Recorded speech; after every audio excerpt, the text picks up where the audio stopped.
After a year across Cadet, Junior, Master and Senior X30, it's time for the championship finale for the INFINITY IAME Series Asia 2025. And once more, we're gathering the best drivers from across the Asian Peninsula and beyond. We're giving them an epic playground, the Bira Circuit Pattaya, in the land of smiles, Thailand. We're soaking up all the drama from the 5 previous weekends, and we're offering championship trophies and golden tickets for the Asian final in Macau and the World Finals in Spain. There have been multiple winners, epic battles, sensational duels, but now the heroes of 2025 will take the crown down to the wire. Only the best will triumph, only the strongest can take the Bira Arena. And you can watch it all unfold live on our YouTube and Facebook channels on Saturday and Sunday. Miss it and miss out. This is the showdown we've been waiting for.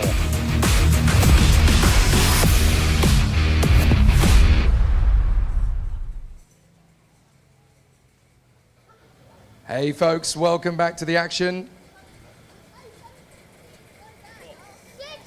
It's time to go racing once again here at the Bira Circuit in the INFINITY IAME Series Asia 2025 season finale. Yesterday was a very tough day at the office in the end. After the first heat for the Junior and Cadet X30 category, we had the mother of all Thailand rain showers that took us out of action for nearly 3 hours over the course of the day. Fortunately, we had enough dry time left to run in the Master and Senior X30 for their first heat. But as the light descended, we only managed to squeeze in Heat 2 of Junior and Cadet X30. So now we are about to have a slightly extended day at the races today for our finals. We'll have Heat 2 of Master and Senior X30, and then we'll get into championship points time. The Super Heats, 10 points on offer for the race winner, down to 1 for 10th. And then, of course, the MotoGP point system comes into play for the finals. 25 points for the win, all the way down to 1 point for 15th place. And today is championship day. All 4 championship trophies in the main categories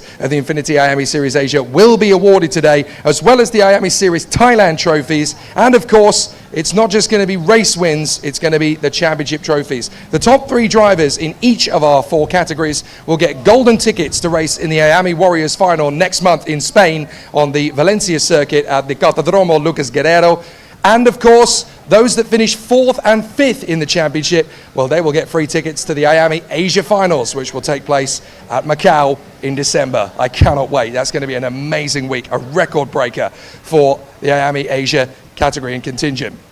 So after yesterday, 2 wins out of 2 in the Cadet X30 category for Jake Kostecki, 1 couple of races away from getting that championship title. He leads the points coming into this weekend, so a good opportunity for him as everybody is gearing up for the show. It's interesting though in Junior X30 as a winner piece for the Filipino-Japanese driver Sarah Kojima, taking her 2nd heat win of the season, but a flamboyant victory in the 2nd heat for Andrea Galimberti as he managed to put himself back into the top form. And don't forget, he is fighting for the championship. Now we've got a couple of warm-up sessions about to get underway. We have the juniors and the cadets going out. They've only got 5 minutes this morning because we're trying to compress everything into a short schedule, so everybody trying to get themselves done in a decent flow and progression of everything. Good to see Max Schillingen getting himself ready in cadets. It's going to be a very busy day at the races, to be fair. We're going to be dodging carts all the way through, but there's a few people I want to try and grab before we get to that stage, if there's an opportunity to, because there's a lot of people to talk to, a lot of potential champions on the rise. Good to see everybody putting in such a good show. We're going to try and exacerbate some of this traffic jam, but there are a few potential champions in the offing here. Of course, by the end of the day, we'll have 4 INFINITY IAME Series Asia champions and 4 IAME Series Thailand champions as well. We'll also have rookie champions in cadets, so there's a lot of trophies going around and a lot of tickets to some major international events. Let's talk a little bit about the weather, because yesterday, of course, we had a postponement for nearly 3 hours in the torrential downpour here in Thailand. Not exactly gone. There are still some rain clouds floating around in the air, and there is a 30% chance that they're actually going to break over the circuit again today. So expect the unexpected is essentially the moral of the story here. Let's go and walk down to the holding area to get a bit of an understanding as to how this procedure works. We don't really get to see the warm-ups very often. So we've got these drivers about to head out onto the course. Let's see them in full throw as they run out onto the course. 5-minute sessions. They basically warm up the engines, warm up the tyres and brakes to get them up to temperature. All of them on used tyres, of course. but this is purely to get the engines warmed up. We don't allow the drivers and the teams to run their engines in the paddock because of noise pollution, so they're allowed to have a 5-minute session, sometimes a 10-minute, depending on the schedule, to just get the engines warmed up. But after the delay yesterday, that warm-up has had to be reduced in time. It's essentially just to run the engines in to get them ready for the action. But as you can see, everybody working very hard to get themselves ready for action. Let's have a quick word, actually, with Prasadya before he gets himself into the race. In round 5, last time in the final, is there another one in the can there? Do you think you and the guys can get it done? Yeah, we'll give it a go. We'll try the best. Yeah. Win again. Yesterday the conditions were very, very difficult. Now they're a little bit more to normal. How are you feeling going in? Well, right now the track is still slippery, but we'll see later. Probably gonna be hotter later. Okay, well, good luck, Pras. Enjoy. Yeah, he's getting ready for it. He took the final win in round 5. We've actually got a really exciting prospect coming into this weekend. We've had 5 different winners in Senior X30 in the final across the 5 weekends. We've had victories for Yukapo from Hong Kong, Kimi Chan also from Hong Kong, Zadia Vraikal of Malaysia, we've had Toby Gale from Thailand, and we've had Prasetyo Hardia from Indonesia. But we could end up with a 6th different winner in 6 different finals of IAME Series Asia. Plus, in the Senior X30 title race, we did have 6 competitors, but 4 of them are absent now because 3 of them have chosen to go and race in the FIA Karting World Championships in Sweden. The 4th one is racing in Chinese F4. So all that we're left with is Yuka Po from Hong Kong and Kai Burke from Australia. And that's going to be an interesting battle. In yesterday's first race in Senior X30, it was Kai Burke who managed to take the win, with Yuka Po 3rd behind the Australian national champion Jackson Sutherland Harlow. So that'll be an interesting battle. In Cadet, we've got a good battle as well. They're getting themselves ready for their warm-up session, but we've still got this 3-way drivers battle between Jake Kostecki of Australia, Mason Kwong of Hong Kong, and of course Posh Kong Chol, Mr. Posh, who is on home turf here in Thailand. So there's 3 very serious contenders for the win up front. Plus, there's a couple of tickets on offer for the IAME Asia Finals in Macau for 4th and 5th in the championship. So there's a lot at stake. A few drivers coming in, trying the championship for the first time to get ready for Asia in the Macau Finals, and of course for 2026. A few drivers obviously learning the ropes and trying to get themselves up the level, and to do 1 round at the end of the season just to figure out what it's like, get a taster of what they can expect next year, is always quite an exciting prospect. But next year is going to be bigger and better for so many different reasons. So make sure that you like and subscribe and hit the notification bell on your YouTube stream, and follow along with us on Facebook, and we'll update you with all of the exciting things we've got coming in 2026. Next year is going to be bigger and better than it's ever been. So as everybody gets themselves geared up, ready for the race action today, we've got 10 races today rather than the normal 8, and it is championship day, so we're going to award some champions with some amazing trophies at the end of this incredible battle. We just had the end of the Senior X30 warm-up.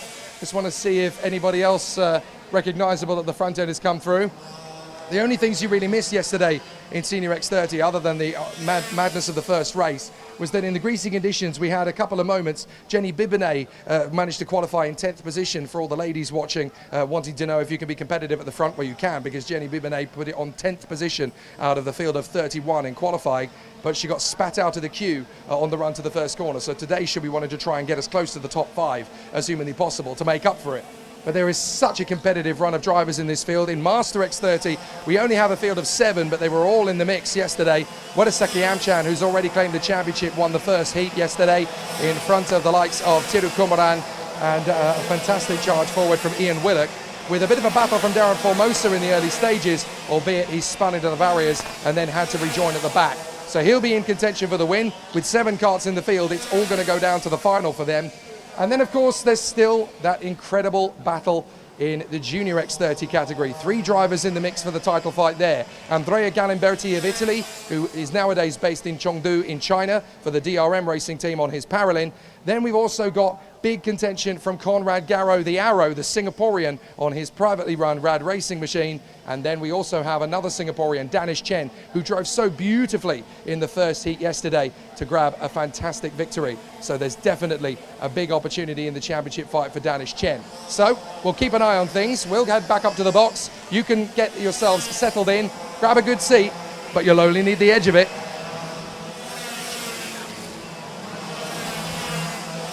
So as everybody gets themselves into position, we've still got the warm-up session to complete for the juniors. In fact, the checkered flag is now out on the circuit. So they're getting themselves ready for the big show. The cadets will have their 5-minute warm-up as well. While they're doing that, I'll see if we can have a quick doorstop with a few of the other drivers in the paddock who are just getting themselves ready for the action. We'll obviously have Heat 2 for Master and Senior X30 before we get into the Super Heats. And it's only in the Super Heats when we give out championship points. 10 points for the win, then 9 for second, 8 for third, and so on, down to 1 point for 10th position.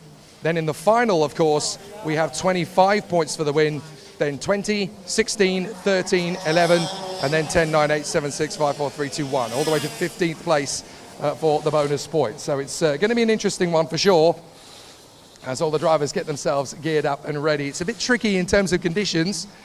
We're going to continue walking around the paddock just to see who else we can have a chat to. Oh, we've got 2 of the men from the Fireball Motorsport team. Morgan thought he was going to get away without an interview. Come on, Morgan. He thought he wasn't going to get spoken to today. Morgan, hello. Good to see you back in the seat for the last round of the championship. How is it in Senior X30? It looks pretty rough out there. Yeah, it's a competitive grid. It's just nice to be back in a go-kart and driving with these guys beyond the track. This year has been a bit of a mysterious one for the team in terms of setup, but you finally seem to have got things together for this last round. I hope so.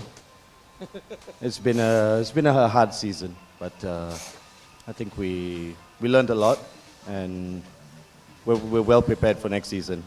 Fantastic. And of course you guys will, I'm hoping, take a fleet of drivers with you over to Macau. Yeah, we'll be in Macau for sure. Excellent. Cheers, Morgan. Good to catch up with you. I'll have a chat with the man next to you as well, Darren Formosa. You had a very adventurous day at the office yesterday. 0.004 of a second away from pole position, then you almost drowned in the kart, and then you ended up being a pinball in turn 1. Anything else that we don't know about? Well, I did it twice. And I hit the wall twice, so I had to come back and have a good think about myself, and it was just, I don't know the tyre. I don't know the wet tyre, I don't know how hard to push it, so I hit a big wet patch and around I went, so that's okay. But what an amazing adventure you had, and to be 0.004 of a second away from pole position, that shows that there's pace and there's real potential for a win in the final. Look, I think we've got a really good dry pace, and I was a little bit sneaky. I watched the guys in front of me, and I learnt lots in that qualifying session, so that really helped me heaps. Cool, so now we go into the race today with a little bit of variation. There might be a little bit of drizzle through the day, but it looks like it's going to be bone dry. How confident are you that this kart can go the distance in the final? I know the kart can go the distance because Fireball have given me an incredible kart. I've got a great engine, I've got a great mechanic, and I'm just going to throw all our toys out there and we'll see how we go. Superb. Looking forward to putting on a show. Good luck. Thanks, mate. And well done last night. What a great singer and guitarist this guy is. Don't embarrass me in front of public. Thank you very much. Cheers, Darren. Rock star. There, that's my wish. Right, we're going to walk our way down a little bit further, see who else is in town. Bless him. He always says all the nice things, doesn't he? Rock star. I don't know. We'll see if we can find a few of the competitors in the Senior X30 brigade, because they've obviously returned back to the pits now after their warm-up session. I'm going to see if we can grab a quick word with Kai Burke after his victory yesterday in Senior X30. That was such a smooth drive. See if we can find him down at Birilat. Kai, can we have a quick word? Fantastic work yesterday. That was such a difficult race as well, when everybody was still trying to figure out where the damp patches were. What was the key to getting that race to come together? I just think we have the pace in any conditions, or just we have pace in every condition, and all we need to do is just put it together and lay down some points and try and clinch the championship this round. Of all the drivers in the top 5 of the championship, you've probably been the most consistent over the course of the year of getting yourself onto that podium every time. How confident are you that all of those lessons can be added together to go for a win? I think if everything goes in our way, we definitely have a shot at the podium, and we are pretty close to getting the win, I reckon. Did you think at the start of this season that a fight for the championship would actually be on coming into this last round?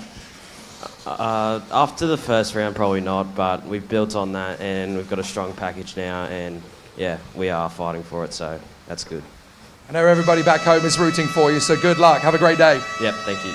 Kai Burke was so solid, so strong yesterday, and it's going to be really interesting to see what he can do. The cadets are just going out now for their 5-minute warm-up. Once they're out on the circuit, we will be able to get back onto race trim, and it's going to be very interesting. Master X30 is just now getting themselves ready for the off. The juniors have just finished their session, so we'll have a few drivers making their way back in. We spoke with Conrad, with Danish, and with Andrea briefly yesterday. They're all very excited, but I'm sure very nervous as well. I don't really want to interfere with them as we go into the morning of the day. But over the course of the super heats, we'll try and catch up with the winners as they come off the cart each time, and we'll do the same in the finals so that you can get the immediate reaction. We'll go out onto the starting grid for the finals as well to catch up with a few of the drivers, how they're feeling going into their last race of the INFINITY IAME Series Asia Season 2025. This is the big one, folks. Make sure you are ready, as it's going to be quite the show.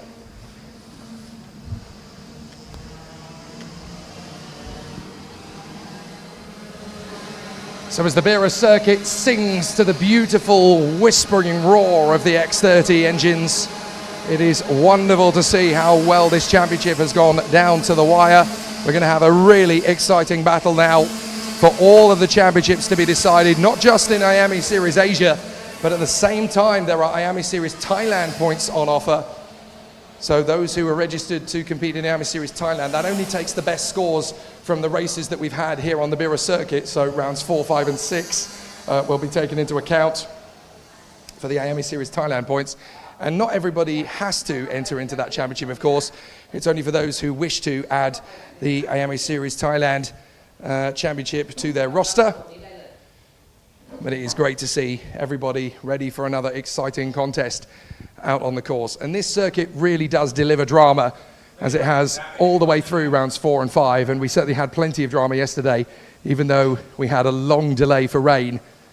These are the two drivers who are going to be putting on a big show for the championship fight in the Cadet X30 title fight. Jake Kostecki of Australia, along with Poshkong Chol of Thailand. The young 12-year-old from Bangkok looking for his opportunity on home soil. But the man who's been able to be strong everywhere this season is the young 11-year-old from Henley Brook in Western Australia. Jake Kostecki really has been so strong. Final winner at round 3 and 4, as well as a fantastic performance in round 5 too. Very exciting to see how much drama has gone into this season to make it all come together.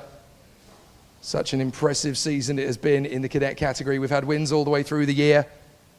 A finals win for Hirotsa in round 1, Max Schilling in round 2, Jake Kostecki getting the job done in round 3 and 4, and then of course a victory last time out for Poshkong Chol.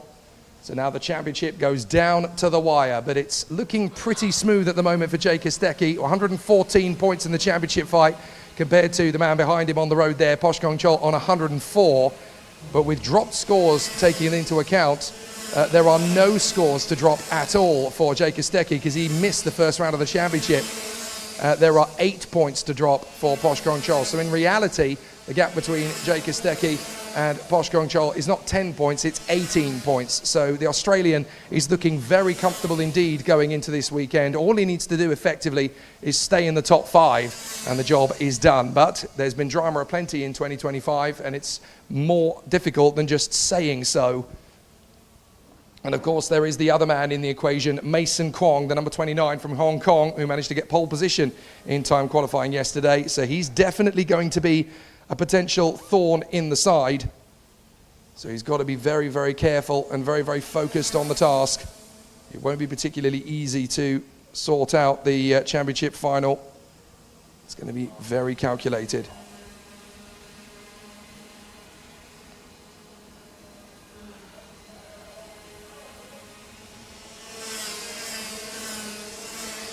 So as the Cadet drivers finish off their warm-up, we will get ourselves ready for racing. We will start the day with the Master X30 category.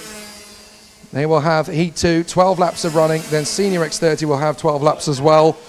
Then there'll be a short pause, in which point we'll go down and have a chat with people ready for the championship showdown. And then we'll go into the Super Heat. That's where 10 points are on offer for the win, and of course pole position for the final as well. And then we'll go into the finals themselves, kicking off with the junior final at 12 p.m. local time here. It's going to be such amazing battles. So it looks as though the battles have started before we've even gone racing here.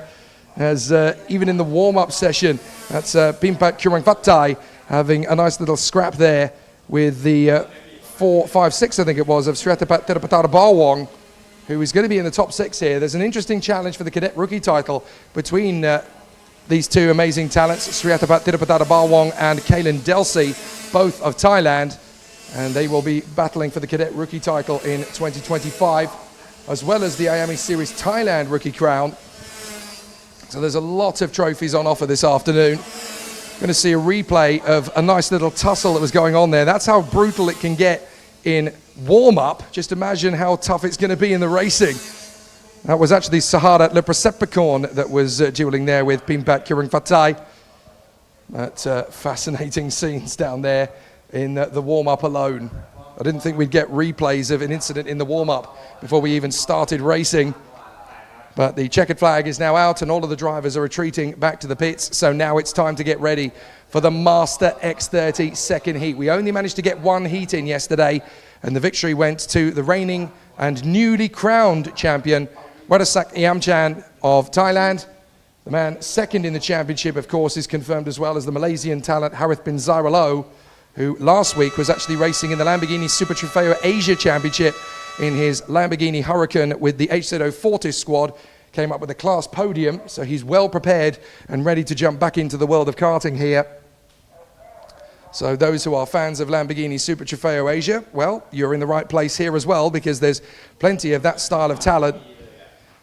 But now we get ourselves back into the action for Master X30. And if you weren't with us yesterday, you think that 7 drivers are not going to give you much of an exciting fight out there. But get this, in qualifying yesterday, the top 3 drivers in qualifying were separated for pole position by 0.006 of a second. That is astonishing. 0.004 of a second was the advantage that Wadasak Iamchan had over the 60-year-old Australian Darren Formosa, known as Hollywood, and just 0.002 of a second further back was the Singaporean Ian Willock. So it really is ridiculously close at the top of Master X30. 4th position for Mark Yao, no longer needing to worry about his business operations. He had to miss race 1 yesterday due to the 3-hour delay, unfortunately. But he's back. He doesn't have to worry about the boardroom. He only has to worry about the apex for turn 1. 5th position, Harith bin Zairalo, lining up alongside the man who charged from 6th on the grid to 2nd in yesterday's opening heat, Tiru Kumaran, the world's fastest surgeon, doing a fantastic job there in 6th position. And then Tam Yuk Ho running in 7th position. Great to see him put on such a good show as well. 3-minute board goes up, although in reality it won't be the full 3 minutes. It's just part of the code of learning. The 5-minute board, the 3-minute board, the 1-minute board on the start of the engine, and then the green flag. But it's not strictly 1 minute. It just allows the drivers the chance to get themselves ready and in position. And with only 7 drivers in Master X30, that process should be fairly straightforward. So for those who don't watch karting particularly regularly, you've got to remember that this is the sport that gave us all 20 of the drivers currently on the Formula One starting grid at various different points of their career. They will have raced in their national and regional championship titles. So the likes of Yuki Tsunoda and Alex Albon in the world of Asian motorsport would have obviously been in these levels of karting. Alex, of course, while representing Thailand, did most of his karting in England and Europe. But a lot of the drivers that have come out of this paddock are now in the European motor racing circuit, making their route up to Formula One. There have been some great talents come through this paddock over the years. The Bora brothers, Nikhil and Akshay, who are between them doing an amazing job.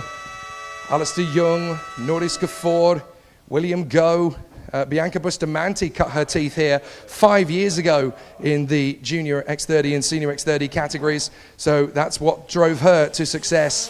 There's so many great drivers to come through.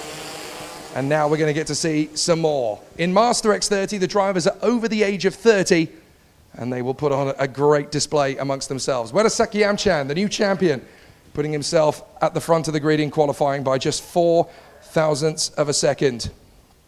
And the very talented 43-year-old from Bangkok, taking the championship title last time out, but still here, racing because he loves it, and of course, keeping an eye on young Papachaya Iamchan, who made her debut in Junior X30 yesterday, and of course, Wadapong Iamchan, who is not only racing in IAME X30, but he's also competing in the F4 Southeast Asia Championship. He was there last week in Sepang, and he'll be there next week in Sepang as well to finish off the season. alongside his other great Thai superstar teammate, Ayrton Asdathorn, who also came through this championship back in the day. So some great talents. Formation lap is about to complete, and it's Widdasek Yamchan, Darren Formosa, Ian Willock, Mark Yao, Harith Bin Zaralo, Tidu Kumaran and Tamyako. It's a rolling start in karting at this level. They come out of the final turn, they'll go into the tram lines. When the lights go out, then they can move. Lights go, we are racing here at Bira. Good start from Widdasek Yamchan. Willock's going to make his move into the inside to try and get second place off Formosa, who holds it right round the outside. Hollywood hangs on in second place. Good work from Darren Formosa to keep his P2. And as they run at the far side, there's going to be a move on Willock. Up the inside comes the hard-charging Harith Bin Zaralo. Moves his way up into third position then. Great start ahead of Ian Willock. Oh no, sorry, Willock managed to hold his position. I apologise. They've both got chrome black helmets. So Willock is able to hold on in front of Harith Bin Zaralo despite the challenge. Fifth position now, that looks to me like it is still the hard-charging Mark Yao on the DRM Paralin. Still working hard, but he's got a bit of pressure now from Tiru Kumaran, who's on the DPE kart, also a Paralin. But out in front, there's no bother for Widdasek Yamchan on the Top 1 Motorsport machine. As Darren Formosa's lost out now to Ian Willock. Willock's got through into second place. So the Singaporean now into P2 as Formosa is trying desperately to hold on in front of Harith Bin Zaralo. So the Malaysian really hassling the Australian. They run through on slick tyres. It's not easy. There's still a few damp patches around the course. They've got to be careful. Formosa loses a little bit of traction, and now Harith Bin Zaralo up the inside line gets the move, but Formosa's going to come straight back at him on the exit. But there's a little bit of wheel banging, and Formosa is going to lose the ground there. Up to the inside comes Mark Yao. So Darren Formosa trying to fight for his position, and there's a little nudge there on the back of Mark Yao. Come on, man. Get on with it. Little bit of tippy-toeing through the Mickey Mouse section. He's in danger of losing out to Tiru Kumaran as well if he's not careful. But they run through on the far side. And up the inside, Tiru Kumaran is defending his position there from Tamyako. So Tamyako tried to get through on the inside, but there's no room at the end. So out in front it is still Widdasek Yamchan. Second for Ian Willock. Third place now, Harith Bin Zaralo. In front of Mark Yao, Darren Formosa, Tiru Kumaran and Tamyako. So through they go again, 2 laps completed, 10 to go. Looking strong, there is Mark Yao. Had to miss race 1 yesterday, but at least he's back in the action now, ready to finish the season his way. When you've only got 6 opponents, I suppose missing a race here or there in the build-up to the Super Heats in the final is not so critical. And it's certainly, for Mark Yao's point of view, not been too much of a hindrance. He runs in 4th position behind the Malaysian, who is already confirmed as second in the championship, Harith Bin Zaralo. But Widdasek Yamchan is just in a league of his own on this circuit, 2.3 seconds clear of everybody. Bira really is his own personal playground. He loves this place so much, and it's never really been unkind to Widdasek Yamchan. He's always gone well here.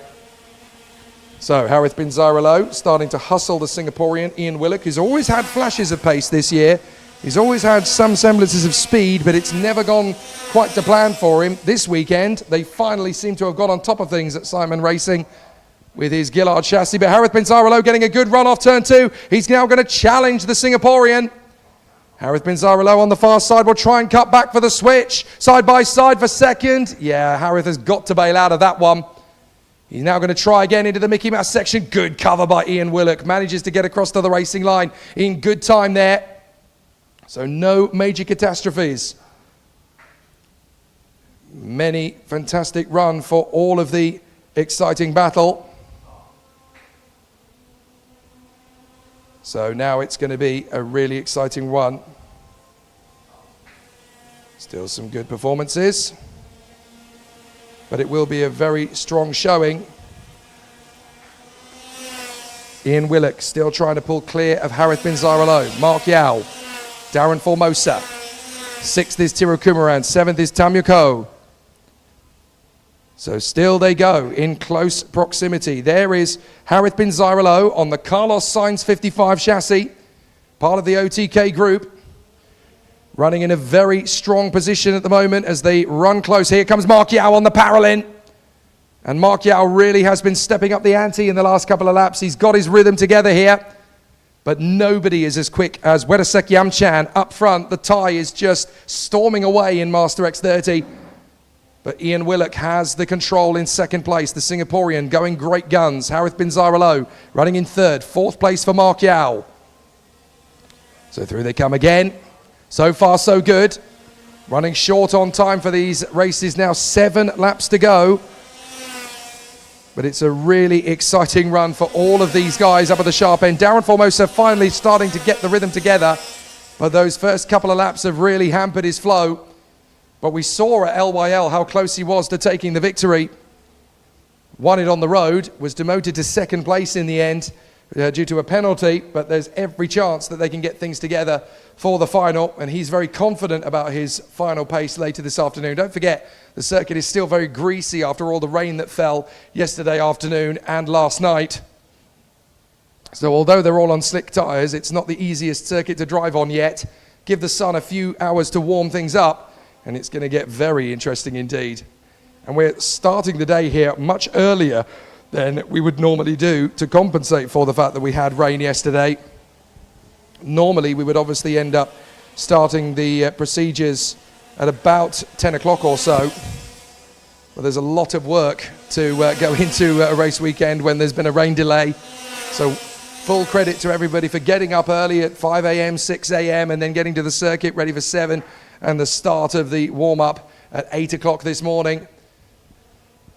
Look at this duel developing now, though, for second place as Harith bin Zaralo and Mark Yao are getting impatient, sat behind the Singaporean on the Gillard, Ian Willock. Second place for the moment. Can Willock hold on here in front of Zaralo? And is Mark Yao going to get desperate for a move on the inside on his Paralin? Trying to make his way through for the DRM Racing team, the only driver for the team in the Master X30 category. The only driver in the Master X30 category with a teammate is Ian Willock and Tamu Ko. They're the only ones who are both driving for the same team, Simon Racing. But out in front, it's still no concern for Wedasek Yamchan, who crosses the line again out in front with 5 laps to go here. His best time is a 56.755. No worries, no danger at all for the Thai up front. No wonder he's this year's champion. And a little bit of an issue there for Mark Yao. That cost him a fair bit of time as he sits behind Harith bin Zaralo. Easy to make a mistake there, but it's certainly not quite gone to plan. So now he's got to try and move his way further forward and hope for another big chance. And he's already got rid of the gap that he had lost, essentially. So amazing work from Mark Yao to get himself back up to speed so quickly. Coming off the turn, well, it looks a little bit more precise from Ian Willock. Look at Darren Formosa. He slipped back behind Tiru Kumaran, and now he's struggling to hold on from Tamu Ko. So all the big pace he had yesterday, he's really struggling to hold on to it here today. So whatever the issue is, he's ended up losing some ground now, and he's got to be careful he doesn't get overtaken by his fellow veteran competitor Tamu Ko. But Darren Formosa, the Australian, 60 years of age, from Taylor's Hill in Victoria, just spent the majority of the last 6 weeks out in Europe. He was making a very nice holiday trip from Greece across to Malta and really enjoyed his time out there. But of course, it's now all about hanging it on the ragged edge. And you're sitting there thinking, well, he's Australian, he's used to the hot weather. Well, not this time of year, he's not. Back home in Australia, it's about 12 to 13 degrees at the moment because it's winter time over there now. So let's see what Darren Formosa is made of. Can he get back on terms with Tiru Kumaran before the end? Mark Yao, by the way, has got ahead of Harith bin Zaralo. So Mark Yao has made his move on the Malaysian, and that is for third position. So Mark Yao has got ahead of Harith bin Zaralo. It's now up to Harith to try and get his place back again.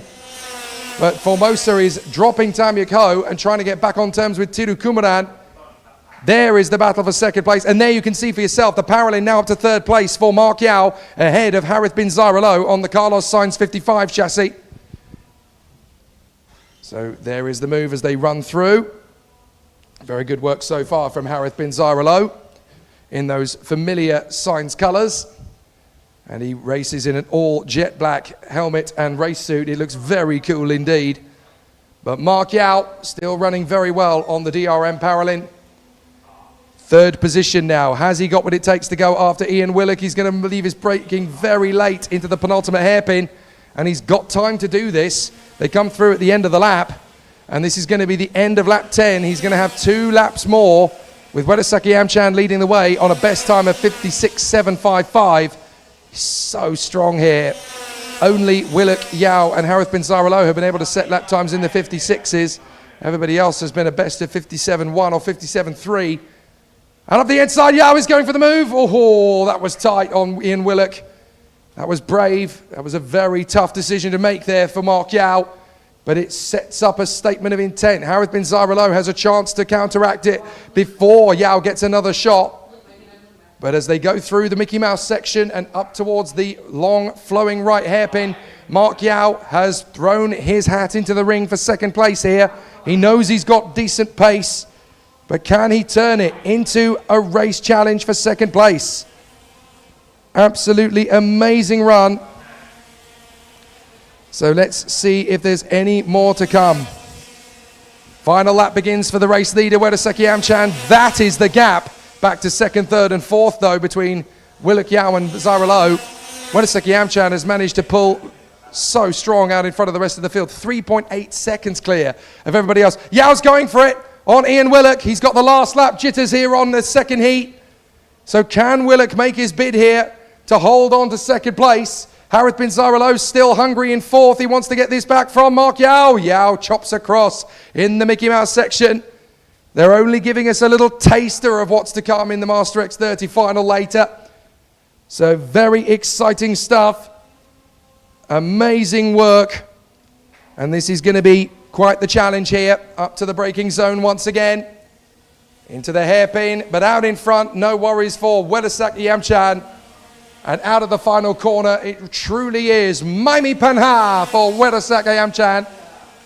Excellent work for the Top One Motorsport team. They take another victory, and Ian Willock puts his hand in the air, delighted with second position. That shows you all the hard work that the Simon Racing team have been doing with Ian Willock since he joined the championship at round 4. And this is great work from Ian Willock. He really has made such massive improvements over the season. It's great to see him do such a grand job. He's made massive inroads into his own performances in 2025, so that's excellent work. But Wedasaki Amchan, easily the victor in the end. No major sweat broken on that one, as he keeps himself nicely in check in the lead of the race here in the Top One Motorsport team. A very good start to the weekend, with 2 wins out of 2 now in Master X30, and the threat of doing the same in the Superheat and the final to eradicate all sense of hope for his opponents in the final round of the championship. So there are the highlights from a race that was fairly tame, it has to be said. Only really the first couple of laps giving us the sugar and spice that we were hoping for in Master X30. Looks like they're saving all of their best tricks until the Superheat and the final, although Formosa losing out initially to Willock, then to Harith bin Zaralo. But it was the defence from Darren Formosa that cost him time. He then lost out again to Yao and then to Tiru Kumaran.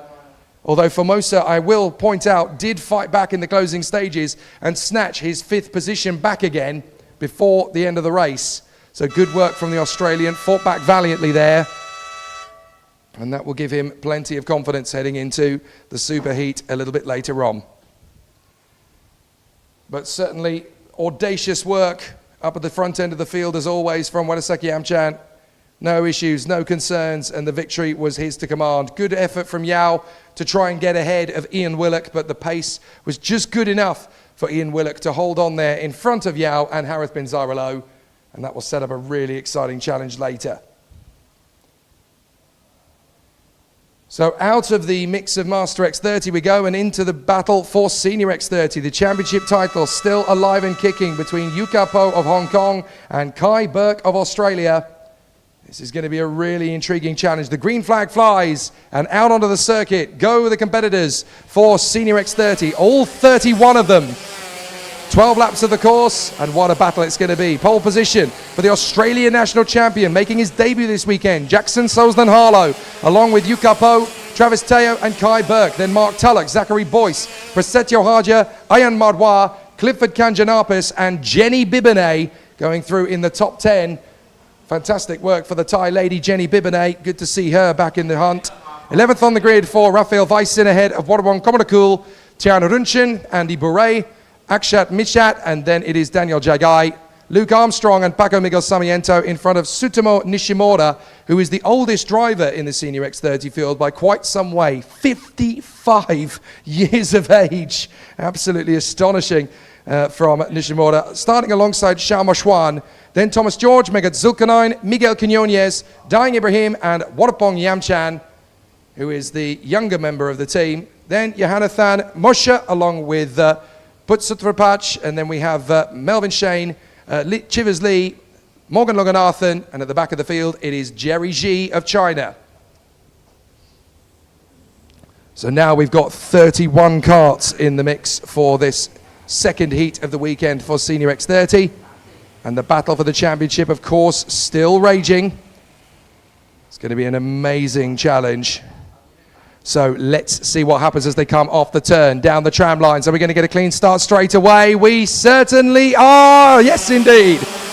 Good start from Yukapo on the far side. Can he go right round the outside of the Australian? There's contact on the straight. 2 karts have gone off. One's gone into the tyre barriers on the main straight and several other karts in jeopardy. 5 karts in total involved. And there's a separate incident that's taken 3 karts out at turn 1. Absolute chaos into the first turn, but it's Jackson Suzden-Harlow, the Australian, who leads here in front of Yukapo. Several karts going off on the main straight then, several drivers recovering. Let's look at it again as they run down the straight. We see a couple of drivers moving. There's a spin in the middle of the pack, and there's absolute chaos as several karts end up getting collected. So there was a full 8 drivers involved in that by the look of it, and we've gone to slow boards. So we are under what is essentially the karting equivalent of safety car conditions. Slow boards around the circuit, no overtaking, and all following in behind the race leader, which is Jackson Suzden-Harlow. So a very dramatic start to this race. I'm rather hoping that that incident hasn't taken out Jenny Bibonet's second time, because she got involved in an incident at the start of the race yesterday, if you remember. Just looking down the line to see where everybody is. But we're looking at the race positions behind Jackson Suzden-Harlow. Here's the replay. Look at it as they go through. There was a big incident in the middle of the pack there as well. Oh, I can't believe it. It looks as though for the second time in as many races, Jenny Bibonet has not been able to complete the first lap. That is devastating. Well, she has now crossed the line to complete the first lap, but she's down at the very back end of the field for sure. So we've got the drivers involved in that were Paco Miguel Sarmiento, Megat Zulkarnain, Rafael Weissen, Jenny Bibonet, Yohanathan Moshe, Andy Bure, and Sutomo Nishimura. The last 2 of those, Bure and Nishimura, did not even make it to the first corner. Well, what a dramatic start to this second Senior X30 heat. Everybody wants a piece of this, but you've got to feel for Jenny Bibonet, out on the start in yesterday's race and taken out at turn 1, minding her own business in the first corner. And after an amazing qualifying run, 2 races in which she's been taken out on the first part of the lap. And that's devastating for someone of such great talent to have the brilliance of qualifying in the top 10 yesterday wiped out on both occasions. That's cruel. But then, that's motorsport as well. So we're under slow boards while the marshals repair the tyre barrier between the start-finish straight and the back straight, as Andy Bure is walking back to the pits. And so too is Sutomo Nishimura, but very disappointing indeed. 2 drivers there who could have had a very strong result in this second heat, but it's all gone very wrong very quickly, and nobody wants to be a spectator this early in the day. So very unfortunate indeed for Andy Bure, and that's miserable for CRG Thailand, because that's 2 of their karts gone. So the race will continue once we get to green flag conditions. We're still under slow boards as everything is repaired at the side of the circuit. I'm not sure when we're going to go racing, whether it's this time or next time. I think it's going to be next time, because they've obviously just got to make sure that everything is safe and correct. So they will go around one more time. That gives me a chance to talk through the race order. It is Jackson Suzden-Harlow that leads the way in front of Yukapo. Then Mark Tulloch is in 3rd place ahead of Prasetyo Hardia. Travis Teo, Kai Burke in P6, then Clifford Ganjanapis and Zachary Boyce. Akshat Mishat is next up, so a good opportunity for Akshat Misra, the Indian driver, to work his way further forward. He's there solidly in the top 10, so Akshat Misra Ninth place ahead of Tian Runshin. Then Wadawong Komonakul on the GPC chassis. Then it is Ayan Marwa ahead of Luke Armstrong, Dang Ibrahim, and Wadapong Iamchan, who's worked his way forward to 15th position, dodging the melee. So a good opportunity for the top one driver, the teenager, who also races in F4 Southeast Asia. Then Thomas George, Miguel Quinones, Morgan Loganathan, Chivers Lee, Daniel Jegai. And then we have the 211 in the mix there. Just in behind that is Put Suntachit Rungrong. So Put Suntachit Rungrong is doing as good a job as he can under the circumstances. So with Suntachit Rungrong there in 21st, Melvin Shane is 22nd ahead of Shao Mushwan and Jerry G. Then come the first of the drivers mixed up in the melee. Paco Miguel Sarmiento running in 25th ahead of Jenny Bibonay, ahead of Megat Zulkarnain, Raphael Weissen, then Jenny Bibonay. And then it is Jehonathan Mersha at the tail end of the field with Andy Bure and Sutamon Nishimura, the oldest man in the field, out of the race. So we've completed the slow boards, but I can tell you that the green flag is in the hand of the marshal on the main straight. So this is going to be the lap we go back to green, and it's all down to the Australian Jackson Soslan Harlow to control the pace. In only his second race in INFINITY IAME Series Asia, he leads ahead of the man who is the former champion, Yuka Po, who is one of the favourites to become champion again. He leads the standings this weekend, but it's all going to come down to this heat and then the two that follow it. Here we go, and it's green, green, green, green. Out in front for Jackson Soslan Harlow. Up to the first turn, Yuka Po is already getting aggressive as they run down to the first corner. But through turn two, and Yuka Po is already hustling the Australian Jackson Soslan Harlow, knows he's there. Yuka Po swarming around on the Explorer behind him, and off the road, that is Clifford Kanjanapis. So Clifford Kanjanapis in trouble on the main straight. Oh, he is absolutely enraged. He bangs his fist on the steering wheel as the kart seizes on the restart by the look of it. Big squabbles further back as Kai Burke is now having an amazing squabble on his Birilat. Clifford Kanjanapis is absolutely enraged on the home straight. He's just taken his gloves off and thrown them on the floor in disgust. Here comes Yuka Po trying to get on the inside of Jackson Soslan Harlow, who's just gone to Defence City. Here alongside, big challenge from Mark Tullock on the far side of Yuka Po, and that's left the door open for the Birilat to try and sneak through. It's Prasetyo Hardia trying to come through. Prasetyo Hardia in third position. Kai Burke's gone up to fourth place ahead of Mark Tullock. And there in sixth place, that is Travis Teo ahead of Zachary Boyce, who's doing a fine job in P7. And Zachary Boyce on the Stratos has actually just pounded in the fastest lap of the race here. But there's more to do and there's more to come. There is Teo. So Travis Teo still going well here in the top six. But the Malaysian has got pressure from Zachary Boyce. So as Zachary Boyce still tries to find more pace, but up front it's all about Jackson Soslan Harlow and Yuka Po. They come down to the braking zone for the hairpin. Is Yuka Po going to make his bid? He'll want to get through as soon as humanly possible, but he knows that Jackson's going to be quite defensive. So Jackson Soslan Harlow, the newly crowned Australian champion, hanging on to things in the lead of the race here. But look at Prasetyo Hardia in third place on the Paralin. Prasetyo Hardia can be a real thorn in the side. He's not here to win a championship. He just wants to win a trophy. And Prasetyo Hardia is here for pride, the Indonesian with an amazing amount of talent and ability. Like Yuka Po, he is also a former champion. So Prasetyo Hardia versus Yuka Po. This is a battle that goes back a bit. There's a bit of history between these two. And with Yuka Po, the 22-year-old from Hong Kong on the Purple Explorer, and Prasetyo Hardia, the Indonesian, doing a fantastic job here. The 23-year-old working so hard to put on a show. These two know each other's tricks. This is a fascinating duel. This is almost the Asian karting equivalent of Hamilton versus Verstappen, these two.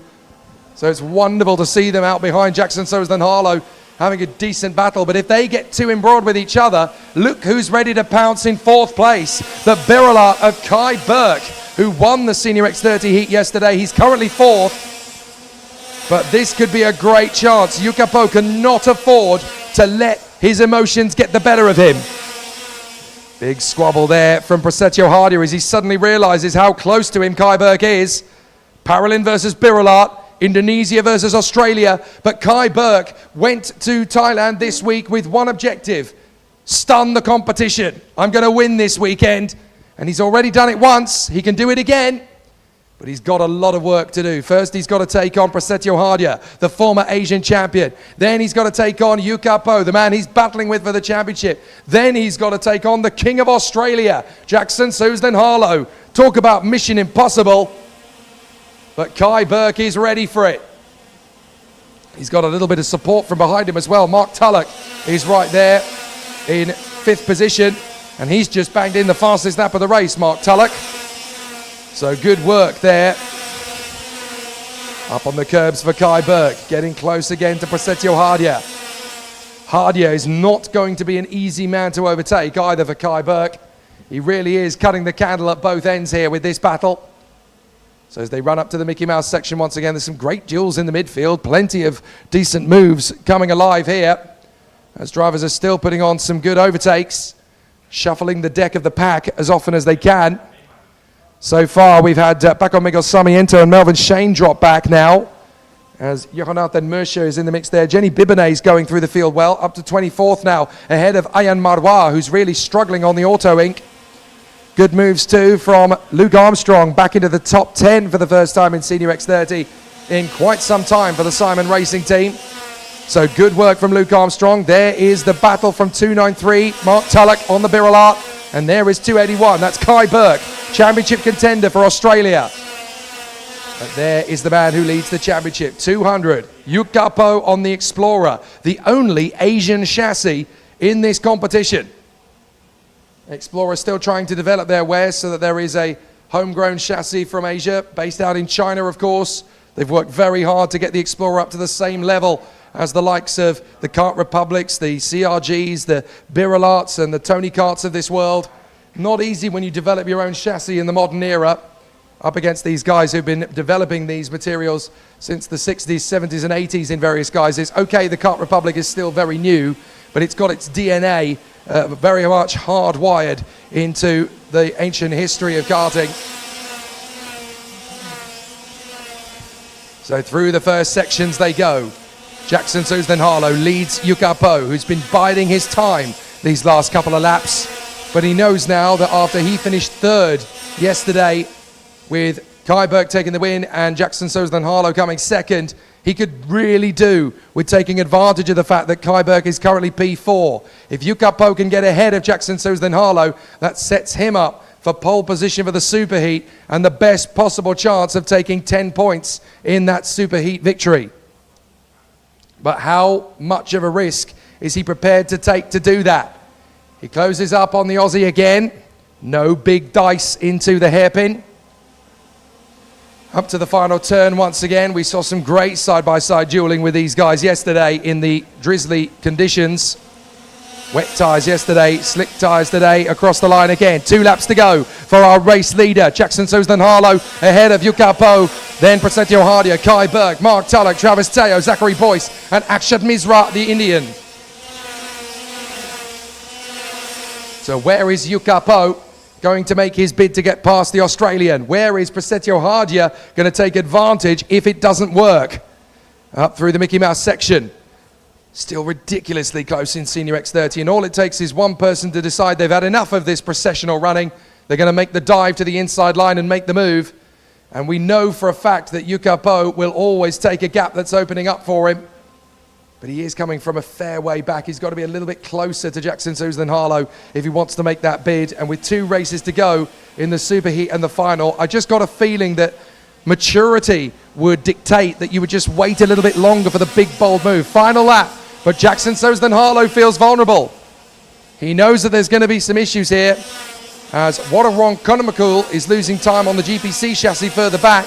He's dropping a long way down the field, down to about 14th position now, and he was high in the top 10 at one stage, so big problems there for him. Melvin Shane has now joined the retirements list as well, along with Clifford Kanjanapis, Andy Bure and Sutomo Nishimura. Yukapo definitely getting closer to Jackson Suzden-Harlow, who just set the fastest lap of the race, by the way, at 55.1. But Yukapo is not letting him get clear. If he's got anything like a whisker of an opportunity, he'll try and take it. But I think Jackson Suzden-Harlow's done enough here. Out of the left-hand hairpin, up towards the right-hander. There'll be one last chance for Yukapo, but he will wait for his time in the Superheat, as here comes Jackson Suzden-Harlow. He triumphs in brilliant style in the second heat of Senior X30, his second ever race in the Infinity IAME Series Asia. And Jackson Soslan-Harlow soaks up the pressure of the big guns of Asia and shows us all why he's the king of Australia. Fantastic work from Jackson Soslan-Harlow, and not easy in a field of this heavyweight talent. Very strong work indeed. Absolutely brilliant work. And a fantastic run for everybody. An amazing work for everyone in the team. It's been very hard to get Jackson Soslan-Harlow up to speed, but they have definitely acquitted themselves very well indeed up at the sharp end. So excellent. Jackson Soslan-Harlow, Yuka Po, Prasetyo Hardia, Kai Burke, Mark Tulloch and Travis Teo, along with Zachary Boyce, Akshat Misra, Luke Armstrong, and then in 10th place, Dang Ibrahim doing a good job there. 11th for Thomas George, ahead of Tiano Runshin, Miguel Quinones and Warawang Komarakul, Warapong Yamchan and Daniel Jegai from Shamoshwan, Morgan Loganathan, Megat Zulkarnain and Raphael Vason. Chivas Lee ahead of Ayan Marwa, and then it is Put Suntachidrungrang. Only 27 finishes in that race. Here's that mess at the start as well. Look at it. One cart going up in the air and speared into the side there of Jenny Bibinet. Several carts involved. There were 2 or 3 separate incidents there. What a spin for Megat Zulkarnain into the back of the Simon Racing Machine, and through the tyres went Megat Zulkarnain. Bit of a mess all around, to be fair. Fortunately, nobody injured, but 3 separate incidents in one go there, essentially, on the run to turn 1. But very difficult to see where it all started. Just a contraflow in the concertina effect. Big issue, though, at the start that really hampered the progress yet again of Jenny Bibinet. That lady has absolutely no luck at all. Got taken off at the start yesterday and got taken off at turn 1 today. Has not really been able to show the skill that 10th in qualifying was able to demonstrate. But now we've done the heats, we've got them all out of the way, so it's time to put some championship points on the table in the super heats and the heats. We'll kick off shortly with Junior X30.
So after months of hard work since the start of the season back in February, it is time now for the championships to be decided in 2025 in the INFINITY IAME Series Asia here at the Bira Circuit in the Land of Smiles. The Pattaya city in Thailand is a beautiful holiday destination, but it's also a mecca of speed. Ever since 1986, this circuit has been a fantastic cathedral of motorsport. And now we get to crown some more champions in the circuit's 40th year. This is a fabulous opening to the day's afternoon action as the Junior X30 drivers head out onto the circuit to start the battle for the title. 3 drivers in the hunt for the crown. Andrea Galimberti, Conrad Garrow and Danish Chen will fight for the championship. And what a grid it's going to be. Galimberti has been able to secure enough points from the 2 heats to go to pole position for the super heat. And a win here will put him right into the hunt for the top spot. Second on the grid alongside him, Sarah Kojima, the front row 7 driver from the Philippines. Behind her is going to be Conrad Garrow alongside Pumzik Klumbunjung, the very talented Thai who was last year's cadet champion and is now P4 on the grid in Junior X30. Then Danish Chen, the 3rd man in the championship equation, took a brilliant victory in Heat 2 yesterday. Then 6th place on the grid for Leo Mori. 7th on the grid for Nadalimjit Panya. 8th for Jamie Ambrose, the British driver.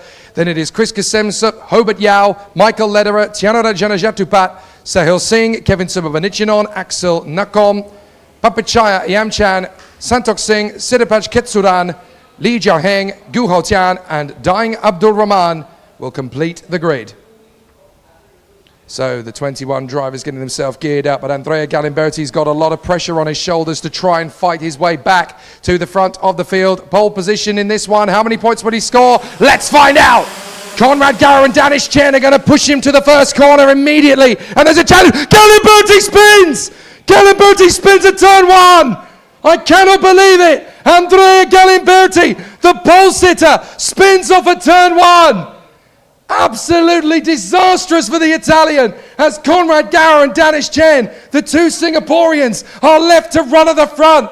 It's a bemused pit wall. Let's see what happened in turn 1. Garrow's on the inside. There was a nudge from Kojima, I do believe, as Galimberti slams his fist on the steering wheel. Garrow had the inside line, and it looks to me as though there was a slight tap from Kojima behind Galimberti, and it pitched the Italian into a spin. So Garrow and Chen have got clean through.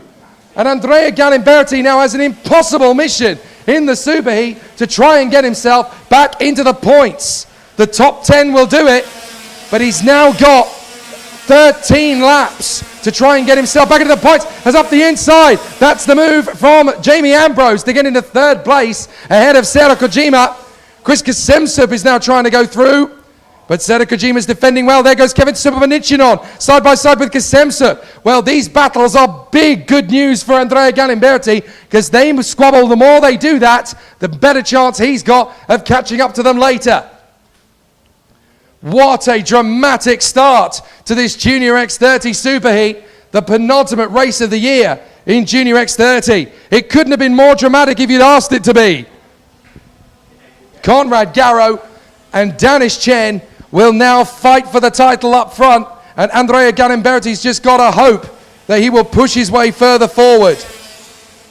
Very tricky situation up at the sharp end of the field as Garrow and Chen, the 2 Singaporeans, lead the Englishman, Jamie Ambrose. They rush their way forward. Danish Chen's made a mistake. Chen's had a problem, and he's collided with Kojima. Oh my goodness. Kojima carries on, but Danish Chen has had a big issue. Danish Chen's dropping back all the time. Kojima is somehow still going despite a collision. They banged wheels out of the exit of turn 2. I'm not sure if our cameras actually picked that up, but Danish Chen ran wide and managed to rejoin right into the path of Sarah Kojima, who went airborne, and somehow Kojima is still going. That cart must be made of titanium. Absolutely amazing. Now she runs in front of Subhavanichinon, who makes his bid on the inside line. Big power slide from Pumzik Klumbunjung, who gets through. So does Leonardo Mori.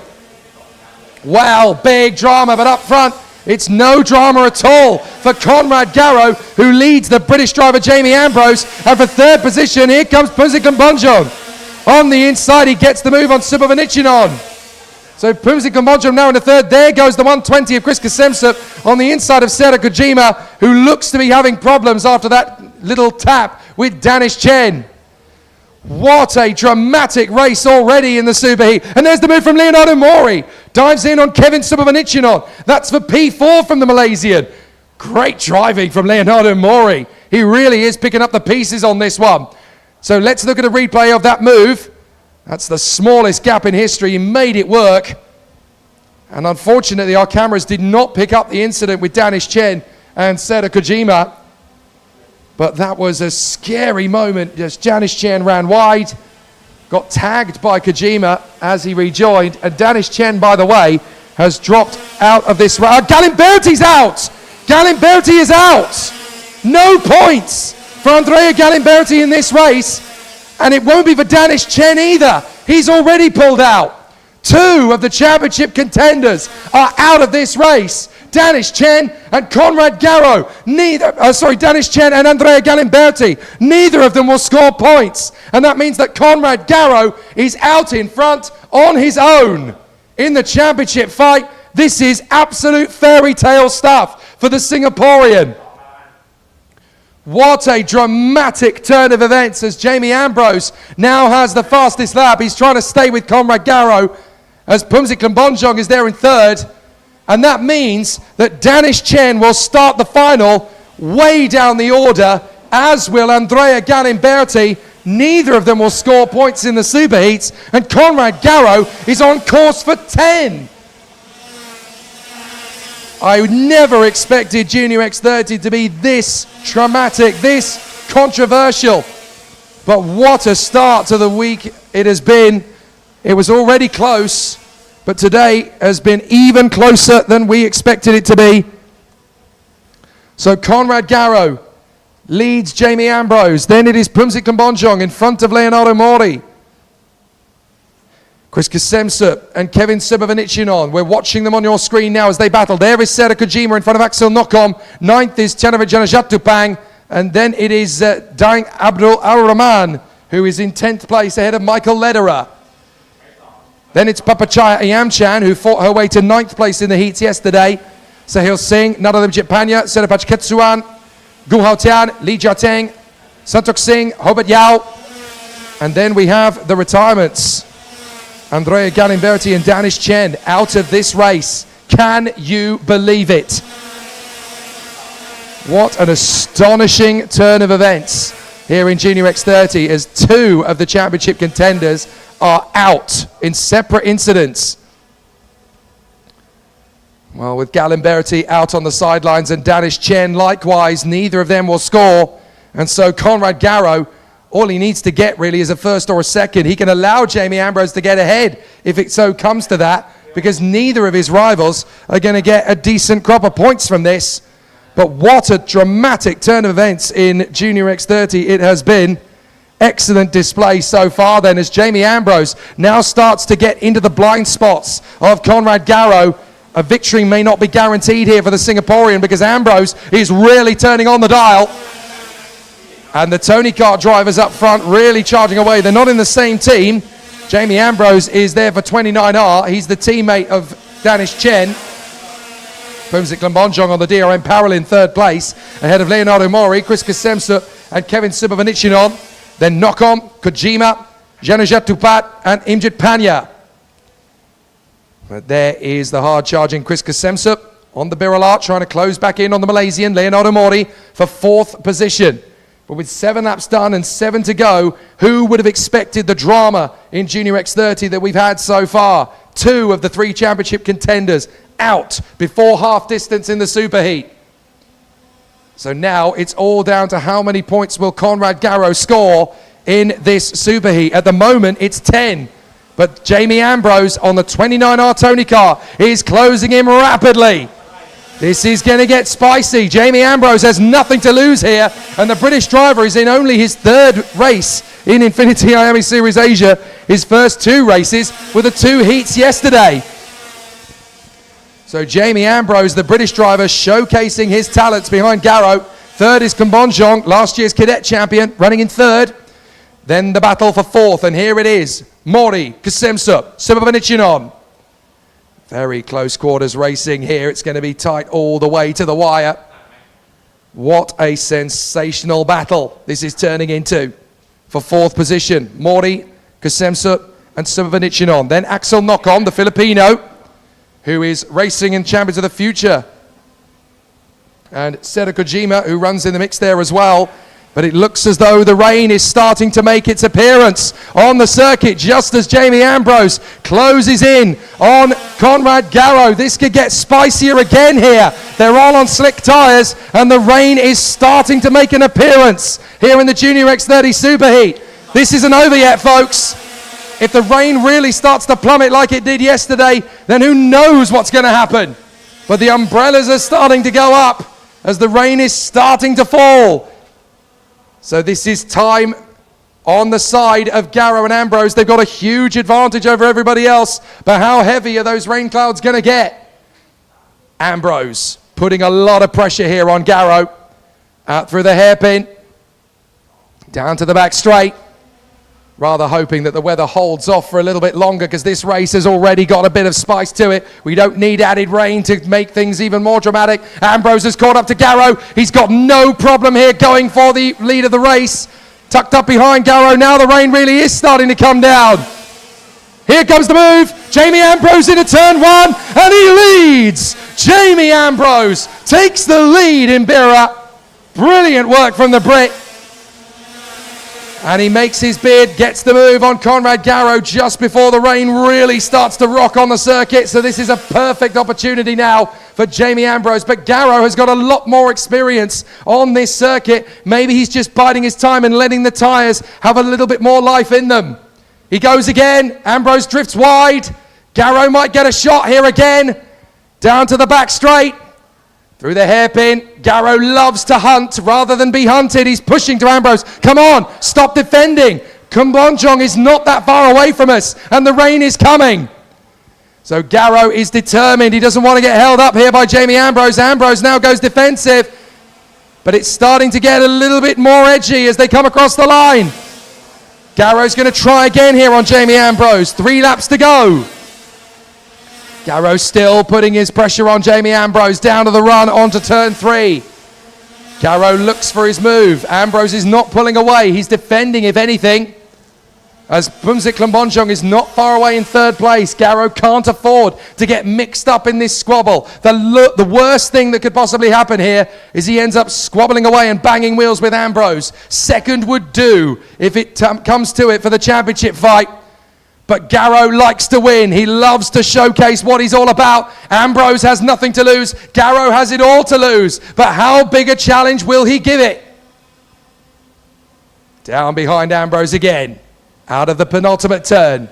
Up the short stretch to the hairpin. This is really sensible from Garrow. Hustle Ambrose. Intimidate Ambrose. But don't put too much pressure on. If it all goes wrong, then it becomes all stalemate again. So they work their way forward. Out of the final turn comes the battle between Abdul Rahman. Michael Leder has worked his way into the points by the look of it. Oh, he's just in 11th place now. He's not far away from it. But there's still a bit of work to do as Conrad Garrow ramps up the pressure on Jamie Ambrose again into the Mickey Mouse section. Kumbonjong third. Then Mori, Kasemsa, Subhavanichinon, Nokom, Kojima, Imjapanya, and Daing Abdul Rahman. But Garrow is patient. He waits behind Jamie Ambrose. He knows that he's in the box seat here. Second place would be more than good enough to take into the final with his 2 main rivals not scoring in this superheat. So this is down to Ambrose now, who gets it wide on the exit of the hairpin, but he manages to correct it. 1 lap to go. Garrow's got momentum. He pushes Ambrose down the straight into turn 1. This is not over. Ambrose holds his line, looks over his shoulder. Garrow goes for the far side, gets level with him, looks for the switchback. Ambrose holds his position.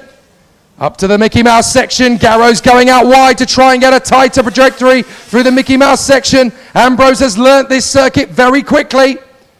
But how big a challenge will Garrow give him? Especially now that Pumzit Klambonjong is only a few cart lengths behind them.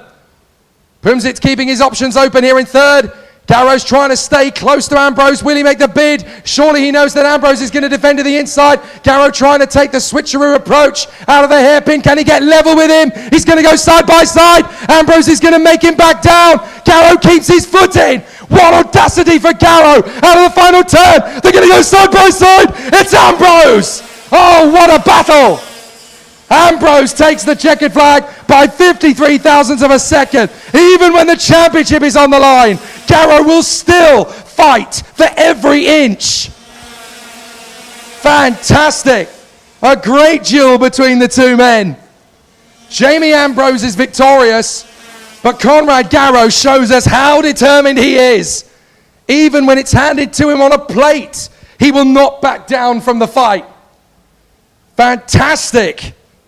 Pumzit Klambonjong third from Leonardo Mori, Chris Kasemsep and Kevin Subhavanityanon. Wow, sensational stuff. I'm going to head downstairs and see if we can grab a word with our Junior X30 Superheat winner. Absolutely phenomenal stuff. Really good to see everybody mixing it so intensely there in Junior X30. But what a dramatic turn of events that Junior X30 Superheat took so quickly. Wow, that was some seriously big stuff there. Very dramatic indeed. And certainly not the easiest race to predict from the front end. There is some spots of rain, but it's not particularly heavy. So it's certainly very dramatic. I'm going to make my way down to the holding area, see if I can find Jamie Ambrose and particularly Conrad Garrow after a very intense Junior X30 race there. Oh, here's Danish Chen. I want to see if we can grab a word with Danish. What a terrible way for the Superheat to go. No points.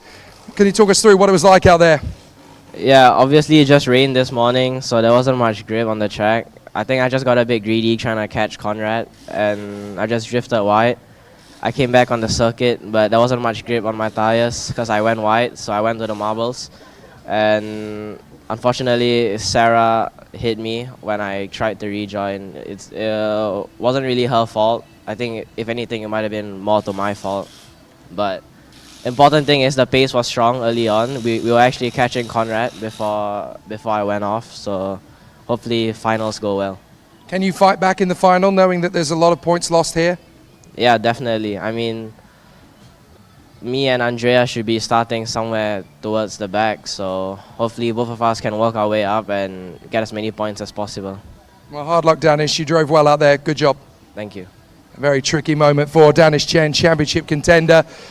Not getting the chance to score points in the Superheat when it really counted as well. Very difficult indeed for Danish Chen to take, I'm sure. And clearly there are going to be some emotions down at DRM as well for Andrea Galimberti, who will be enraged that there will not be any points to his tally from the Superheat. Just walking past DRM, I can't even see him anywhere. I think he's gone to the back and gone to let his emotions out, essentially. Let's see if we can find a very happy chappie, Conrad Garrow. This has suddenly turned into an opportunity for the Singaporean. See if we can grab a word with Conrad Garrow. Conrad, second place after a very dramatic battle up front in the Superheat. You almost had him, but this opens so many opportunities in the final now. Yeah, I think it's really good. It was seconds fine for the Superheat, and then I think we can try and win the final from there, and that'll be really good for the championship. But of course, with your two main rivals not scoring points in the Superheats, there's got to be a big opportunity for confidence now heading into it. Yeah, I think the aim was just to maximize the result and maximize the points, and I think that's what we did. So then now we just got the final to look forward to. I think what people love about your performances is that even when there's a potential risk, you're not prepared to back down from a fight. You'll see a gap and you'll still go for it, even with so much at risk. Yeah, I think it's all about managing the risk, but if I see a gap, I'll go for it, obviously, because I'm a racing driver. Good man, Conrad. Well done. Thanks. A very important second place. Let's go grab the winner of that race. Fantastic work from the British driver. Jamie, only your third race in the INFINITY IAME Series Asia, and yet you were able to come through for the victory. We're going to get run over by some carts, so let's come forward. What an amazing run out there for you. What was it like? Yeah, since we had a point yesterday, It gave us the opportunity to go new tyre, and I just used all the benefits of it, and I caught up to Conrad, and yeah, just sent it. So difficult on a circuit that essentially you're still learning, but you were able to find all the sweet spots to keep him back. Yeah, I feel really confident for the final, and I think I can do quite well. An amazing drive, Jamie. Well done. Thank you. Amazing, fantastic stuff for only his third race to be right up there at the sharp end. Some real battle scars from that race though, but Junior X30, very dramatic indeed. I've been trying to look around to see if Andrea is present, but I don't think it's going to be possible.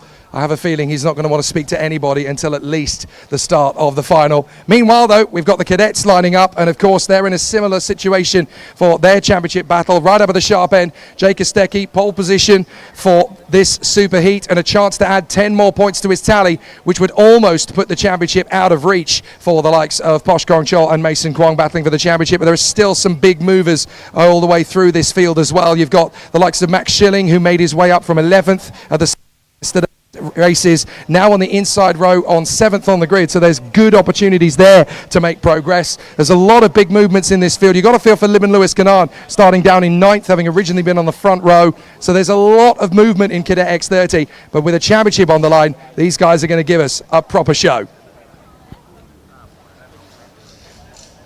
So with Jake Kostecki, not too surprisingly in pole position after what's been a very solid race battle.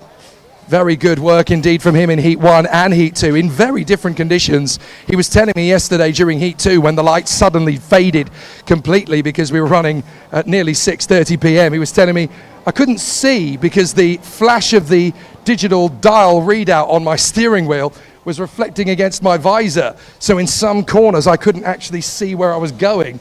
So very tricky indeed. But these racing drivers know the circuit very well. So a lot of them are able to just run on instinct there. Very tricky stuff for the contenders. But certainly in Junior X30, there is a chance opening up now for the Singaporean Conrad Garrow to move into a race and championship winning position. After what's been a very tough slog over the course of the season, a very difficult championship year in 2025 in Junior X30 with so many twists and turns through the season, but it looks like it could be on point for Conrad Garrow. It ain't over yet though, folks. There's still one final to go in this season with Danish Chen and Andrea Galimberti still with a chance to fight their way back into contention. We'll pick up the Junior X30 storyline a little bit later on. But for now, it's Cadet X30, and there's another three-way title scrap. Jake Kostecki, pole position, the Australian. Alongside him on that front row of the grid, it is going to be a hard challenge to try and overtake him at the sharp end of the field here for the very impressive and very feisty cadet racer Posh Kongchol. I believe it is in second on the grid alongside him. I can tell you there is some rain in the air. It is starting to fall a little bit in places, but it's certainly not dramatic enough to consider wet tyres yet. But this is Bira. It can rain very heavily, very suddenly, and very quickly indeed as well.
Clouds over the Bira circuit that may or may not break before we get to the finals. It's very tricky scenes here at the Bira circuit for the INFINITY IAME Series Asia 2025 season finale. There's been some very dramatic twists and turns already in the Junior X30 Superheat. 2 of the 3 championship contenders have failed to score. Danish Chen and Andrea Galimberti both failing to take the finish. So it definitely means a very exciting battle for the contenders in Junior X30 as Conrad Garrow picks up a 2nd place finish and the 9 points that go with it to really set up a fight for the championship title in the final. But now our focus and our attention has got to move on to the next port of call, and that of course is going to be the Cadet X30 title race. It's already been a very dramatic showcase for all of the contenders thus far, but we've still got so much to discuss and so much to talk about. So now that we have a little bit of an understanding as to how things are going to go, it's very much a tricky state of affairs for Jake Isteki and Mason Kwong on the front row of that grid. Posh Kongchol and Patapolko Kanjanaset, 2nd row of the starting grid, heading into a very exciting race battle. Jake Isteki does not look like a driver who's under pressure to win a title here. He's propping his feet up on the steering wheel of the kart just to chill out and relax. He is genuinely the most laid-back cadet driver I've ever seen in the sports history. He's just so relaxed and laid back. Nothing phases him. Nothing puts him under pressure. He is another little Oscar Piastri in the making. Certainly knows exactly how to go through this sporting journey, and that is with a smile and a song. He knows exactly how to do this.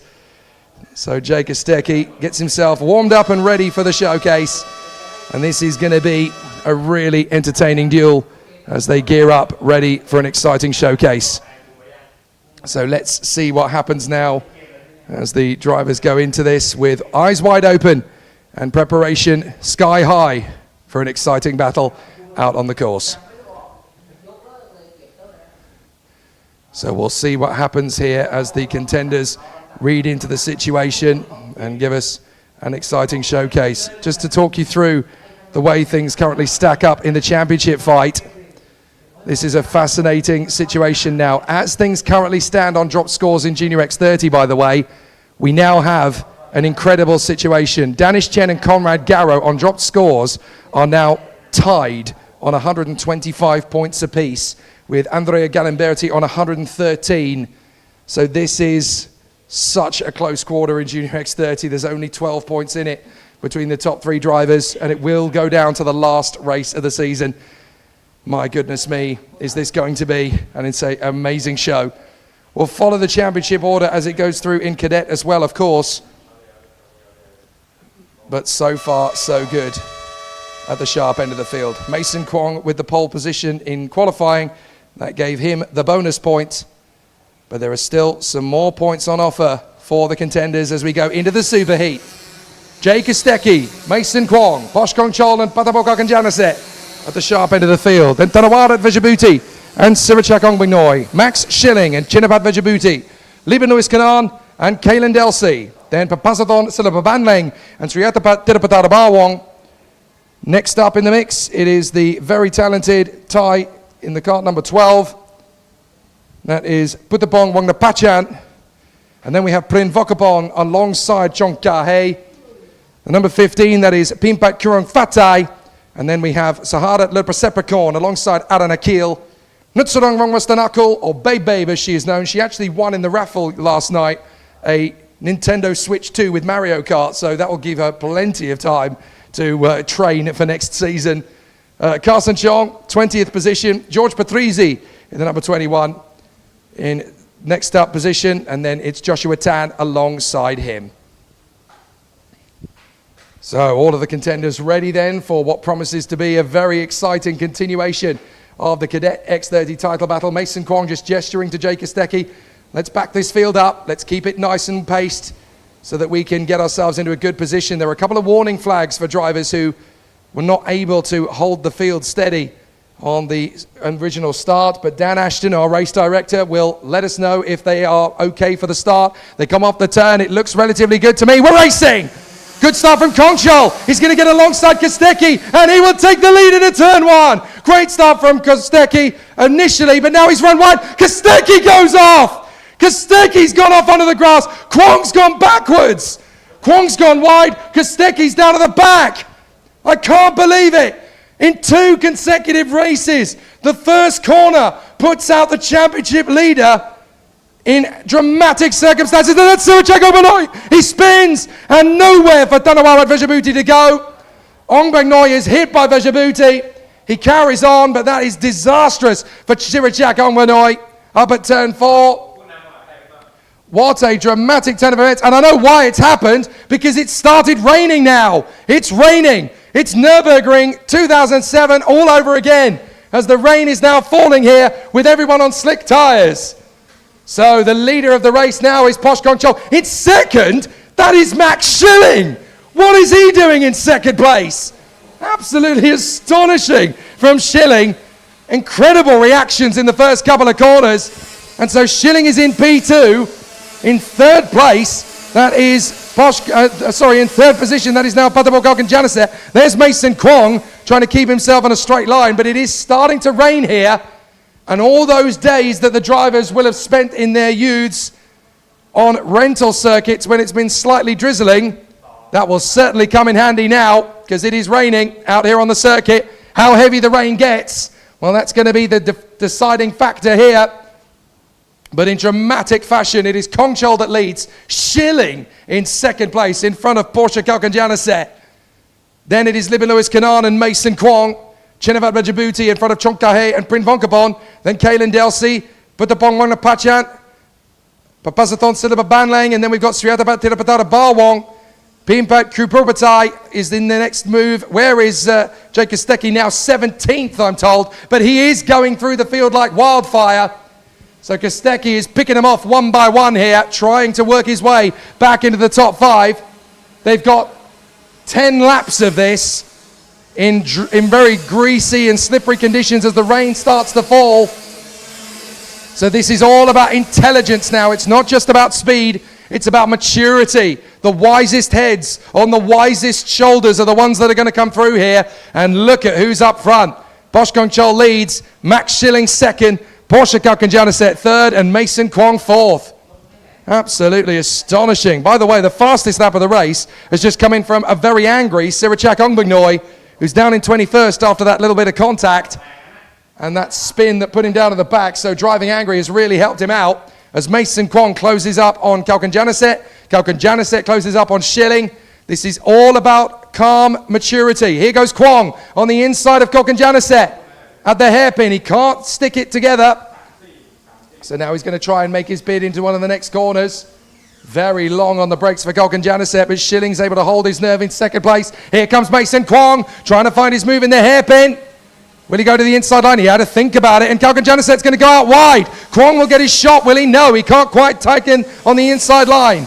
There's Kongchol in the lead. Schilling second.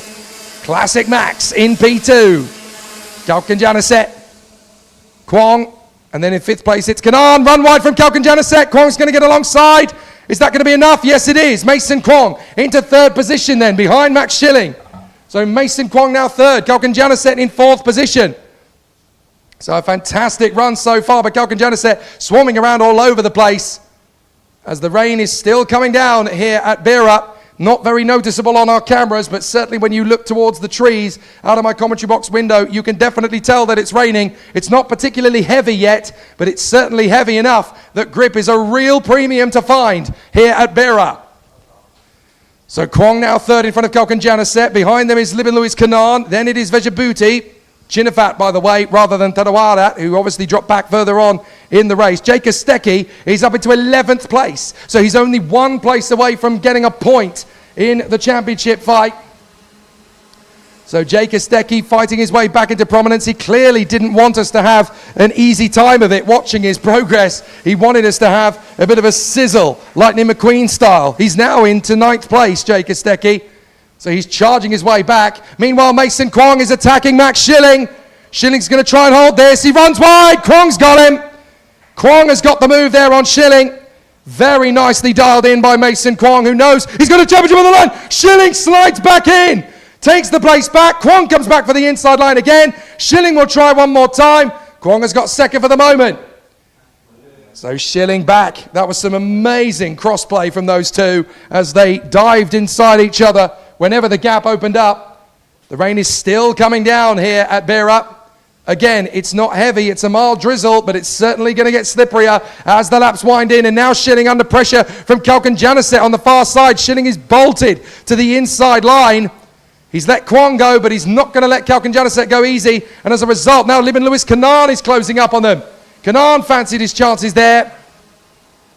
So as they come onto the main straight, Kong Chol still your leader. Kwong in second place, 3 seconds back from Kong Chol. As Jake Asteki is now up to 8th place. He really is not far behind these guys. He's been absolutely charging through the field. Now Schilling bolts himself to the inside line. Kalkan Janicet's going to try and run around the outside. Tighten up the apex, Max. That's better. Much better defense. Oh, Libin Lewis Kanan fancying his shot now on Porsche Kalkan Janicet, who tries to drive right round the outside of Max Schilling to thwart off the onslaught of Libin Lewis Kanan. But the Malaysian is all over the back of Porsche Kalkan Janicet, who's trying to wrestle his way past Max Schilling. Schilling gives him some space, but he knows he's got the inside line for the next turn as Libin Lewis Kanan tries to come round the outside. Well, that didn't quite go according to plan for Porsche Kalkan Janicet. Schilling read the situation well. Porsche Kalkan Janicet still trying to work his way through on the inside line. But this is tippy-toe stuff. The drivers are about 10 seconds or so slower. And the rain really is starting to come down now as Porsche Kalkan Janicet gets on the inside of Schilling. Schilling fights. Libin Lewis Kanan is going to try and go around the outside of them. Kalkan Janicet will have the inside line. Schilling tries to defend. Libin Lewis Kanan breaks through them all and gets into 3rd position. So Libin Lewis Kanan is now 3rd. Porsche Kalkan Janicet will try and get the move on the inside, but he's opened the door. Libin Lewis Kanan opens the door to Porsche Kalkan Janicet. And he gets through. Kalkan Janicet's trying to signal to them, come on, let's work together. Schilling trying to bounce back in there. And there is Jake Asteki. Jake Asteki's now P6. What a comeback from Jake Asteki. Off at turn 1. Now he's in P6. The Australian will not be halted. Schilling back on the inside of Libin Lewis Kanan. That puts him back into 4th place. Now he's on the attack of Porsche Kalkan Janicet once again. Great work. Schilling and Kostecki looking very strong in these conditions, but so too is Porsche Kalkan Janicet up in 3rd place. There is Chinapat Vajabuti. He wants a piece of this as well, but nobody's able to hold a candle to Posh Kong Chol up front. Mason Kwong staying with him roughly in 2nd place, but the battle for 4th is raging behind Porsche Kalkan Janicet. Schilling, Kanan, Kostecki, Vajabuti.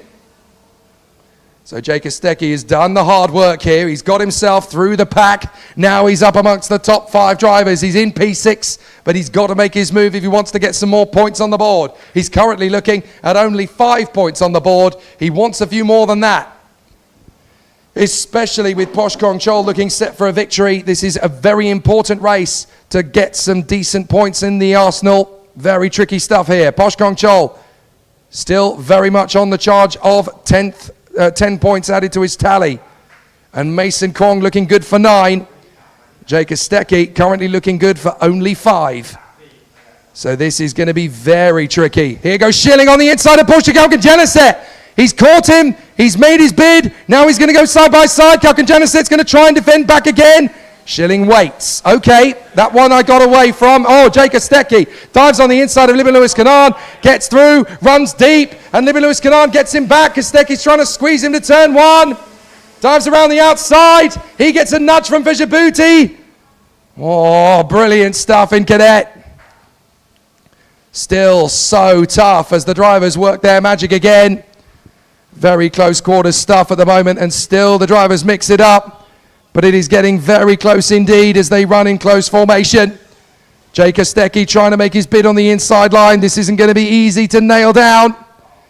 But it's so close as they continue to run forward. Kostecki putting himself back into the top 10 has kept his championship lead on song for the moment.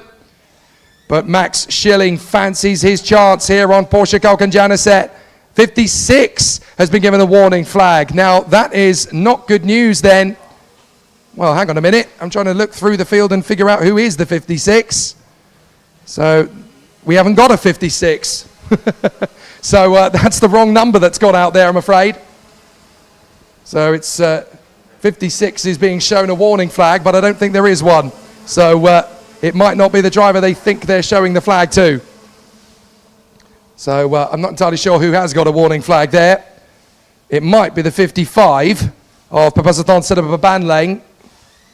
But when it's a 56, I have no idea who it is because we haven't got a 56. Oh well, never mind. We'll move on.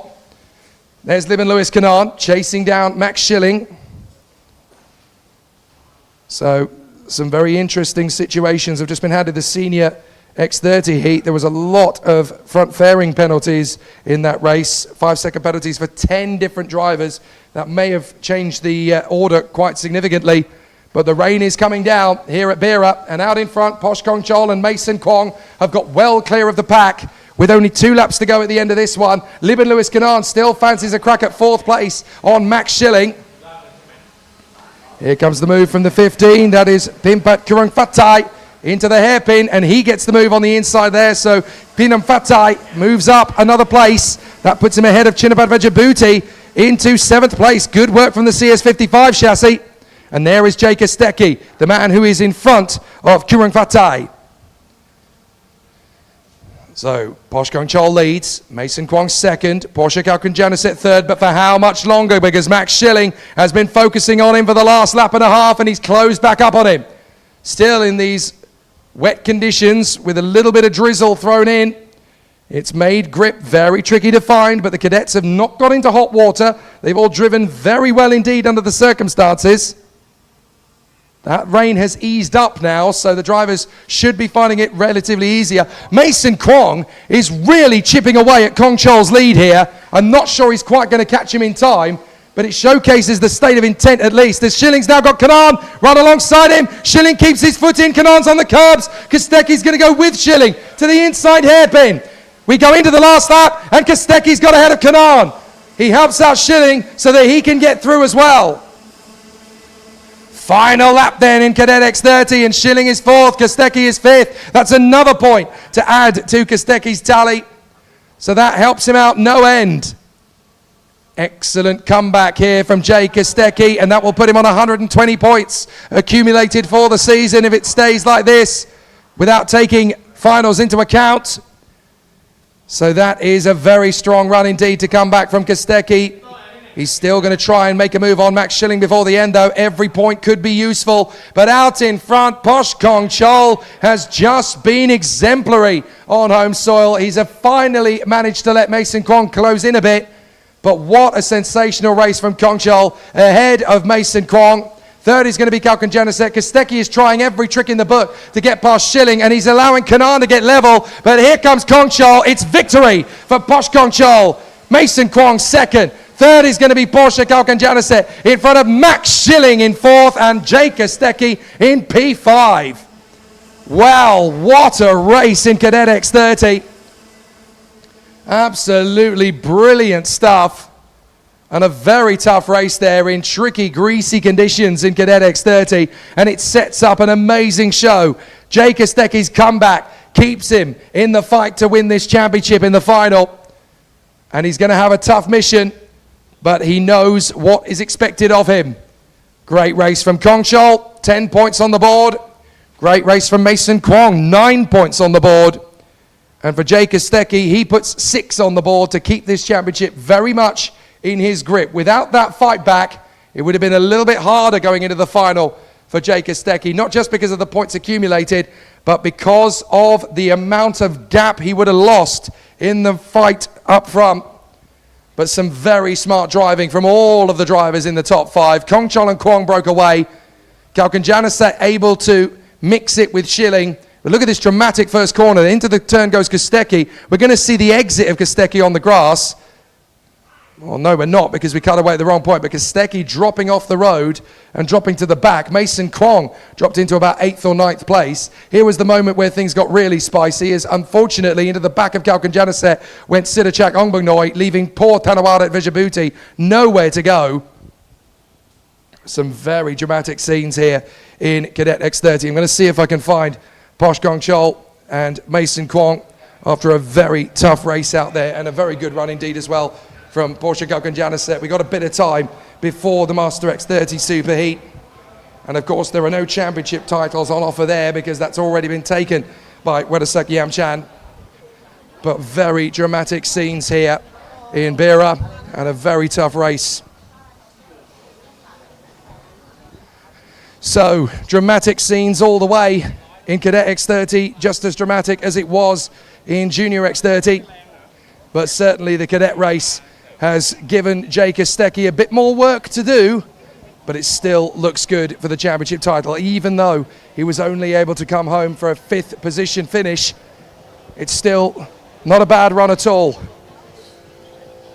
Well, the driver's working hard in that race. I'm going to see if I can have a quick word with Mason Kwong. He's just disappeared into the DRM awning. But second place, something you can be very happy indeed with there. Not a bad effort at all from Mason Kwong. We'll see if we can grab a word with a couple of the movers and shakers in that one. Some very tough battles out on the course. Well, Mason's gone and disappeared.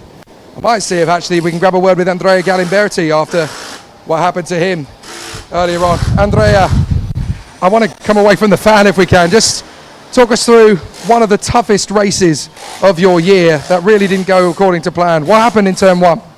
So I was just turning in, I was doing my normal line, and then from behind, Sarah Kojima pushed me, and I just turned no grip and just went out.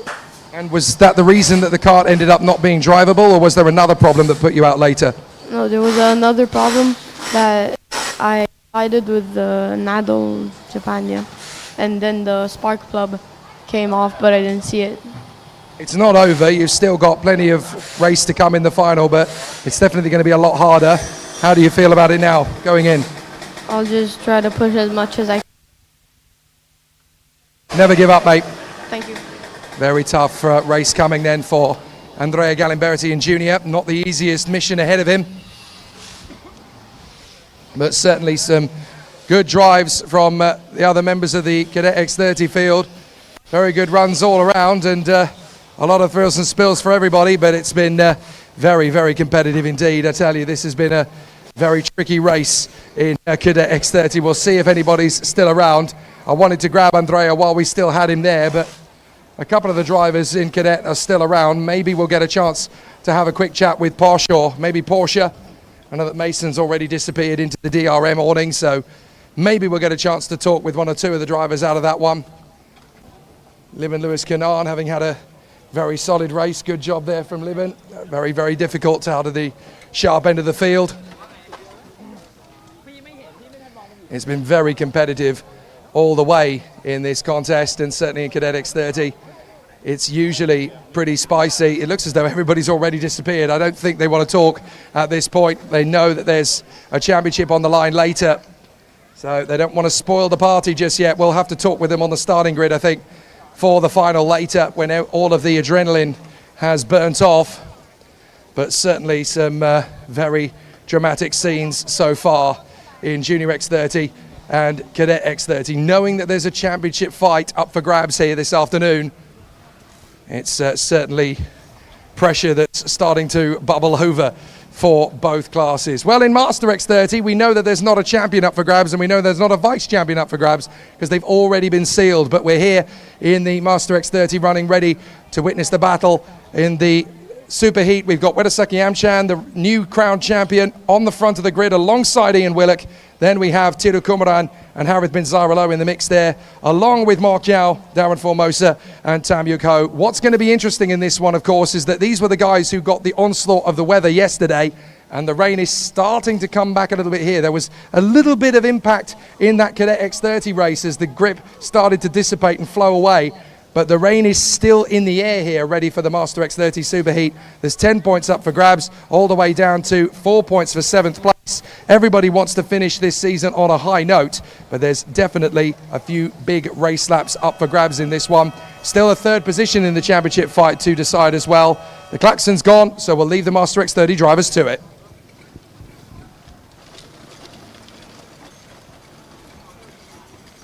So the 5-minute board goes up.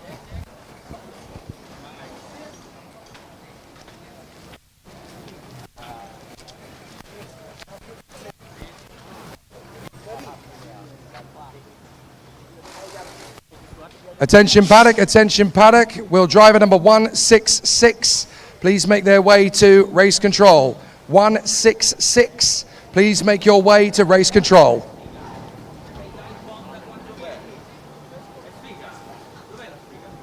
Well, we just had a fantastic race in Cadet X30. I've just managed to find Mason Kwong, second place at a very crucial time in the championship. That keeps your hopes alive after a very difficult race. What was it like when the rain started coming down?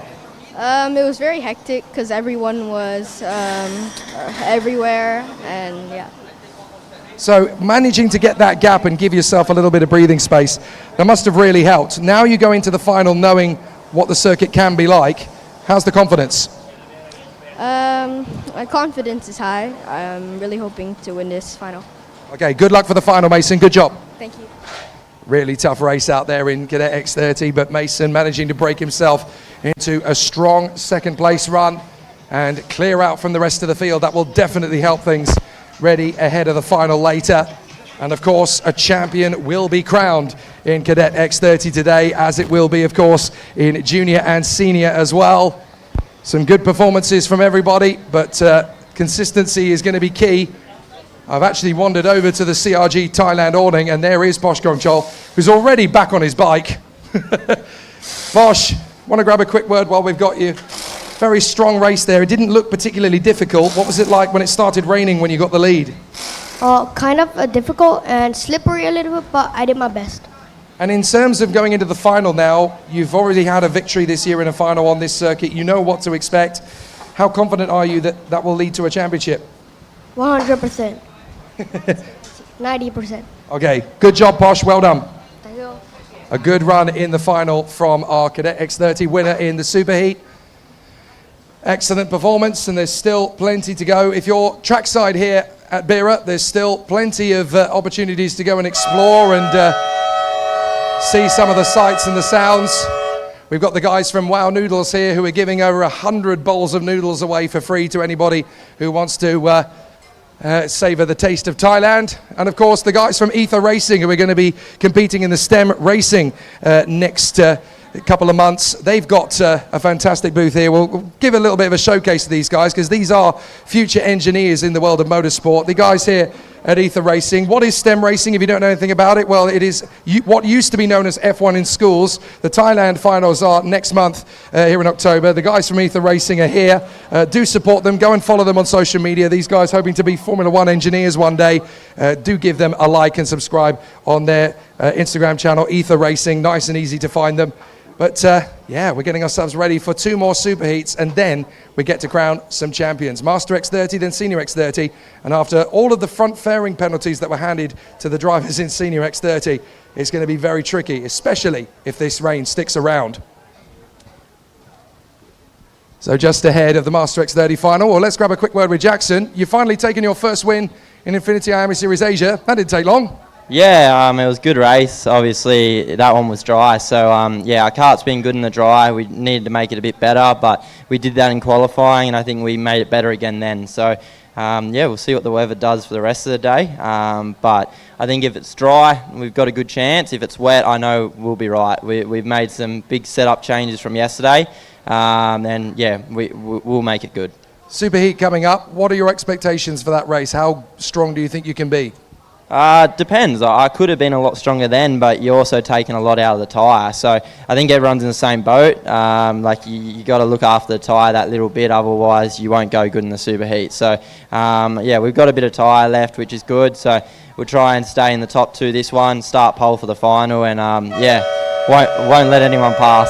Well, I know you've got a race to get ready for, so good luck for it. Cheers. Thank you. The formation lap begins then in Master X30, the penultimate race of the season in the Master X30 category. And it's been a really sensational battle leading up to this point. But for one man, Wedasaki Yamchan, this has been plain sailing on home soil. He's absolutely dominated the weekend so far. Pole position, Heat 1, Heat 2. Now he goes into the Superheat with plenty of opportunities to continue this fantastic journey at the sharp end. So he leads the way on the grid for this one. Ian Willock alongside him, second on the grid. Tidu Kumaran in a very strong third ahead of Harith Banzadalo.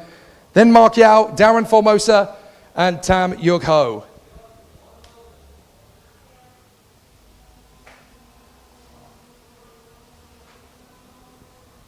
So as everybody gets themselves geared up into position and ready for a very intense run in the superheat, 14 laps of the course. Wadaseki Yamchan alongside Ian Willock. Championship points on offer here, of course, 10 points for the win. All the way down to 4 points for 7th because we don't have 10 drivers in Master X30. So off the turn they will come. They'll run in close proximity. We'll get a decent start, hopefully, in Master X30. We don't. On this particular occasion, it is a false start. So the drivers will go around again. And obviously our race director, Dan Ashton, will not send them until he is happy that the structure of the grids is okay. So he clearly felt there that a little bit more work was needed in order to have the carts just so. And as a result of that, the two men on the front row of the starting grid will get a warning flag. Here is a replay, well, we just had a replay, sorry, of the start, but Warasaki Yamchan and Ian Willock will get a warning flag now because obviously they did not start the race correctly. And if there is a false start, then the drivers on the front row of the grid get a warning flag for that. So that is exactly what the case is. And if they miss 2 starts, of course, the power is within the authority of the race director to put the drivers to the back of the grid. They can choose to do so. They don't have to do it, but they certainly have the jurisdiction to do so. There are the 2 drivers on the front row of the grid getting told by the marshal, you've got a warning flag now. So don't mess up these starts again, otherwise you could end up starting this race from the back of the grid. I'm sure the 5 drivers behind them would absolutely love that, but they can't preempt it, of course. They've only got to watch and wait to see what happens with Yamchan and Willock. Then it is Kumaran and Zyralo, Yao, Formosa and Tam. Off the turn they come. Is this going to be a good start? That's more like it. Lights go out and Yamchan breaks into the leaders. Tidu Kumaran breaks into second place alongside Willock. Formosa tries to get up the inside, wrestles with him through the turn, and Formosa shoots up from P5 on the starting grid to P3 as he and Tidu Kumaran have made the break. Willock is down to 4th position. Darren Formosa finds himself in a very strong position now as out in the lead it's Wedasaki Yamchan, second for Tidu Kumaran, then Formosa, Willock, Zyralo, Yao and Tam. So a very solid run. Mark Yao has managed to get his way into 5th position behind Ian Willock, so that's left Harith Bin Zyralo down in P6 on this occasion. Tam Yoko still there in P7 on the Simon Racing cart. But out in the lead, it is Wedaseki Yamchan, and Tidu Kumaran is keeping him honest in the opening couple of apexes. So Tidu Kumaran's actually got a real chance here on Wedaseki Yamchan. Yamchan is not pulling clear of Tidu Kumaran in these greasy conditions. Kumaran fancies his chances, and he might get a shot here on Yamchan. Kumaran is going for broke. Up to the inside line, it's 3 wide behind as Yao is going to make his bid on the inside of Willock, and he gets there. As again, Tidu Kumaran challenges Wadaseki Yamchan. Yamchan has not quite got the setup right yet. He's certainly not warmed up the cart enough yet because Tidu Kumaran is right on his tail. And as they run through, Kumaran likes these greasy conditions. It certainly seems to suit his driving style well. So, Tidu Kumaran in the DPE Paralin, pushing hard to try and outfox Wadaseki Yamchan, who for the first time this weekend looks vulnerable. Out through the hairpin, Yamchan trying to break away from Tidu Kumaran, but Kumaran is coming on strong, and so too is Darren Formosa. So Kumaran and Formosa closer to Yamchan than the Thai wants at this moment in time. We're going to complete the second lap, and Tidu Kumaran is still putting pressure on the Thai. Wadaseki Yamchan has been exemplary all through the weekend. Darren Formosa, though, was only 0.04 of a second slower than Wadaseki Yamchan in qualifying. So it's not done yet. There's still plenty of opportunity for this to turn around. So Wadaseki Yamchan leads from Tidu Kumaran, who's still pushing hard here. Works as a surgeon in a very busy hospital in Kuala Lumpur. Does Tidu Kumaran. He's a very talented driver when he's not got a scalpel in his hand either. There is the hard-charging Ian Willock, but the start of this race has not gone according to plan at all. Started on the front row and now finds himself down in 5th place in front of Harith bin Zaralo as Formosa falls slowly and gradually into the clutches of Mark Yao. But now Wedaseki Amchan is starting to open up the taps on Tiru Kumaran. He's got the physicality, he's got the stamina, and so he can pull clear. So at the end of 3 laps, Wedaseki Amchan looking very composed in the lead here from Kumaran, Formosa, Yao, Willock, Zyrolo and Tam. So Tam Yuko is struggling at the moment to keep up with the pace. This is the difficulty in the dry. It's not quite so easy compared to the wet tyre condition. He was able to mix it very well in the wet yesterday.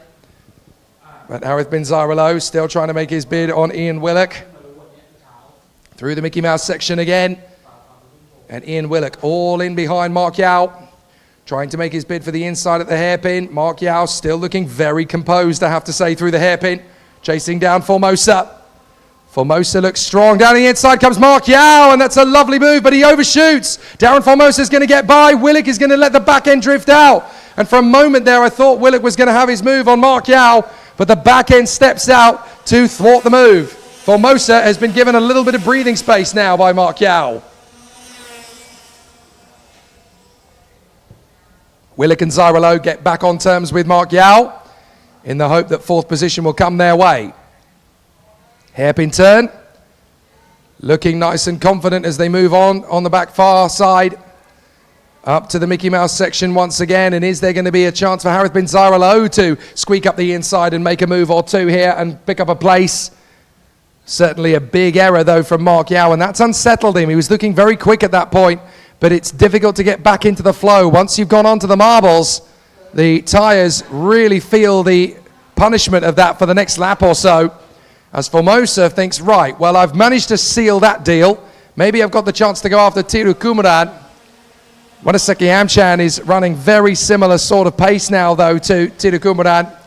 57.4 the last time by, 57.6 from Wedaseki Amchan, but Formosa's done a 57.7. So he's not far away from the pace of Yamchan up front. So for once, Wedaseki Yamchan not actually finding it too difficult out there, but certainly not as dominant as he used to be. Tiru Kumaran driving a great race in 2nd place from Formosa, Yao, Willock, Zyrolo and Tam Yuko. So some very tight racing in the midfield here as they challenge each other through the S's and out of the Mickey Mouse section again. Willock looks hungry. Seems to be building up to a move here on Mark Yao if he can make it work in his favour. Formosa is eating up the road to Tiru Kumaran. So this is going to be gradual as Kumaran is desperately trying to stick with Wedaseki Yamchan up front.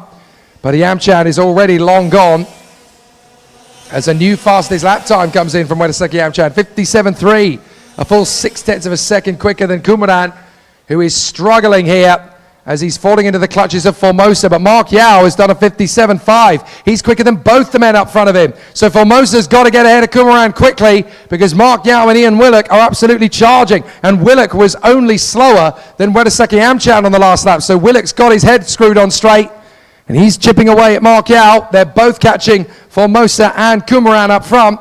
So this could be a real shuffle of the deck in a moment. 6 laps done, 8 to go. As Ian Willock chases down Yao. Yao chases down Formosa. Formosa chases down Kumaran. And as a result, all 4 of them tighten up. So this is going to be very tricky. Up towards the hairpin again. Wedaseki Amchan is now opening up that steady gap that he's got used to doing over the course of the weekend. But this is for second. Kumaran, Formosa, Yao, Willock. And then in 5th is Arizona. Big run from Darren Formosa in a turn 1. Oh, lovely overtake. Last of the late breakers, straight out the, oh my word, straight out of the Daniel Ricciardo copybook. Yao makes the same move in a 3rd place. Look at how late that was on Darren Formosa to get the move on Tiru Kumaran, but it was sweet as a dandy. Beautifully done, and that's Formosa in a 2nd place. Yao's gone through, Willock's gone through, and poor Tiru Kumaran now finds himself down in 5th. Willock side by side with Yao. Hoping for an amazing move now on the inside line. But Yao is looking pretty quick here. Third position, ahead of Willock. Harith Bin Zaralo gets close to Tiru Kumaran, but not close enough to make the overtaking move. Up to the hairpin again.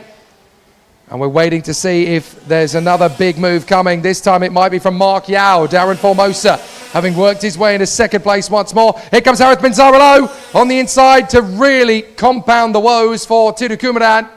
As Harith Bin Zaralo, the Malaysian, who has just become vice champion, has ended up then taking the position away from Tiru Kumaran. As we've got a warning flag going out for Ian Willock. So Ian Willock has been given a warning flag. I'm not entirely sure what that's for. I didn't see anything untoward myself, but there are many cameras around the circuit here. So that would have been picked up by somebody else, I'm sure. But certainly for Mark Yao, a chance at second place is getting bigger all the time. He's now reeling in Formosa down to the braking zone. He goes long on the brakes to try and get round the outside of the Australian. Formosa's holding his nerve. Second place is a good place to be. But Mark Yao and Ian Willock are both going to be pushing pressure on them as Willock figures out that he's got a warning flag down the straight. Into turn 2. They will flow through. Yao is behind Formosa. But Mark Yao is so quick when he's got a good position. And when he's got the feel of the kart underneath him, this is when he can really start to utilize his own personal strength. Stamina and endurance is very much the name of the game in Master X30. To try and keep the tempo sky high as long as you can. Wanaseki Amchan now 3 seconds clear of Darren Formosa. But look at Willock. He's really threatening Mark Yao into the hairpin. He might get a shot here down to the left-hander, the penultimate corner. But Yao is too busy focusing on Formosa. He's going to have to go from a million miles back if he wants to make the bid into second place. And Willock knows it. So he's able to be a little bit more cautious on the brake pedal. And that gives him a chance to be a little bit more aggressive on Mark Yao coming off the turns. So Formosa, Yao and Willock, they've got 4 laps to go in this fight for second place. And Mark Yao looks really hungry behind the Australian. Mark Yao looking for the move on the inside line. That could be enough. He's there. Formosa's going to come straight back at him. Oh, brilliant play-by-play between these two. Formosa backs down again. Yao comes back through. And that's the move completed. Mark Yao in a second place then on Darren Formosa. Great squabble between these two. Now Formosa's got to keep his kart as wide as a Buick if he wants to keep Ian Willock at bay. Side by side. And that will do for the moment. No chance of Willock getting through there, but Formosa definitely pushing on. But Mark Yao has worked himself neatly into that second place slot, and he will try and keep that for as long as possible. So a very good run. Up onto the main straight. Wanaseki Amchan, Mark Yao, and Darren Formosa. There is Tiru Kumaran still trying to keep himself in the mix. But such a tough battle awaits us now as we've got Ian Willock keeping an eye over his shoulder at Harith Bin Zaralo, the Malaysian, who is the vice champion of 2025. He wants to keep himself in the mix here on the Carlos Sainz chassis. So can Harith Bin Zaralo make it happen? Up to the very tight section of these tight and twisty moves. Very tricky. Here's the move on the inside from Willock on the inside of Formosa. There's not a lot of space to play with. Formosa wrestles round the outside. Is that all you've got, Ian? Come on, throw something good at me. And Formosa holds it, but he drifts wide out of the penultimate hairpin. He leaves space for Ian Willock, but he's able to go straight past him again. As the Amchan goes into the penultimate lap. Mark Yao second, Formosa third, Willock fourth, and Zaralo in fifth. Now Harith Bin Zaralo fancies a chance on Ian Willock, the Singaporean. Oh, and a run wide from Harith Bin Zaralo. What a mistake from the Malaysian. That drops him right out of the equation for fourth. Wow, big disappointment for Harith Bin Zaralo. That was a big error, and that's going to cost him far too much time. So that takes the pressure off Ian Willock, who's now all over Darren Formosa. He wants third place. Some very interesting lines taken by Ian Willock in the bid to close up on Formosa. So Darren Hollywood Formosa, the Australian, still putting on a good show here in third place. Mark Yao, the man in front, not taking too many risks here, and certainly keeping himself in no problem at all. As Wanaseki Amchan goes into the final lap, this championship victory is just now a homecoming for IAME. Won the title last time out, of course. The only champion to be crowned in round 5. And it's pretty much done and dusted already now for him again as he runs in the lead. But this is a big battle for third. Willick's going to dive on the inside. He takes the place. Formosa's going to try and get back level with him once again, but Willick has the move on the inside line nailed. Formosa has to concede. Harith bin Zayralo is right there in 5th place, having made up some of the ground lost from his little off onto the grass earlier. So Willick is through into 3rd place. Formosa taking a wide trajectory. So good work from Ian Willick. Determination keeps him in the zone, and he works his way to 3rd with Formosa and Zayralo left to fight amongst the scraps. But out in front, it is the Thai superstar, the king of Master X30 in 2025 too. Wedasaki Amchan takes the win in fantastic fashion here in the Super Heat. 10 points more on the board in what has been a dominant season for Amchan. 2nd for Mark Yao, 3rd for Ian Willick, 4th for Darren Formosa, and 5th place for Harith bin Zayralo, ahead of Tiru Kumaran and Tamio Ko.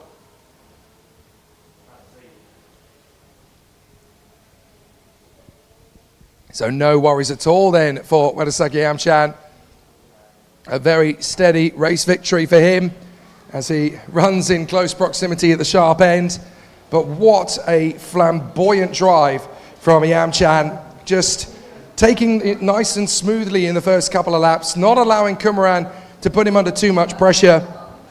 There was a gap, there was a little bit of badinage between them, but there has been a really steady run out in front. Once he really started to canter into his flow, that was it. No chance of recompense and no second chances for the men around him.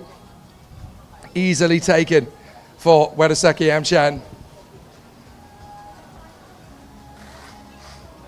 So a very solid run for all of the contenders here. They wanted to make sure that this was a fairly straightforward Master X30 Super Heat. And certainly for Wedasaki Amchan it was, but we had some great battles everywhere else. Some fantastic performances from everybody. They put on a great show. And now they've got just one race left of this season. The Master X30 final coming up later this afternoon. But certainly a great performance from our Masters. Senior X30 about to get underway as well with pole position for the Australian Jackson Susan-Harlow. He'll line up alongside Yukapo as once again the two of them go to battle here at Bira. But some fantastic performances all the way through, and it really has been a solid effort. I'm going to see if I can grab a couple of words in Thai with Wedasaki Amchan. Sawadee ka, Wedasak. Mai mi panha? Mai mi panha. Kabud ka. He absolutely loved that out in front. He doesn't speak a word of English. Fortunately, my Thai is minimal and can just about get a very happy and very chilled out Wedasaki Amchan. Let's have a word with Mark Yao. What a run. That was a bit more like it from you there. 2nd position. Wedasak's so strong out front, but mixing it in the midfield and getting your moments, that must be very satisfying. Yeah, it is. I just had one goal, which is to just do my best, and that's it. So to come through in 2nd, what's it like in the middle of the race when the tyres start to scream at you? How much more life can you expose out of them if you're smooth? I basically just depend on my intuition, and I felt that I cooked the tires too much in the beginning, but at the later part of the race, I just brake more and brake earlier. Fair chance. We really enjoyed that, Mark. Well done. Thank you so much. And a good run as well from Ian Willick. We'll have a chat with him as well. Ian, that was a tricky one. 3rd position. It had to really go down to the wire to make it happen, but what was it like out there in the middle of all that? To be honest, I got very lucky. Engine felt like it was on its last legs, like it was not revving to the maximum. So lucky I stood at a good bottom end, so I was able to like make it work. But I felt like a lot of pace in hand, but we couldn't show it today, unfortunately. But you know, there's a lot of fun, to be honest, right? Sometimes the struggles are what makes it fun, right? So let's see, inside line for the final. Hopefully it doesn't rain, and hopefully my engine's working.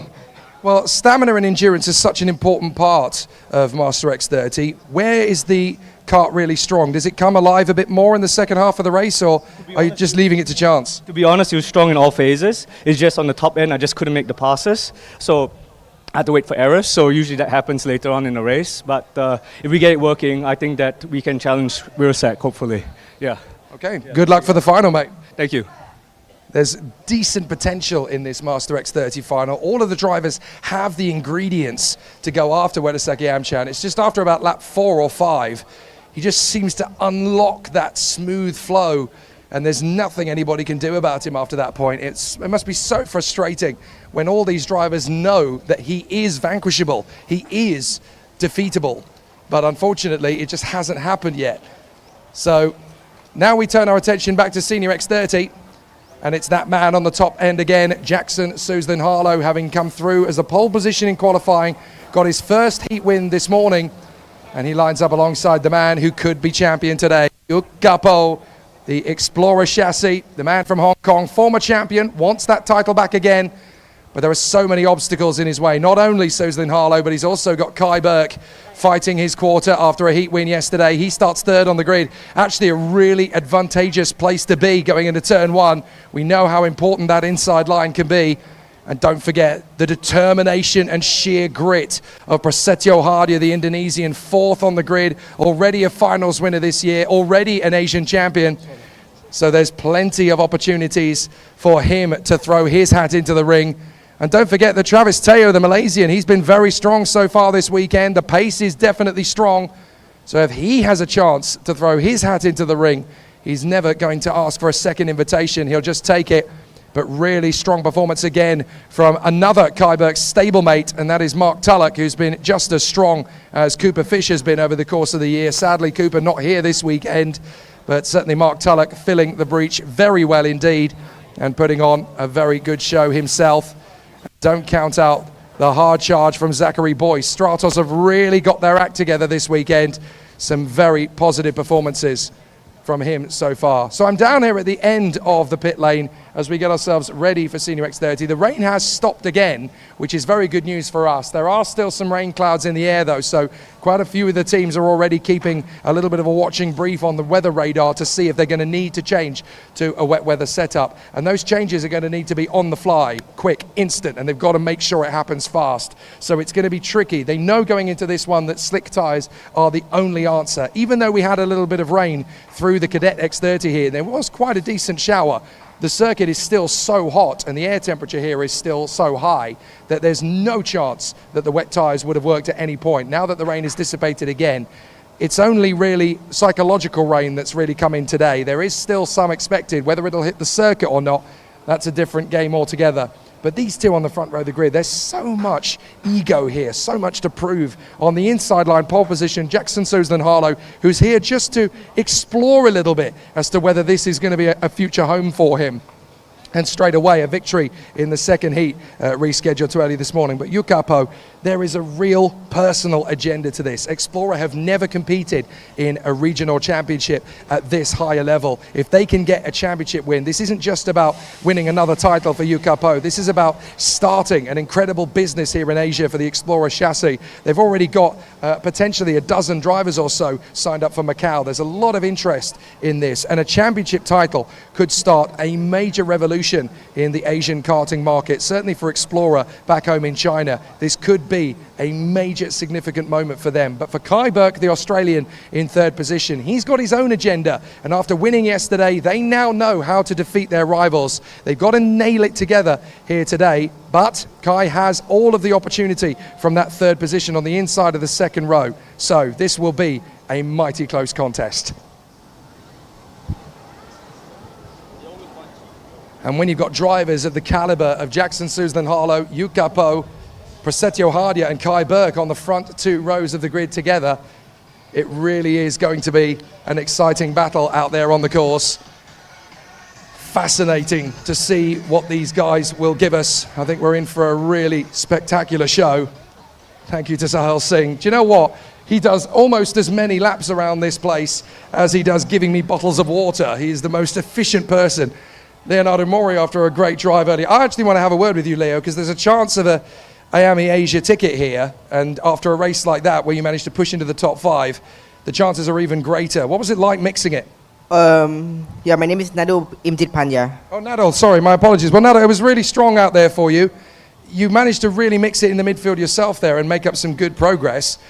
There is a chance, though, that you can push towards this top 5. Your grid position is not that bad going into this one. What do you think is going to be the key factor? Yeah, I think I can push. I just made a mistake. I just got taken out on turn 3. It was a racing incident, and then I tried to go up the field. I managed to finish 9th. I think in the final was only like push to get top 5. I think probably top 1 is maybe possible too. It's been an up and down season for you. You've had great pace in some of these weekends and it hasn't come together. What's going to be the key improvement you're going to work on for 2026? I'm gonna work on my pace. I think I should be faster than this, so I could like compete more, maybe start in the top 5 instead of like starting low, because there's gonna be a chaos in the midfield. Is it back in junior again next year, or are we making the step up? I'm not sure. Maybe make a step up. Good stuff. Looking forward to it, Nadal. Good job. Thank you. Nadal's had plenty of pace this year, always towards the top 5 over 1 lap, but it's all the pieces of the jigsaw puzzle that have to come together to make a solid race of it. So it's never easy to define what these secret ingredients are that get you to the top end of the grid. But so far, so good, certainly for Nadal INFINITY. We got a brief chance to talk with him there. He looks so similar to Leonardo Mori when they're in race suit trim. And I just got a little bit confused there. It's hot, I'm dizzy. Give me a little bit of grace, please. So everybody moving their way into position then for the Senior X30 Superheat. Championship points on offer, don't forget. That is our race director, Dan Ashton, just reminding the drivers briefly there about how they need to go about the start, because we did have a false start in heat number 2. And obviously, when we get a false start, that is the 2 drivers on the front row of the grid's responsibility to make sure that they control the pace. And of course, if they don't do so on a couple of occasions, there is a genuine chance that they can get put to the back of the grid. Now, they don't always do so in those situations. The race director has it in his power to do so, but it's not a guarantee. It just depends on the circumstances.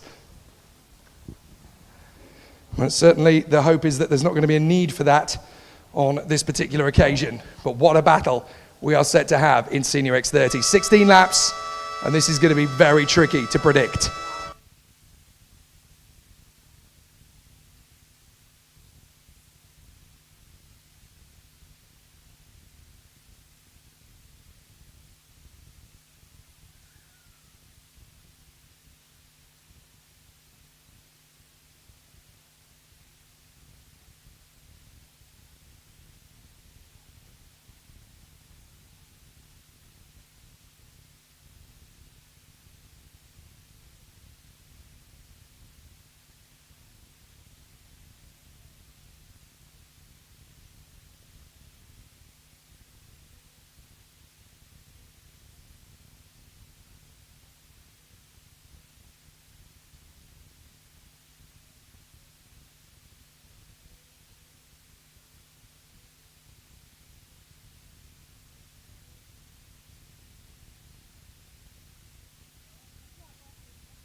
There are now so many ramifications to take into account as we get ourselves ready for the Senior X30 Superheat.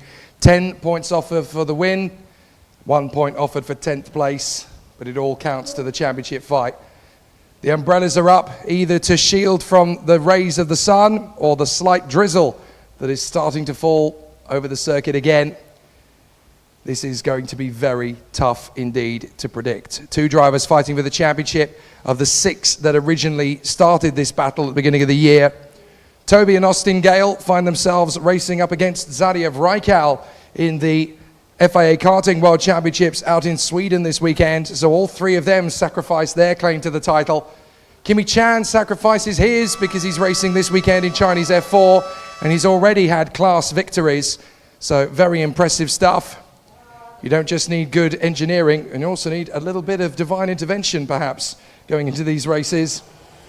But now we're ready to set the next chapter of the Senior X30 battle in motion. Only 2 drivers left fighting for the title. Yu Kapo of Hong Kong and Kai Burke of Australia. Jackson Susan Harlow on pole from Yukapo and Kai Burke. Prasetyo Hardia, Travis Teo and Mark Tullock from Zachary Boyce, Wadavong Kumarakul, Daing Ibrahim and Akshat Misra, the Indian driver, going off P10. A very consistent week for him so far.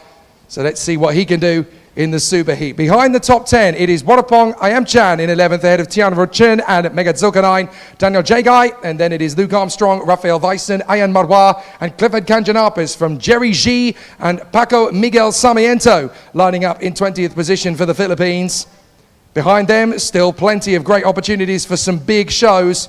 21st for Miguel Quinones, then it is Chivas Lee, Shah Moshwan and Thomas George in front of Morgan Loganathan, team principal of Fireball Motorsport Racing this weekend. Andy Bure, Johannathan Mersha, Melvin Shane, Jenny Bibonnet, who qualified originally top 10, don't forget, and then Put Suntachutrawang and Sutomo Nishimura. So all of the contenders are ready for an exciting show, but what are we going to get to see from Senior X30 in this amazing battle down to turn one? Who is going to get there first? In both Junior X30 and Cadet X30, we've had a championship contender off at turn one. What are we going to see in Senior? Let's find out. Down to the first corner, and Jackson Suslin Harlow holds his nerve on the inside line. Kai Burke goes round in the inside to try and thwart Yuka Bo, but he holds his nerve, and there's contact at turn one on a big accident. 228 there, having a nasty shunt at turn one and out of the kart. Well, that's 3 or 4 karts that have gone off there at turn one. Yet again, there's more drama. 228 going off. That was a very unfortunate incident there. As they run through on the first corner, there's a little bit of a slide and up in the air over the top. Couple of karts bouncing around. Oh, goodness me. That was ferocious as the drivers in question. That's Daniel Jagai as we go to slow boards. Oh, red flag, red flag. Red flags. So the race has been stopped. And so we end up under red flag situations, just looking around to make sure that the drivers in question are obviously being attended to at the scene. And it looks to me as though everybody is on their feet. There is going to be some medical attention to a couple of the drivers in question. But it is red flags. So the drivers are going to be brought onto the starting line here. And obviously that means that the race is going to be restarted. But, well, there's been drama all the way this weekend, and it hasn't abated in the Senior X30 Superheat. So the race has been red flagged before the end of lap 1, so that means that by courtesy of the regulations, this should be a full restart. We'll wait for official confirmation of that, of course. But the drivers are stopped on the main straight, as is protocol in these situations. Several drivers have managed to get away from the scene of the incident. Sutomo Nishimura involved again after his own problems there. Earlier on in the weekend, he dropped right to the back, of course. But we've got several drivers involved in that incident, several karts coming a crop up. I think one of them was, one of them was obviously Daniel Jagai, because we saw that incident unfold as it went through. I'll try and identify some of the other drivers involved in the incident, but it looks as though everybody essentially is now being attended to after a rather tricky start to proceedings, but I think safety protocol is now obviously being adhered to correctly. And there is Daniel Jagiar. That is such good news to see him on his feet and getting his own way to the ambulance for checks. Thank goodness for that. It looked so nasty. But Daniel Jagai was able to get away from that without too many difficulties. It looked worse than it was. That's often the way, of course, in this sport. But it was up and over after going over the top of Wadapong Yamchan, a flying kart Republic. I think it was the kart belonging to Daing Ibrahim that went up in the air, pirouetted in front of the field and got collected by one of the Birolats in the middle of all of that. I'm trying to make out who it was. I think it was the Birolat of 248, I think it might have been involved in that one initially. Well, 248 is Jenny Bibonnet, and it's not her helmet involved in that, so I'll try and double check who it is that got involved, but certainly the 228 of Daniel Jagai did get involved in that. So a very dramatic start to the race, that is for sure. And it was pretty tricky all the way through that first corner. Several drivers involved, and it was airborne for Daing Ibrahim over the back of the 245. So a very scary moment as Wadapong Yamchan and Zachary Boyce got a big clout there on the way through turn one. That spat Daing Ibrahim out into the path of Daniel Jagai, who had absolutely nowhere to go. And there was a Biralat caught up in the middle of all of that as well, trying to figure out which cart that was embroiled in all of that, but it was a fairly nasty moment there. And so pretty tricky to see how that all unraveled. But everybody just about getting away with that without serious injury. There will be some discomfort for sure, but certainly several drivers getting involved in that one. Wadarong Komorakul managed to get embroiled up in all of that somehow. I think there was some avoiding action needing to be taken there by a couple of the drivers there. There are Dan Ashton and Martin Bean in conversation with Lit Wong, clerks of the course, keeping an eye on things. The drivers are now invited to get out of their carts. So some very dramatic scenes here initially as drivers find themselves now out of the carts. Everybody pretty much okay under the circumstances, but very dramatic scenes here, that is for sure. But I can tell you that Daniel Jagai was able to make his own way out of the cart, so that is very good news. And now there will be a meeting of the drivers on the main straight. So I'm going to go down and see if I can get any reaction after what has happened there.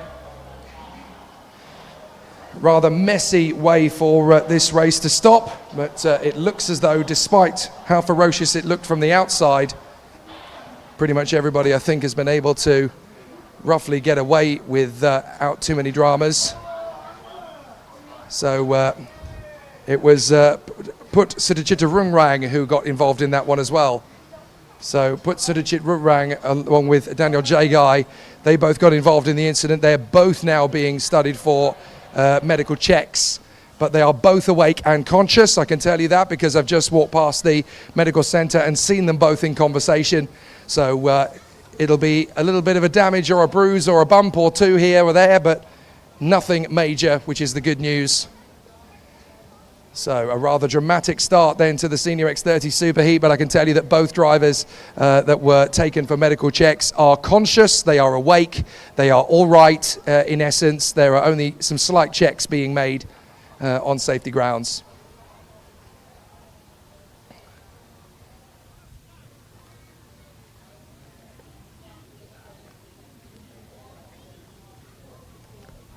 So there you go, Dan Ashton telling the drivers how it's all going to go.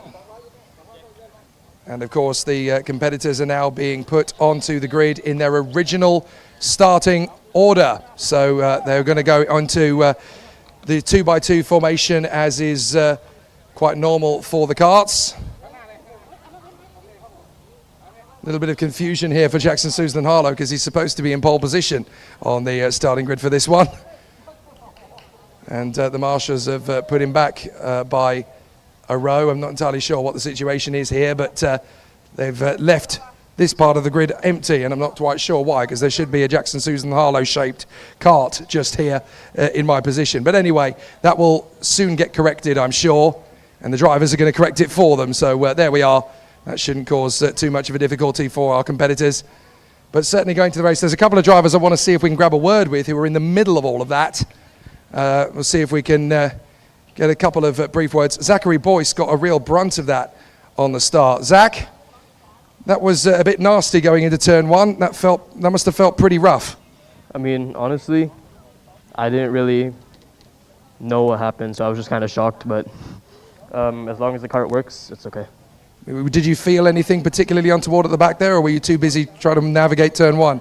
Well, I could see someone like flying out of the corner of my eye, but other than that, just trying to survive. Okay, fair enough. Good job so far.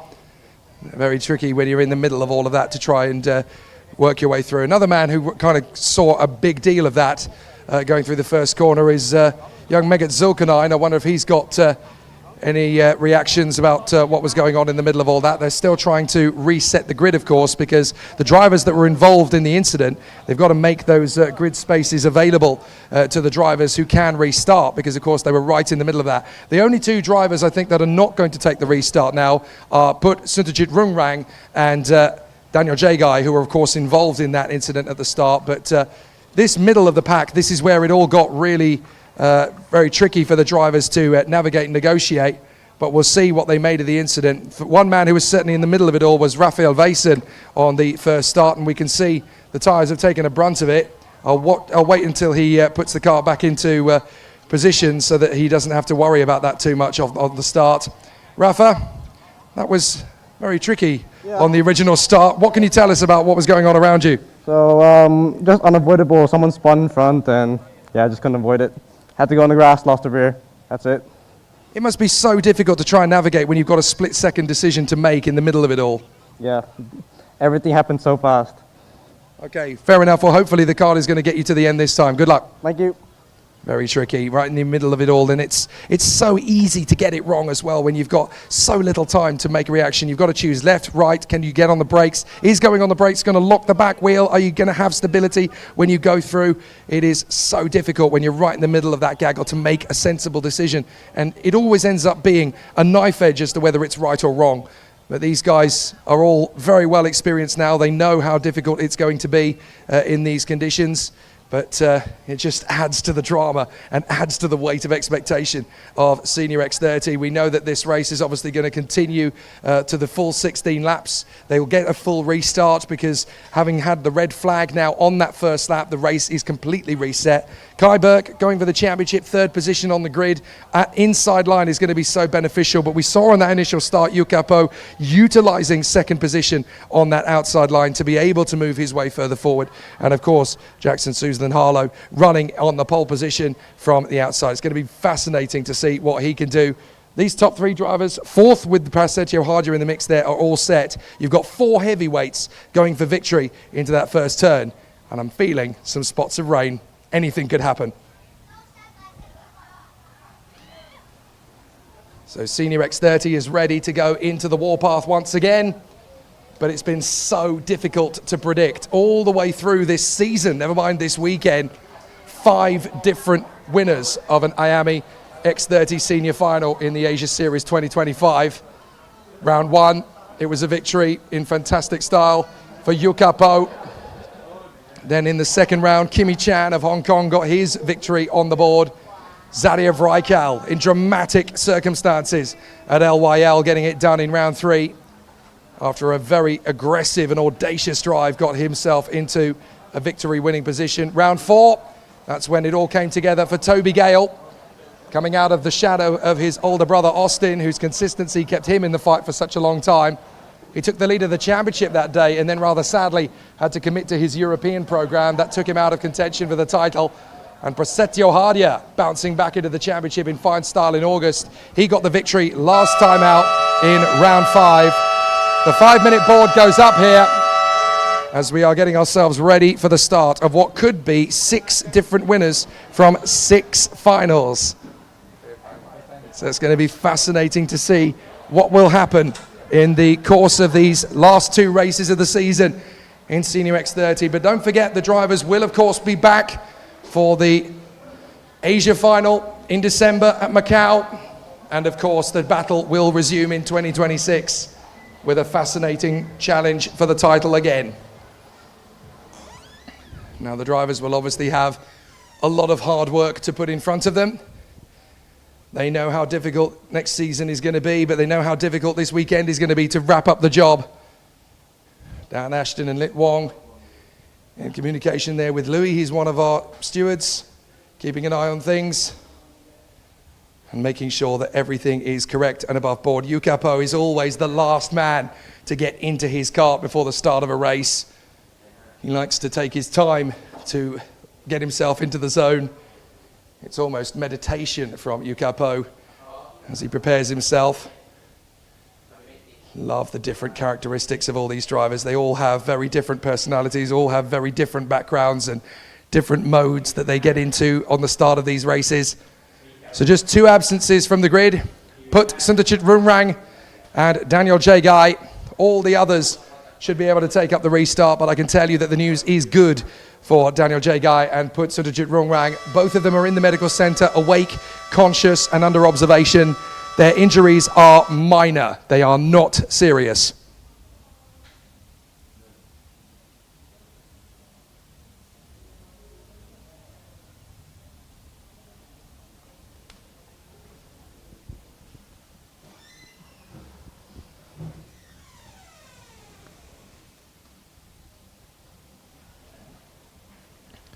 All of the tension and all of the build-up in this 2025 season finale is coming to a pressure point once again.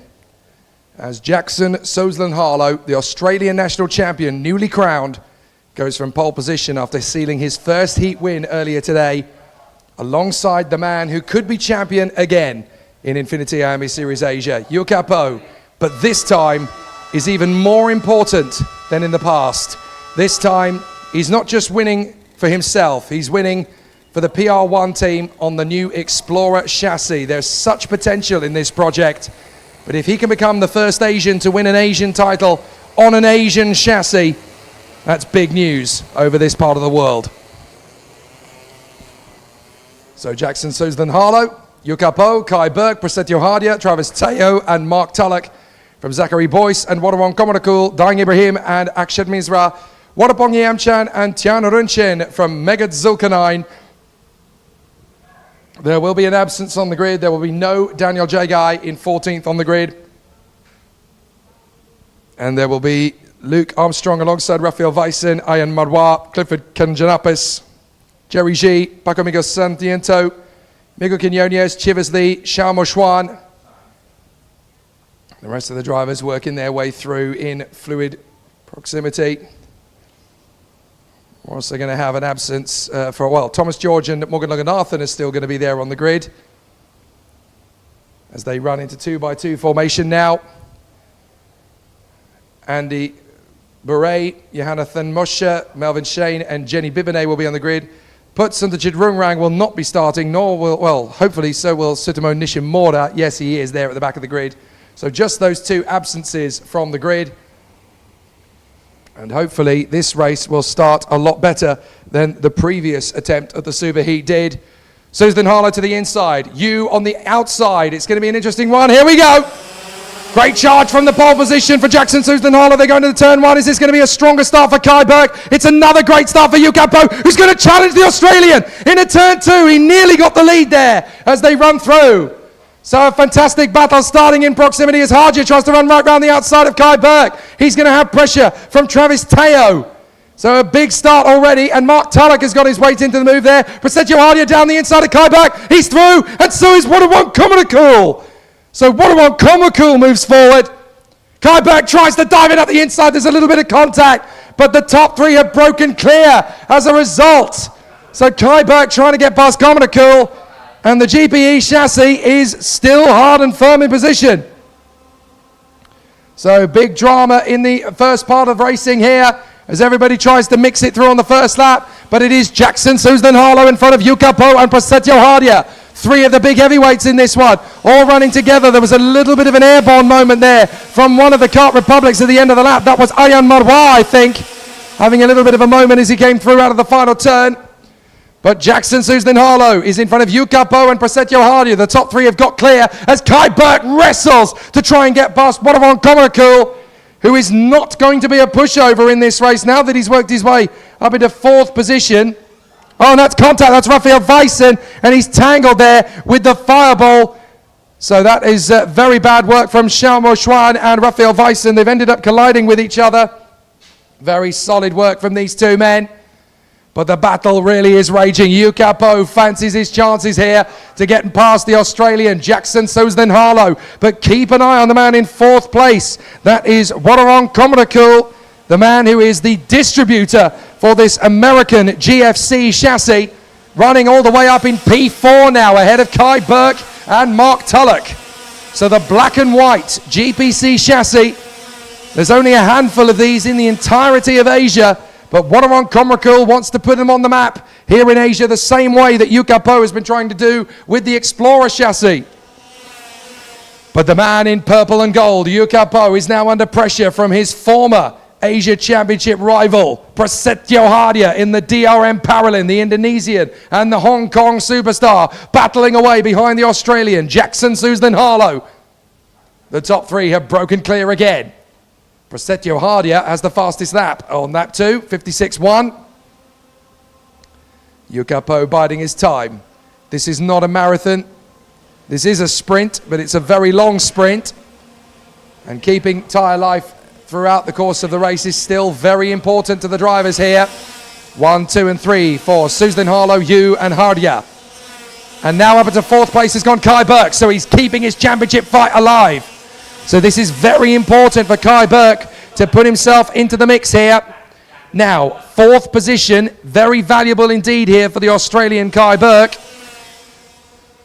So let's take an argument to say that the two drivers wouldn't score points in the final. Look at the battle going on now as we've got a terrific tussle. Wadavon Konmakul is battling away here with Travis Teo and Mark Tulloch. They wrestle their way past Konmakul, leaving him with no room on the outside line.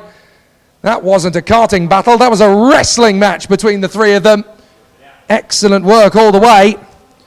So let's assume for the moment that it's going to finish like this and the two drivers battling for the title wouldn't score points. The championship would go the way of Yukapo by 10 points to Kai Burke. So it's very important indeed that they make good use of the situation. But this is still going down to the wire. If it stays like this, it would be very, very tricky indeed for Kai Burke to win the title. He would have to win the final and hope that Yukapo would finish third or lower if it stays like this. He would then win the title by at least 3 points. But Kai Burke's start has definitely kept him from the battle here. If he can close up on the top three, he's got a chance to take some points off them. But Yukapo has got to think bigger picture here. A win is obviously very sweet, but second position is valuable. But Prasetyo Hardia is not going to let him rest easy. Yukapo is right in the middle of the boiling pot here. He wants to get ahead of Jackson Suzlin Harlow, but Prasetyo Hardia is going to be a real thorn in the side, and he is a proper rival to Yukapo. These two have spent years battling with each other in Senior X30 at various times. So now they're not going to be friendly to each other. They're not going to give each other any room for manoeuvring. This one is almost a personal battle. Hardia took a final victory off Yukapo last time out, and it's really hampered Yu's chances of sealing this easily. But he does not want to let Prasetyo Hardia into his mind space. But out in front, there's no pressure at all for the leader, Jackson Suzlin Harlow, new Australian champion. Here on an investigative experiment, essentially. Is IAME Series Asia worth it? So far, the answer is absolutely. Pole position in qualifying, Heat 2 victory, leading the Super Heat. Who's to say he couldn't do the same thing next year in 2026 and storm it? But Prasetyo Hardia is putting Yukapo under all the pressure in Asia right now. Kai Burke is in fourth position trying to catch them. Here goes Hardia to the inside of Yukapo. He gets the move, but Yu gets him back on the exit. Oh, this is tough stuff. Hardia's going to come back at him. Has to bail out. Yukapo is under so much pressure here. This is what could have been for Prasetyo Hardia. Makes the bid, but Yukapo was ready for him. He made a split-second decision there on the brake. Let him go. Get him back on the undercut. Very tricky maneuvering, but very well read indeed there by Yukapo. Such a tough mission ahead. Can you hold on to this? Hardia has the fastest lap with a 55.6 in his pocket. And their battle has given Jackson Suzlin Harlow a crucial break. But his inclusion is definitely a thorn in the side for both Yukapo and Kai Burke. His ability to run ahead of everybody takes away points that they need. Prasetyo Hardia coming back at Yukapo. Both in the Junior X30 and Cadet X30 Super Heats, the championship defenders, the championship leaders hit trouble. So are there going to be some ramifications for Yukapo in this one? If Prasetyo Hardia's got anything to say about it, it certainly will be the case. Well, for those wanting some information on Daniel Jagai and Sut Puntachitarong, who had that accident earlier on in Senior X30 on the start, I can tell you that both have been cleared by the doctor and cleared to race in the final. So there are no injuries to concern ourselves with. They both managed to continue in the race weekend. It looked nastier than it was, but both Daniel Jagai and Put Suntacharungrang will be able to take up their places in the final. That is great news. It was a nasty looking accident, but both drivers are perfectly okay, and the doctor has cleared them to race the final. So Yukapo trying to stay with Jackson Sosden Harlow. The gap has opened up to 6/10. Prasetyo Hardia now 5/10 of a second back. I wonder if he's just keeping an eye on his tyres, just keeping them nice and calm for the next 2 or 3 laps, and then he'll get his chance to go at Yukapo a little bit later. He's got to be careful how he goes about things now, but it is going to be tricky. Kai Burke still there in 4th position, looking for a chance to close up on the top 3. But a very interesting mission for Kai Burke. Has he got what it takes to close up on Prasetyo Hardia? Even stealing 3rd place off Hardia could be what makes the difference in the championship fight. It's going to go down to the wire between Kai Burke and Prasetyo Hardia. Every single error, every single missed apex, every single mistake is going to be punished by their opponent in the rest of this race and the final later. They cannot afford to let this slip through their fingers. Prasetyo Hardia putting the pressure on Yukapo. He cannot be champion, but he can certainly take a win off his rival. There's a warning flag gone out to the Singaporean Luke Armstrong. I'm not sure why, but off the road, we've got a Paralyn recovering after an incident. So somebody's gone off the road. I don't think it's related, but there's certainly a Paralyn that's gone off the road there and lost an extortionate quantity of time. I'm trying to make out who that might be that's got an issue there. I wonder if it's either Clifford Kanjanapas or Action Misra, but certainly 2 of their carts were in the top 10. It looks like only one of them is now, so the other one is recovering.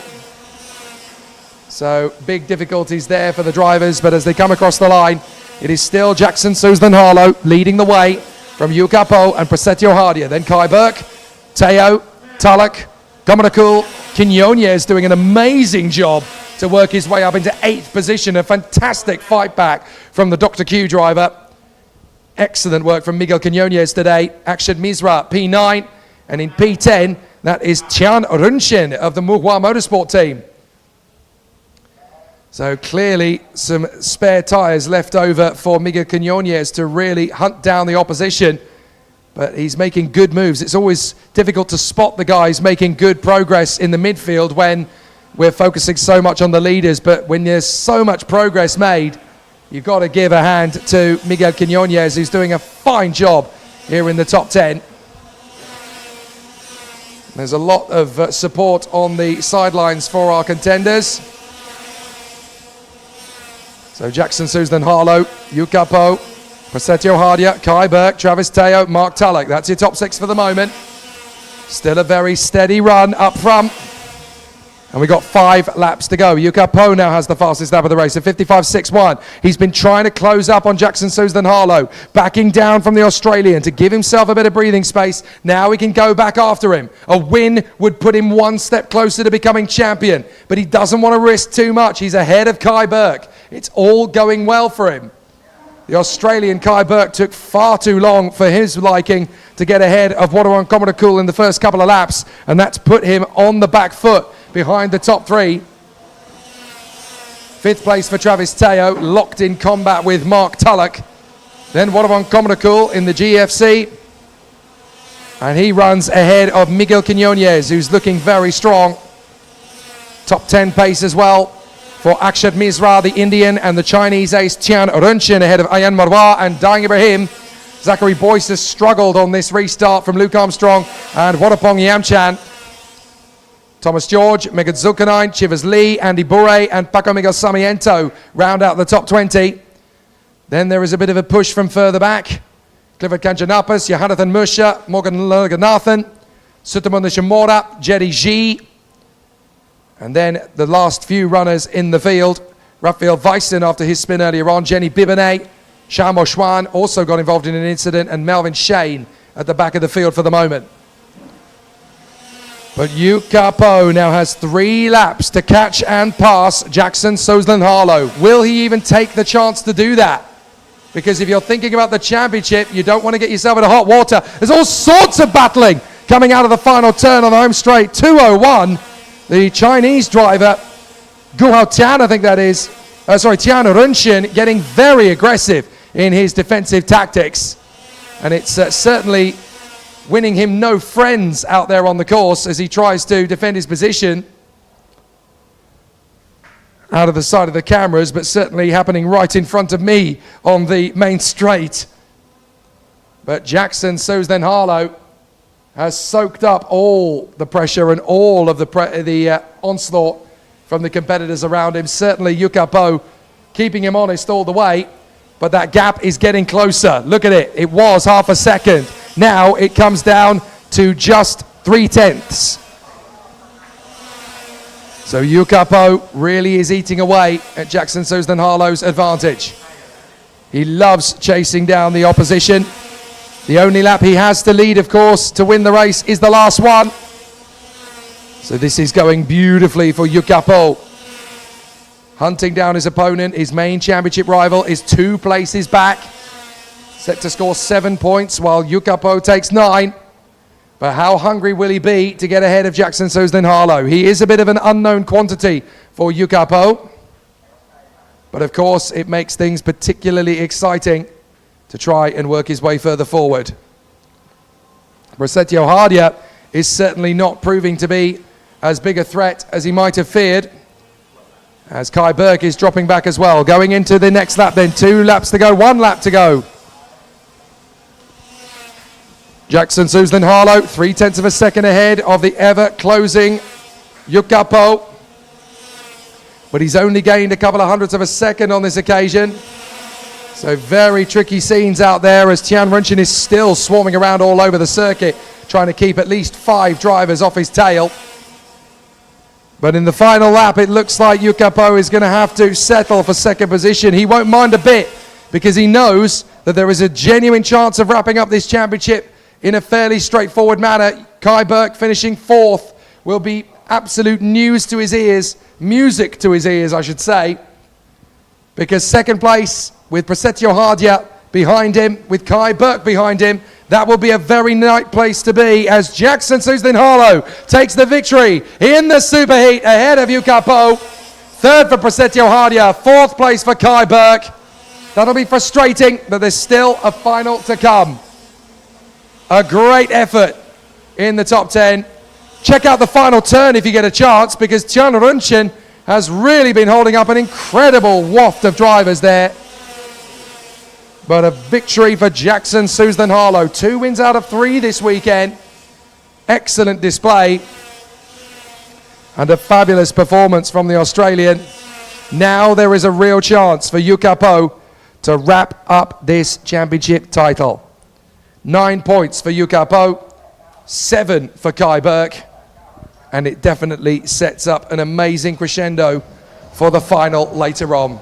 I'll pop down and see if we can have a word with the protagonists up at the sharp end who gave us a really intense run there. There may not have been move after move after move, but in terms of the chess fight that went on there, some crucial moves were made, particularly by Yukapo to defend his position in the war with Prasetyo Hardia. So a very solid run in the Senior X30 race. But for Jackson Soslan-Harlow, that is where it all comes good for the Australian.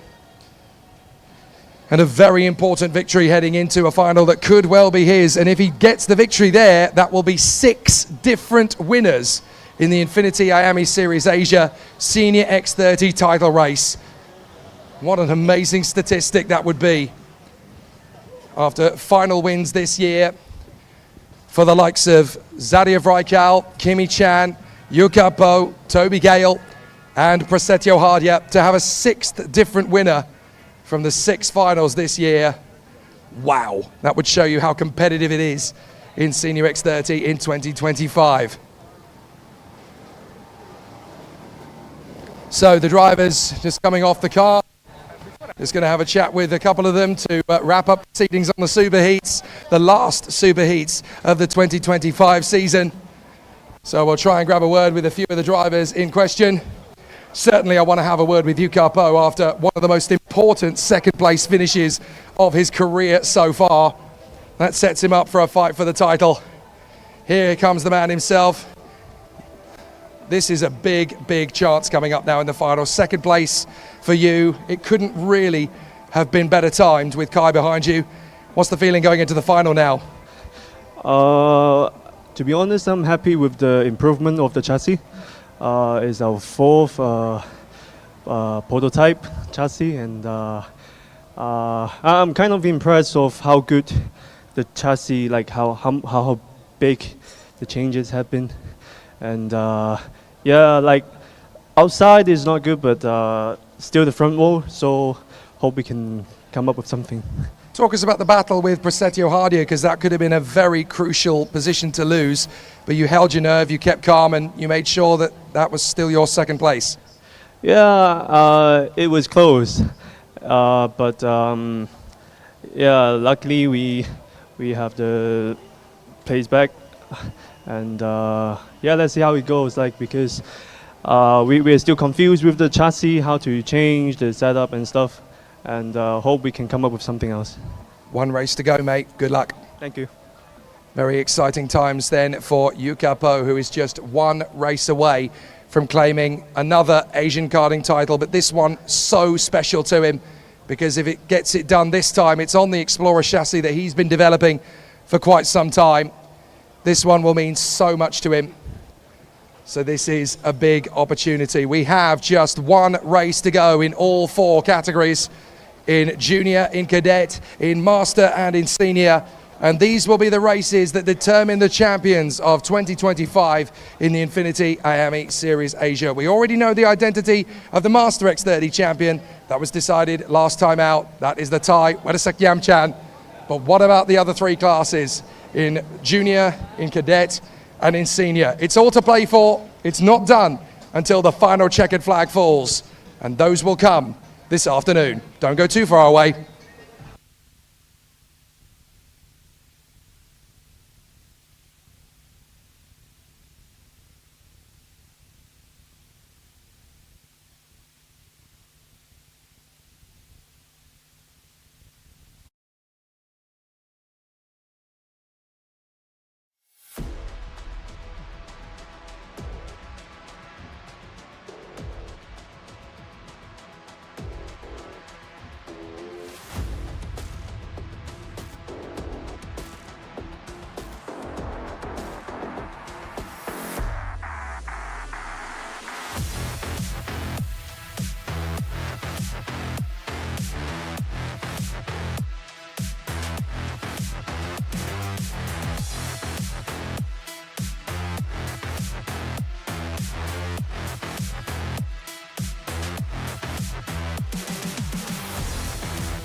royale that will crown us our champions in 2025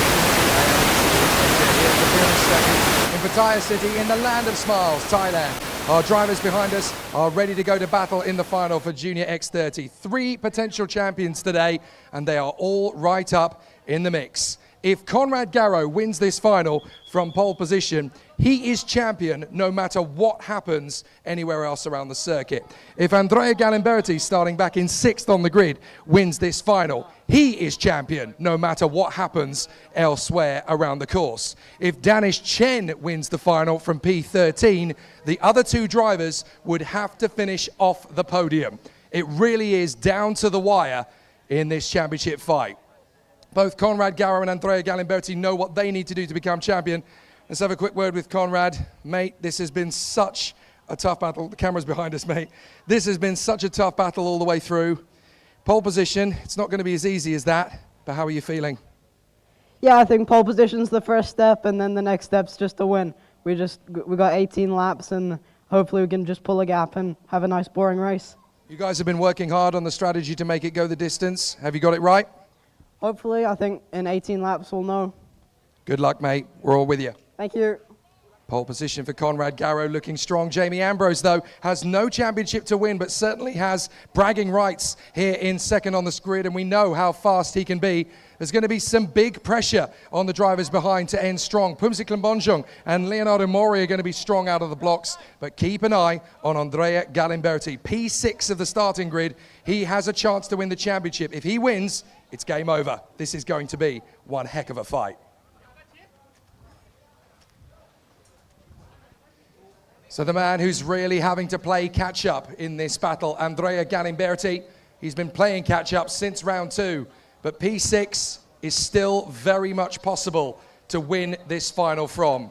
If Garrow wins the final, he is champion. If Galimberti wins the final, he is champion. If Chen wins the final, he's got to hope that his 2 rivals finish off the podium, but he can still be champion. It is a very tight fight down to the wire. All these incredible months of hard work, and it goes down to this.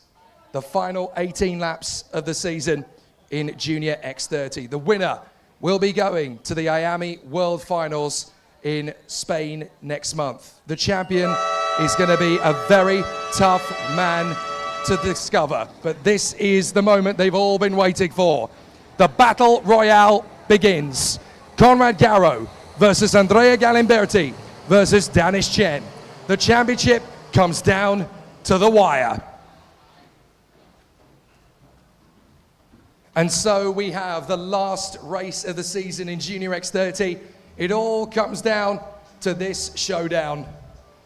Conrad Garrow is pole position. Jamie Ambrose is in 2nd position on the grid. And in 3rd place, it is going to be a very tough mission for the man in 3rd, Pumsik Limbonjong, alongside Leonardo Mori.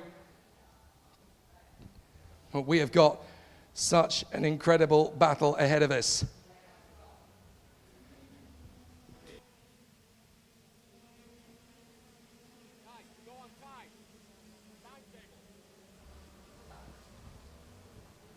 So as the drivers get themselves into position at the end of the formation lap, it's Conrad Garrow, Jamie Ambrose, Pumsik Limbonjong, Leonardo Mori, Chris Kasemsov, Andrea Galimberti. Then Nadalimjit Panya, Sera Kojima, Kevin Sibavanichinon, Axel Nokom. There's going to be some really impressive fights coming out of this block as all the drivers are already in position. They'll come out of the blocks. We're going to crown a champion this afternoon. Who's it going to be? Let's find out! Conrad Garrow charges away from Ambrose and Limbonjong as they go into turn 1. Limbonjong's in his 2nd place already. A great chance to move forward as Danish Chen has to attack, and he does. He's made up about 3 places as off the road goes Pattaya Yamchan, and she's in the barriers, unfortunately with one of the CS55 chassis. So 2 carts off the road there. I think that is Hobart Yao. So 2 carts off the racetrack there, and double waved yellows are going to be at Marshall Post 2. 2 drivers out of the final already. But the battle really is game on as Conrad Garrow leads the way from from Pumsik Klambonchung and Jamie Ambrose. Where is Andrea Galimberti? He is there or thereabouts, but he has lost a little bit of time in the opening phase of this lap. So he's got to try and work his way forward. Galimberti's on the back foot. Danish Chen is aggressive, but he's worked his way ahead of Galimberti. So Chen is pushing like crazy. He's got ahead of Galimberti on the start. And Ambrose gets in a second ahead of Klambonchung. Chen is on the charge. He's got to win in the hope that his two rivals will be off the podium. Currently Galimberti is. Up the inside comes Kevin Subhavanichinon. He squeezes Chris Kasemsa. Is that going to be enough to get through? No, it's not. So Chris Kasemsa doesn't get the move on Subhavanichinon as Danish Chen is fighting beautifully here behind Nadalimjit Panya. He's in P7. What a start from Chen, up from 13th to 7th. He is not going to bow out of this title fight without an incredible performance. So this is going to be such a close fight all the way. But certainly Garrow the Arrow looking strong, up in position. Galimberti finds himself down in 10th. And that is not going to be enough to be champion. As it stands, the new champion would be Conrad Garrow. But it's not over yet. Jamie Ambrose in second place. There goes Seta Kojima trying to get on the inside of Chris Kasemsa, who denies her the chance of a move. So up to the first part of the course. Garrow is your leader. He's got 18 laps total to run. He's already done the first two, but there's a long way still to go. And so the battle continues on. Two retirements, Hobart Yao and Papachai Yamchan. Very unfortunate that those two are out of the final on the first lap. But for everybody else, it really is game on for the championship title as Conrad Garrow leads Jamie Ambrose with Pumsik Klambonchung in tow. And Klambonchung wants to put on a show. He's not won a junior final in 2025. He is the reigning cadet champion. He would dearly love to give DRM a victory in the final, even if Galimberti can't do it. Galimberti, by the way, is up into 8th place. That increases his tally. He's now going to finish second in the championship. But it's not enough to win the title, and he knows he's got to push like crazy. So Galimberti hunting down his opponents. He's now got to take on Tianarajana Jatupat. As Danish Chen goes for the move on the inside of him, Japania, and he's through. This is great work from Danish Chen. Now he's up into P5. So this is every challenge that he can possibly put on here. Chen is going strong. Look in the background. There's Galimberti, who's up into 8th place. But they are not going to score enough points between them to make it work. 5th position for Danish Chen would still only be good enough for 3rd in the championship as things stand. He's got to push harder. He's got to find more. Garrow, meanwhile, is losing time to Ambrose and Klambonchung. This could go down to points rather than victories. So this is going to be a nail-biter to the end. Who's going to get it done? A very tight battle all the way to the finish. Andrea Galimberti hunting down Tianarajana Chatupat in the Birala.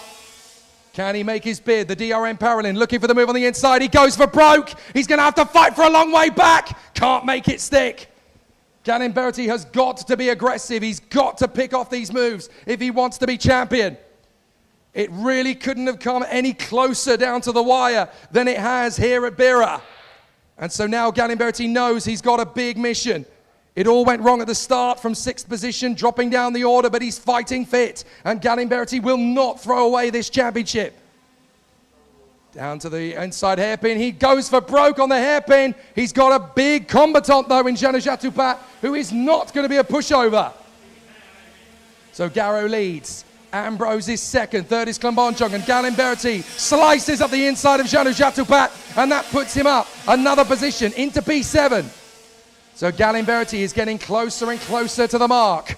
But P7 is not enough. Danish Chen now trying to close up on Kevin Subhavanichinon in the CRG Thailand. Both Chen and Galimberti are on the comeback charge here. Danish Chen in the pink, yellow and white of the 29R machine. Doing a fantastic job.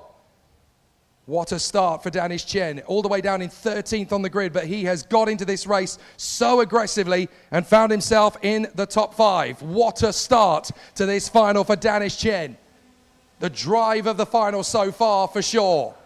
But Garrow is under pressure from Ambrose and Klambonchung. He is going to struggle to hold this lead. Things could get away from him. He's got to focus. Looking after the tyres is important, but also holding your nerve. This championship could blow up in the course of the next few laps. Ambrose is right on Garrow, so is Klambonjong. All it takes is one error. Here goes Ambrose for the lead, and he's there. That's Garrow down to second. So that tightens the championship up big style. Garrow will try and fight back. Klambonjong's trying to get on the inside to drop him to third. But Garrow is still champion in second. It's okay for the moment. But he cannot afford to lose too much more, especially now that Danish Chen has gone into fourth position. So Danish Chen fighting hard here. Garrow is still holding on to his battle in second place, but here comes Phumzit Klambonjong. Will he go for the move into second place? It's going to be tight as Andrea Galimberti moves up closer to the top six. He's now on Nadalimjit Panya trying to go for the move. So out of the turn, Garrow is on the tail of Ambrose. Second place now for the Singaporean. Third place for Phumzit Klambonjong, the Thai reigning champion in the cadet category. And Plume is going for it. So Plume Klambonjong trying his best to go into second position. Oh, and off into the barriers. That is game over, I'm afraid, for one of the Birol. That is devastatingly bad luck at the second corner. So that is game over, I'm afraid. I think that is Chris Kasemsut, potentially. So it's a very difficult end to the race for Chris, having started so well. Certainly one of the Birol is down at the back. We'll try and pick up who it is later, but we've got a championship to win here. And Conrad Garrow is doing everything he can to make it happen. Garrow's in second. Chen is in fourth. Galimberti is in seventh. And Nadalimjit Panya is making Galimberti work for this P6. So Garrow tries again on Ambrose, but fighting to chase is probably his best tactic right now. Danish Chen in P4. This is going to go down to the wire. Who is going to be champion in 10 laps? We're going to find out. But Conrad Garrow is doing everything he can to put Jamie Ambrose back under pressure. This is going to be the race of the season, and everybody's glued to the circuit now. Danish Chen pushing, trying to get one over on Plum. Look back. Galimberti's got ahead of Panya. That puts him into P6. That tightens up his grip on second in the championship. But only if Danish Chen doesn't break into the lead. And he's currently fourth place. Garrow's still close behind Ambrose. What can Plume do about this? Ambrose runs a little bit wide. The British driver under pressure again from the potential champion. Garrow all over Ambrose. Into the hairpin. Back down the main straight. And it really is game on for the title. Garrow waits. Chen is closing up on the top three. This is the best drive of the season from Danish Chen. From 13th on the grid to 4th. If he wins, the other two have got to be off the podium for Danish Chen to claim the most unlikely championship title comeback in history in the INFINITY IAME Series Asia. But he's going for it, and he will not back down. Ambrose, Garrow, Klambonjong, Chen, Supervenichinon, and Galimberti. That's the top six. Galimberti's got a lot of work to do to catch up to the top five. But the second they start battling, he won't have to work anymore. Garrow's close to Ambrose, but he's not overtaking. He knows that if he sits in second, he'll still be champion. It's not a panic for Garrow. Not yet, at least. Look how close Chen is to Klambonjong. Klambonjong's trying to hold this. Still a novice in the world of cadet. A novice in the world of junior, I should say. He was the champion in cadet last year. But now Plume is doing his best to get into this. Ambrose has got to be committed and focused. Garrow is just following in his wake. But Klambonjong wants a piece of Garrow. If that happens, Chen could get past as well. And that really would spice up the championship fight. Galimberti closing up on them as they squabble into the Mickey Mouse section. Ambrose, Garrow, Klambonjong, Chen, Supervenichinon, Galimberti. There is Kevin Supervenichinon on the CRG Thailand. Running in P5. With the Paralin of Galimberti raining down on his parade. Garrow is just sitting pretty in second place. He's pushing Ambrose along. He's not battling with him. He knows that in the long term, second place is a good place to be. Klambonjong, third position. Chen fighting hard in fourth. This is such a mature drive from all three championship contenders for three very different reasons. Garrow is just calculating the percentage here in second place. He's not getting aggressive. He's not wearing out the tyres. He's going long. Sits behind Ambrose. This is so calm and composed for Garrow. Exactly what he needs to do if he wants to be a fighter in the final 2 laps. Danish Chen is going all-out aggression. He has to. 4th position, now behind Klimbonjong. Ceremonies tightens it up, and that will mean that Galimberti will close up. And we know that if there's even a whiff of a gap, Galimberti will storm up the inside. The championship contenders are in the mix here with Ambrose, Klimbonjong, and Ceremonies. Still no move from Garrow. He doesn't need to yet. Off the turn, back straight, up to the hairpin. And again, Garrow is just working with Ambrose. He doesn't need to race him. Just go with him. The train is still good. Klimbonjong 3rd. 4th place is Danish Chen. We're now just waiting to see when the opportunities will open up. If we get any spots of rain now, and there are clouds lingering over the back of the circuit, then things are going to get interesting. Garrow loses out to Klimbonjong. Klimbonjong's through to 2nd. That's an invitation for Danish Chen, and he knows it. The Singaporeans are going to go to battle here. Danish Chen needs to get ahead of Conrad Garrow. But this definitely tightens things up in the championship fight. Garrow would win by 7 to Galimberti if he stays where he is. But he can't afford to get into other people's battles. So Klimbonjong has 2nd. So Garrow now has to work with the Paralin, especially now that Danish Chen and Andrea Galimberti are right behind him. This is not over. Garrow sits 3rd. It's nervous, but he is champion if it stays like this. Chen's got to get ahead of him and then race to the victory. So if Chen could get ahead of Garrow and then get ahead of the 2 men in front and it stays like this, Galimberti's up to 5th. So Garrow's still racing with Klimbonjong, who's defending. This is not good news. This is terrible news for Garrow. As up to 5th goes Galimberti, that puts him on 129. He's only 6 back from Garrow and 4 ahead of Chen. This is very tight. The 3 championship contenders are now together on the racetrack. 3rd, 4th, 5th.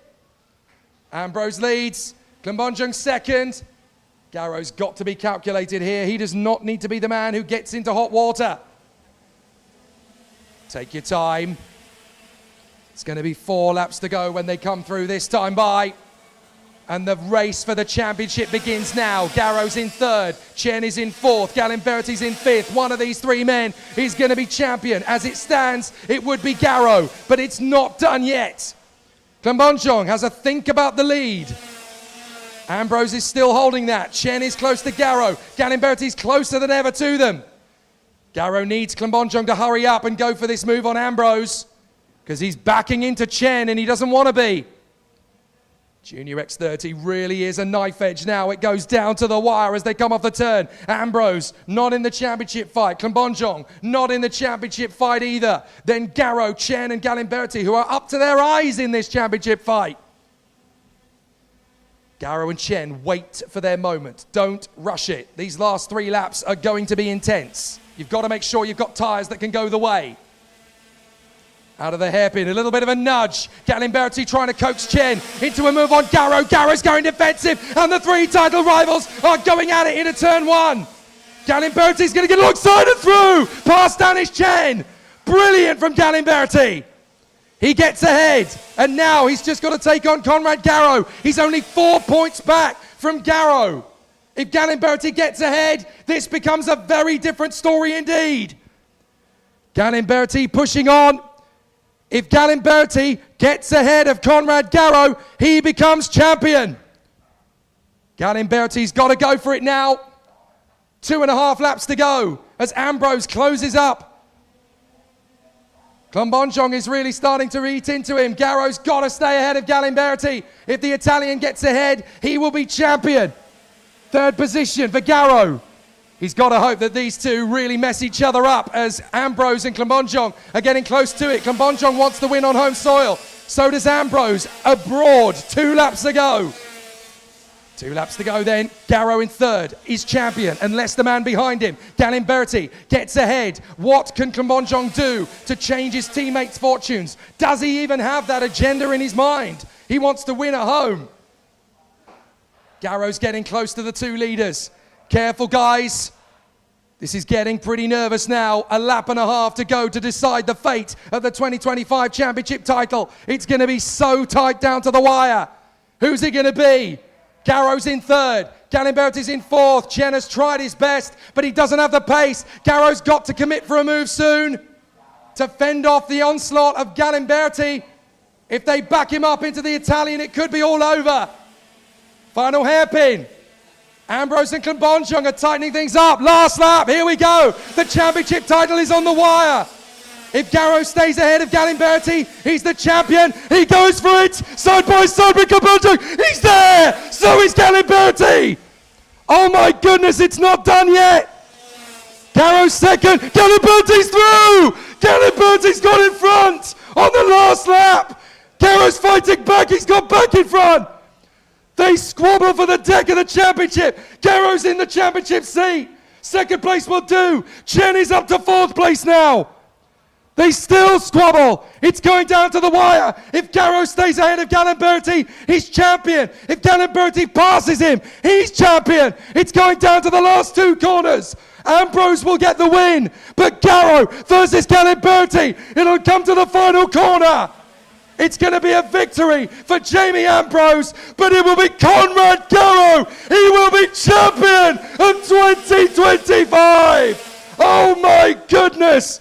What a fight to the end. For a split second, Galimberti had done enough, but Conrad Garrow is the arrow. He will be champion. Absolutely fantastic. Jamie Ambrose is the winner, and deservedly so, but by just 5 points. Conrad Garrow is the 2025 INFINITY IAME Series Asia Junior X30 champion for Singapore, for his own rad racing team in magnificent fashion. The championship that went down to the wire has been clinched by Conrad Garrow. Absolutely sensational. What a way to end the season. All 3 of the title contenders had a race in that, and they all had a shot at the title. What a way to end the year. Obviously, the results are provisional, as they always are at this stage. We've got to wait for the official confirmation. But as it stands, Conrad Garrow is the new champion. Absolutely phenomenal last couple of laps there, as both Galimberti and Garrow had the championship in the palm of their hands on that last lap. But fair play to both men. It was a hard race, it was a tough race, but you know what? It was a fair one. Absolutely incredible. Both drivers leaving nothing to chance and putting it on the ragged edge. You have to say that in that final, both Andrea Galimberti and Conrad Garrow deserved to be the champion. They really gave it 10 tenths.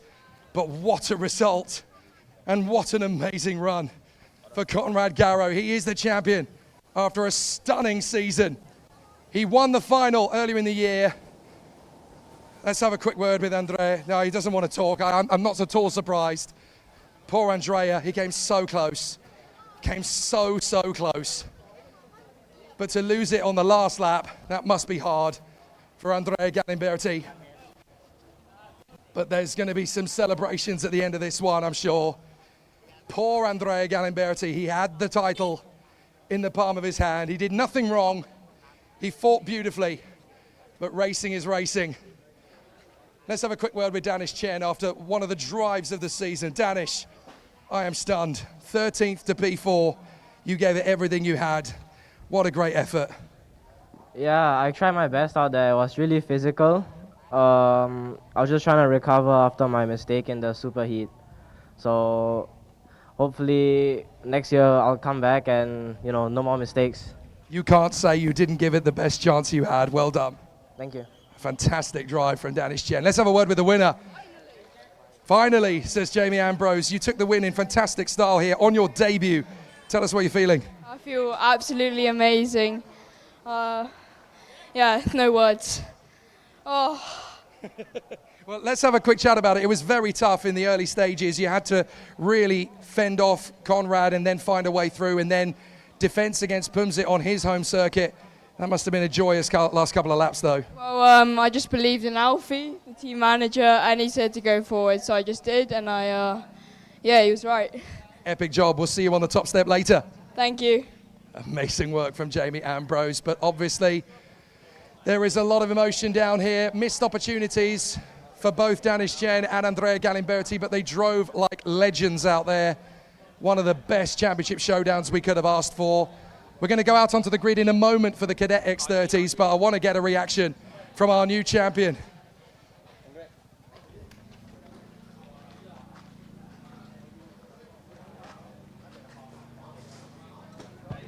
Attention Paddock, driver number 122 to the race director, please. 122 to the race director. Thank you.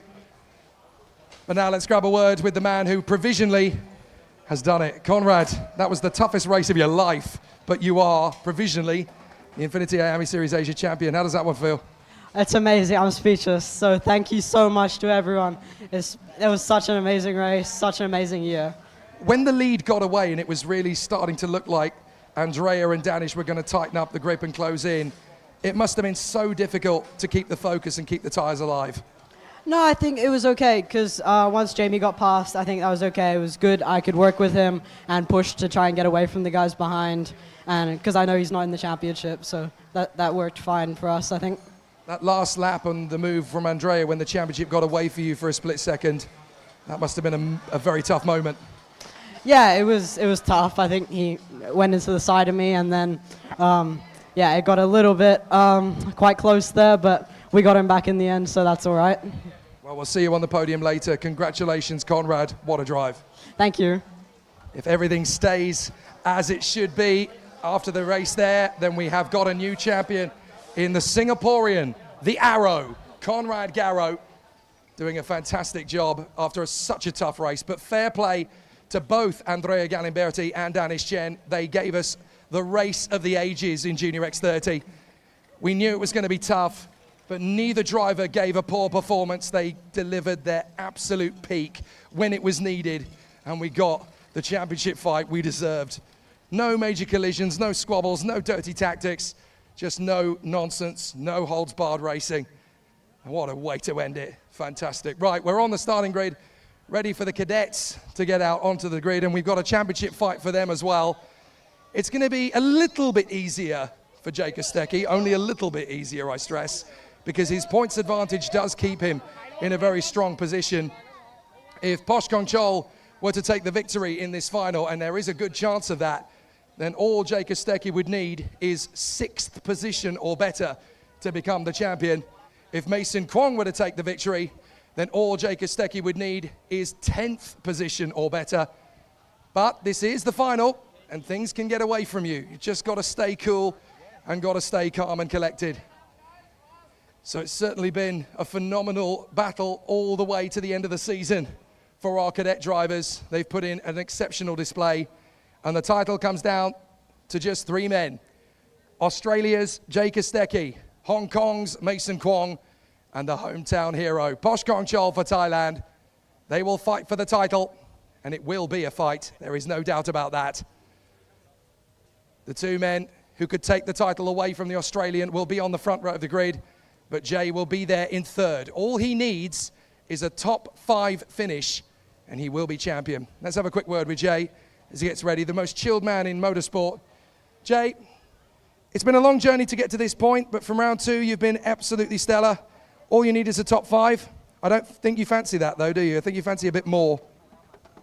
I'll just try and get the top 5. Hopefully we can get better, but we'll just see how the race goes and we'll try to win, but I'll try, won't take as much risk as normal.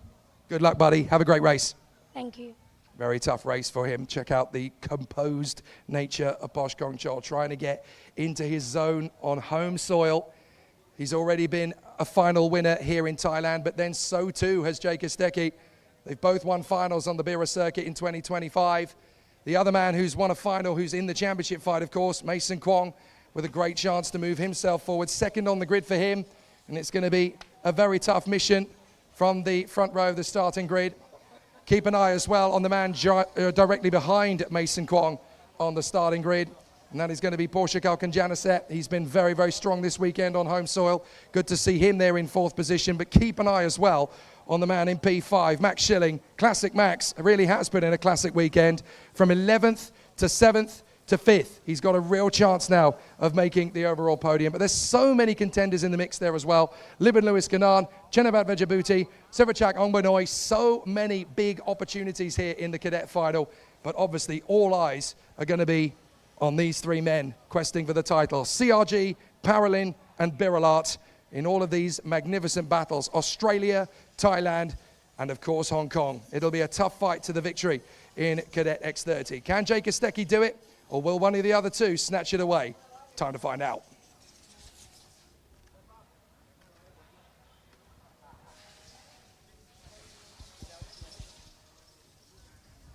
Such a competitive final in Cadet X30, as it has been, of course, in the Junior X30 as well.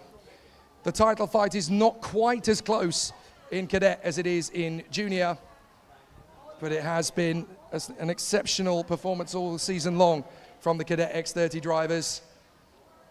They really have been sensational. So now we get to find out who will be our next champion in 2025, as yet again the title fight comes down to the wire. And yet again it's three drivers who could become champion here this afternoon. There is Porsche Kokan in position, getting himself ready from the second row of the grid. Not much pressure on him, although he and Max Schilling are hoping to pick up a ticket in the IAME Asia final in Macau. What a drive it's been so far, though, from Max Schilling, the man from Hong Kong. Excellent effort. Carries the German colours of his heritage, of course. But what an opportunity. This could be one of the toughest races of the year in Cadet X30. 16 laps of the course to come, but look at Jay Kostecki, just ice cool. Top 5 will do. If Mason Kwong gets the victory, he only needs a top 10 finish. If Posh Kong Chol gets the victory, he only needs 6th or better, and then it will be secure. A very tough race to the title. But what a sensational scrap we're going to have in Cadet. It really is going to be ridiculously close. So now as the contenders prepare themselves and get ready, it will be very, very close quarters stuff indeed here.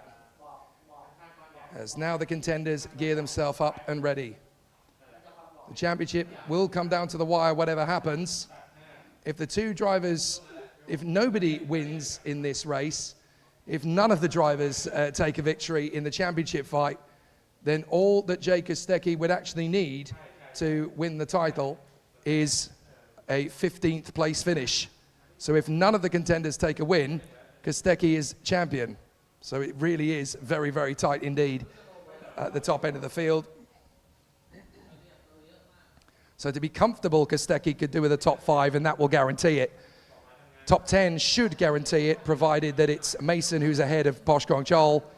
And if none of the championship contenders are going to win the race, then all Jay Kostecki needs is 15th. So the focus is going to be very, very strong, I'm sure. But the mode is going to be very clear as well in the Biralat Racing Asia race battle. Just go out there and have fun. And every time he's done that, he's done what was needed. But Posh Kong Chol would dearly love to win again on home soil like he did in round 5. To tighten up the championship as much as he can possibly do. To a certain extent, it's out of his control. All he can do is go for the victory. But then you've got Mason Kwong in the mix as well.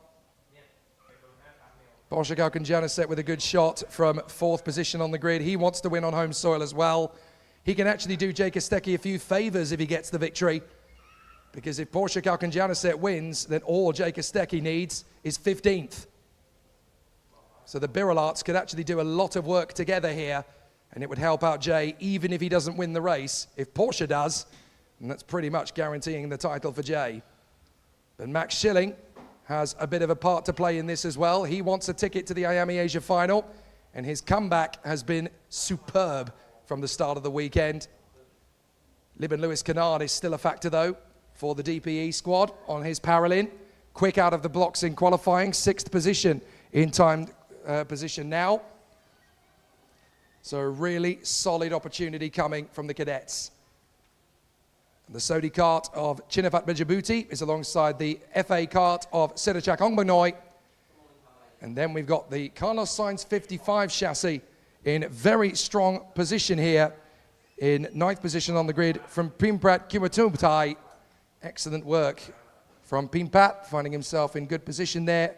9th on the starting grid after an epic weekend so far from Pimpat Kurangfuntai. Alongside him on the grid, though, is the 35, the man who is on the crest of potentially becoming the Cadet Rookie Champion, Kalen Delsey. He wants to win both in Cadet Rookie in IAME Series Asia and in IAME Series Thailand. It could be done in the course of the next 16 laps. But there's still a lot of interesting battles around them that could make things interesting as well. Keep an eye on the number 23 just behind as well. That is, of course, Chong Kahe. Could be fascinating to see what he can do. So Karsten Chong wanting to get himself in amongst the top 10. He lines up on the grid alongside Tanawara Vijabuti. Papasathon Silaba Banleng is alongside Prin Vonkabon. Those two could throw a cat amongst the pigeons in this race as well. Then we've got Sriatapat Tirapatara Barwong, who's really taken a bit of a hammer blow over the last couple of races. That gives Kalen Delsey a real positive chance of sealing this title in the final, in the Cadet Rookie, that is. Putapong Wangna Pachan and Sahara Lepresepacorn are also in the mix there.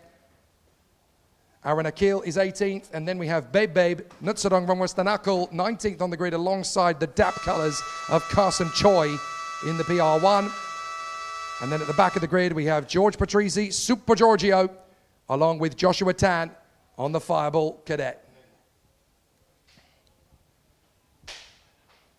5-minute board has gone up. Drivers are ready, in position. All of the hard work that has been put in over the course of the season, the mechanics and the members of the family are now clearing the grid. So all that will be left is one mechanic. So as the grid is cleared, it's time now for the drivers to finish their season their way.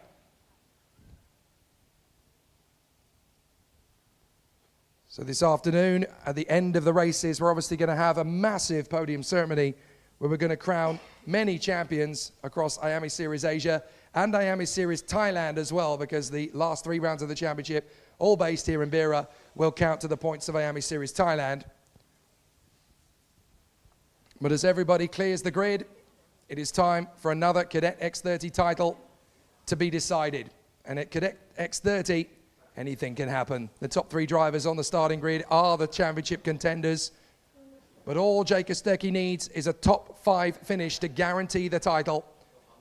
But that doesn't mean it won't be easy.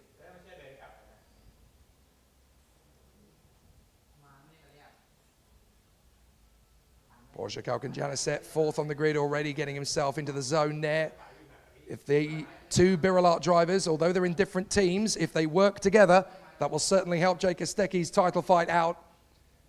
Max Schilling no longer in championship winning contention, but certainly in IAME Asia final contention. Wanting to overtake the absent Serb brothers, who are not here this weekend, sadly.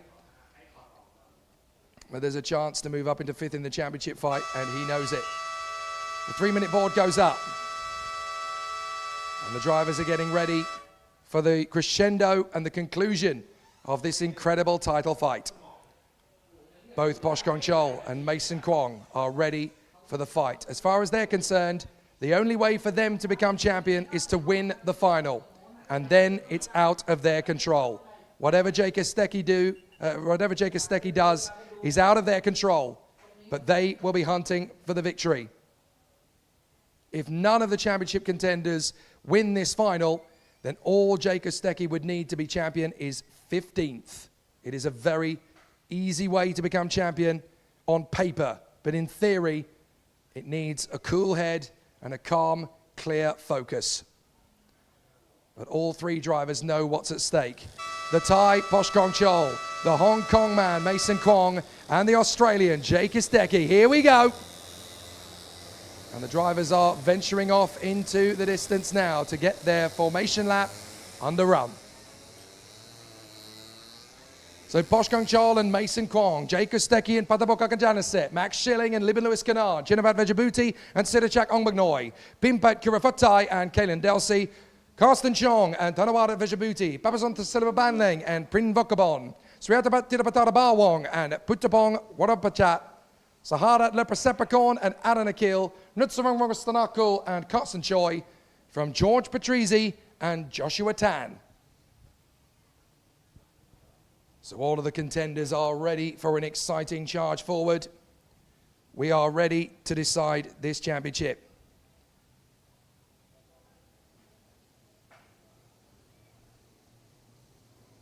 So now it's going to be a very exciting challenge for the title in the Cadet X30 battle. The top 3 drivers are all on the grid in position.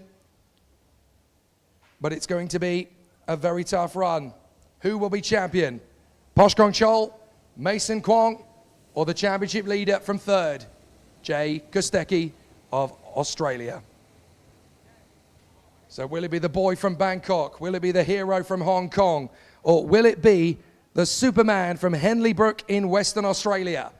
The 3 title contenders, 1, 2, and 3 on the grid. Kong Chol, Kwong, Kostecki. Let's find out next time. Oh, the tension was already pretty big at the start, but the lights did not go out. We do not go racing this time. It's a false start. That means that there's going to be a warning flag for Poshkong Chol and Mason Kwong. They did not need that going into this race. Well, big drama then at the start. And there is the warning flag being taken across. Let's have a look at the ramifications. We saw the replay on the start there, but of course, we're going to now see the 59 and the 29 getting a warning flag for not getting the start done correctly. They get a warning flag. They cannot afford to do it again. If they do, the championship's over. So they run through on the back straight.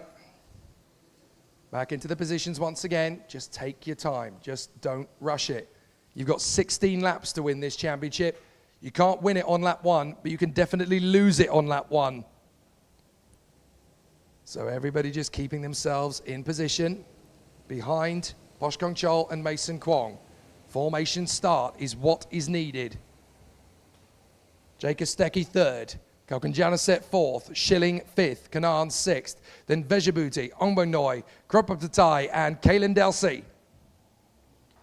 Off the final turn, are we going racing? Let's do it! Here we go at Bira. Kwong's got ahead, just briefly on Kongchol, but he won't have the inside line. And Jay Kostecki does have the inside line. He's going to storm through with Schilling on Kwong. Excellent run from Kostecki. He's into 2nd as Schilling goes through to 3rd, and Kwong is down to 5th, 6th position, I think. Excellent start as Schilling gets into 2nd. Schilling's gone ahead of Kostecki. Poshkong Chol leads the way. Schilling in 2nd and Kostecki in 3rd. Schilling is here to prove what could have happened if rounds 4 and 5 had not fallen away from him. So Schilling here to prove he can still win a final. Excellent work so far as the drivers in the lower end of the deck are squabbling away as Kostecki makes his move on the inside of Schilling. Thank you. And Kwong is there with him as well. So Kostecki gets through, Kwong gets through, Schilling hangs on in 4th, but here comes Porsche Kalkanjanase. He wants a bit on the inside line, but Schilling keeps the door firmly shut. So now Mason Kwong's going wheel to wheel with Jay Kostecki, and all of this has given Posh Kong Chol the lead in fine style. So Kong Chol leads Kostecki, Kwong, Schilling, and Vejabuti. A terrific start as they run through on the first lap, but it's all looking neat and tidy. Mason Kwong is doing what he needs to do. Keep on the tail of Jay Kostecki. This is a long road to the title here. But so far, so good as Jay Kostecki runs in 2nd. 3rd place, of course, belongs to Mason Kwong, but the leader is Posh Kong Chol. And as it stands at the moment, that would be Jay Kostecki winning the championship by 11 points. So it's definitely pretty smart going at the moment. But the Polkalkan Janise is in some dire straits here in 6th position on the grid. It's not what he needed at this point in the proceedings. Starting, of course, from 4th position on the grid, but it's going to take the fight down to the wire for the top 5 of the championship. Schilling could really do with a victory here, and he knows it. So still, the battle is raging. He's got to gain 7 points on the score of the absent Sir brother. I think it's Hirod Sir, who of course took the win in the opening round of the championship. Otherwise, Hero watching at home is going to lose ground. And up the inside goes Porsche Kalkan Janise. Schilling holds on. No, you don't. As Paddock Janicet is up to 5th position. That's more points gained. Schilling is going ultra defensive. And he's got to hope that things go awry for Janicet. But at the moment, it is not going awry. He's just getting himself neatly into position as Louis Canaan duels away there with Kalen Delsey. Delsey gets up the inside line there of Canaan, and that's great news for Delsey. He's now in the top 6. Mind you, I think it's actually 7th position, just in behind Tanawada Vejabuti, but still a very strong position to be in, as Max Schilling is now having to drop off away from the championship contenders. But he has to continue this battle with Porsche Janicet. He runs through on the far side, and it will be very tricky indeed. Excellent work. So Posh Chol, Jay Kostecki, and Mason Kwong, they are now all together in the top 3 as Schilling goes side by side with Janicet. Porsche's trying to out-drag Schilling. No, you don't, says Max Schilling. And now Tanawada Vejabuti fancies a shot. So does Kalen Delsey. Some good battles all the way through these apexes. But Schilling is still controlling his race in 4th place. He can't afford to defend for too long because it's not going to work out long term. But certainly for the moment, he's hoping he can back Porsche Janicet into the chasing pack, and then they'll start to make a move or two, and that will release Schilling. So the battle for 4th really getting intense as Kalen Delsey looks for a move on the man in front. Louis Canaan is behind him. But Jay Kostecki fancies his move on Posh Chol, who is not disappearing. He's not pulling clear. And it's amazing. The championship contenders are now communicating with each other. Kostecki and Kwong are teaming up here on Chol. Let's go and get him, as Kwong may get the chance to run in front of Kostecki here. Kostecki tucks in behind Chol. He holds 2nd place for the moment. But Posh Chol is not getting away. Kwong is now going to get on the inside line of Jay Kostecki. Look, let you go first. I'll tuck in with you. Let's go get him. Move aside. He does. So Mason Kwong's up to 2nd. He now fancies his chances on Chol. Look, the reality is, I know you're going to be champion, but I want to win the final. So he's going after Posh Chol. The only way these two are going to win the championship is if Kostecki is realistically outside the top 10, and they know that reality check tells them that that's unlikely with Jay in the form he is. As the field battles away further back, there's a yellow flag briefly as someone ran off the road there. But it's only a brief off. It's not anything major. So there is Chol, Kwong and Kostecki, the top 3 men in the championship, and they are fighting for the championship all the way to the wire as Kwong has a go at Chol. Goes the long way round. Chol's having to defend. Kwong will try and cut back on the switch, but it's well read by Posh Chol. So Mason Kwong tries again. Kostecki's got a chance to get back in a second. You tried your best. Now I'm going to have a crack at him. Kwong gets back alongside. Look, trust me, I can get past Posh. Jay's not so sure anymore. Kwong gets through into 2nd. So now they're going to have another go at Posh Chol. And Mason Kwong would dearly love a chance to uncork this bottle on the inside of Posh Chol, and he takes the lead. Mason Kwong has yet to take a victory in a final this year, but now he takes the lead in the final race of the season. Kostecki's gone with him to demote Posh Chol to 3rd. Mason Kwong has had the consistency all season to still be in the mix of this championship fight, but it couldn't be better timed. Here's the move from Kwong. Chol tries to turn in. Kwong's already there. That'll do. And Kostecki manages to continue the move into 2nd place for the Australian. So Mason Kwong leads. Jay Kostecki 2nd. 3rd is Posh Chol. It definitely changes the title trajectory, but it changes nothing for Jay Kostecki. A win for Mason Kwong, a 3rd for Posh Chol, and a 2nd for Jay Kostecki would give the Australian the championship title by 15 points. So all Jay's got to do is just keep in the battle. Eyes wide open, smile, grinning broadly. And it's going to be a very tight race all the way. So Mason Kwong holds on from Jay Kostecki for the moment. Will Kostecki go for the win? He doesn't have to.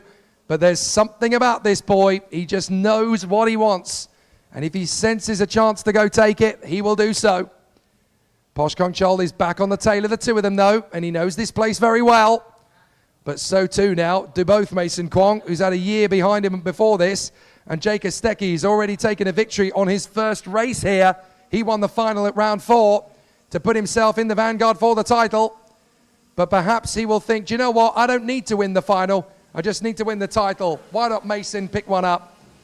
They're such good friends in the Cadet X30 paddock. Yes, they're rivals. Yes, they want to beat each other, but they don't want to stand in the way of friendships at the same time. Karting is about community, and it certainly should be all the way. Meanwhile, it's been a bit of a difficulty for Schilling, who's dropped back behind Kaukan Janicet, Vajabuti, Kurapatai, Chong, Chinabat Vajabuti, Libin Lewis Kanan, Papasathon Sedaba Banlang, and Print Vonkabon with Sivachak Ongbanoi. So I think that brief yellow flag may well have been Max Schilling dropping down the order. Very unfortunate, as he now finds himself in 13th place, and that means that he will have to wait for his ticket to Asia Final for 2026, I guess. But Mason Kwong, Jake Kostecki, and Posh Kong Chol, first, second, and third. Jake Kostecki still fighting hard here at the front end of the field, trying to get his moves here on Mason Kwong. He'll see what he can do as he works his way further forward, trying to make these moves up on the far side of the turns, looking for a decent gap on the inside line, hoping for a run, but Jake Kostecki keeps his nerve. Second place is still his for the moment. Posh Kong Chol is right there in third. We are at the half distance mark now. 8 laps done, 8 laps to go. And Kaylin Delsey is out of the race, I'm told. Kaylin Delsey is out of this race. That is disastrous for the cadet rookie driver. So with Kaylin Delsey out, that could be the title gone. Battle raging for 4th position, by the way. As we watch the top 3, we've got Pimpat Kuravatai having a great scrap with Patabok Janase and Tanawada Vijabuti, and that's tightening up the rest of the field while these 3 scrap away. Here's the battle for 4th position. That is Tanawada Vijabuti, and then Pimpat Kuravatai, who have managed to get ahead now of Patabok Janase. So what is Porsche going to do? Pimpat fancies his chances here, and it's a long move on the inside. Well, that's one way to get ahead for Pimpat, but he gets ahead into 4th position. So for the DRS racing team, Pimpat Kurafutai has got into 4th position on his first race weekend of the season. Running ahead of Tanawada Vijabuti and Porsche Kaukan Janicet now.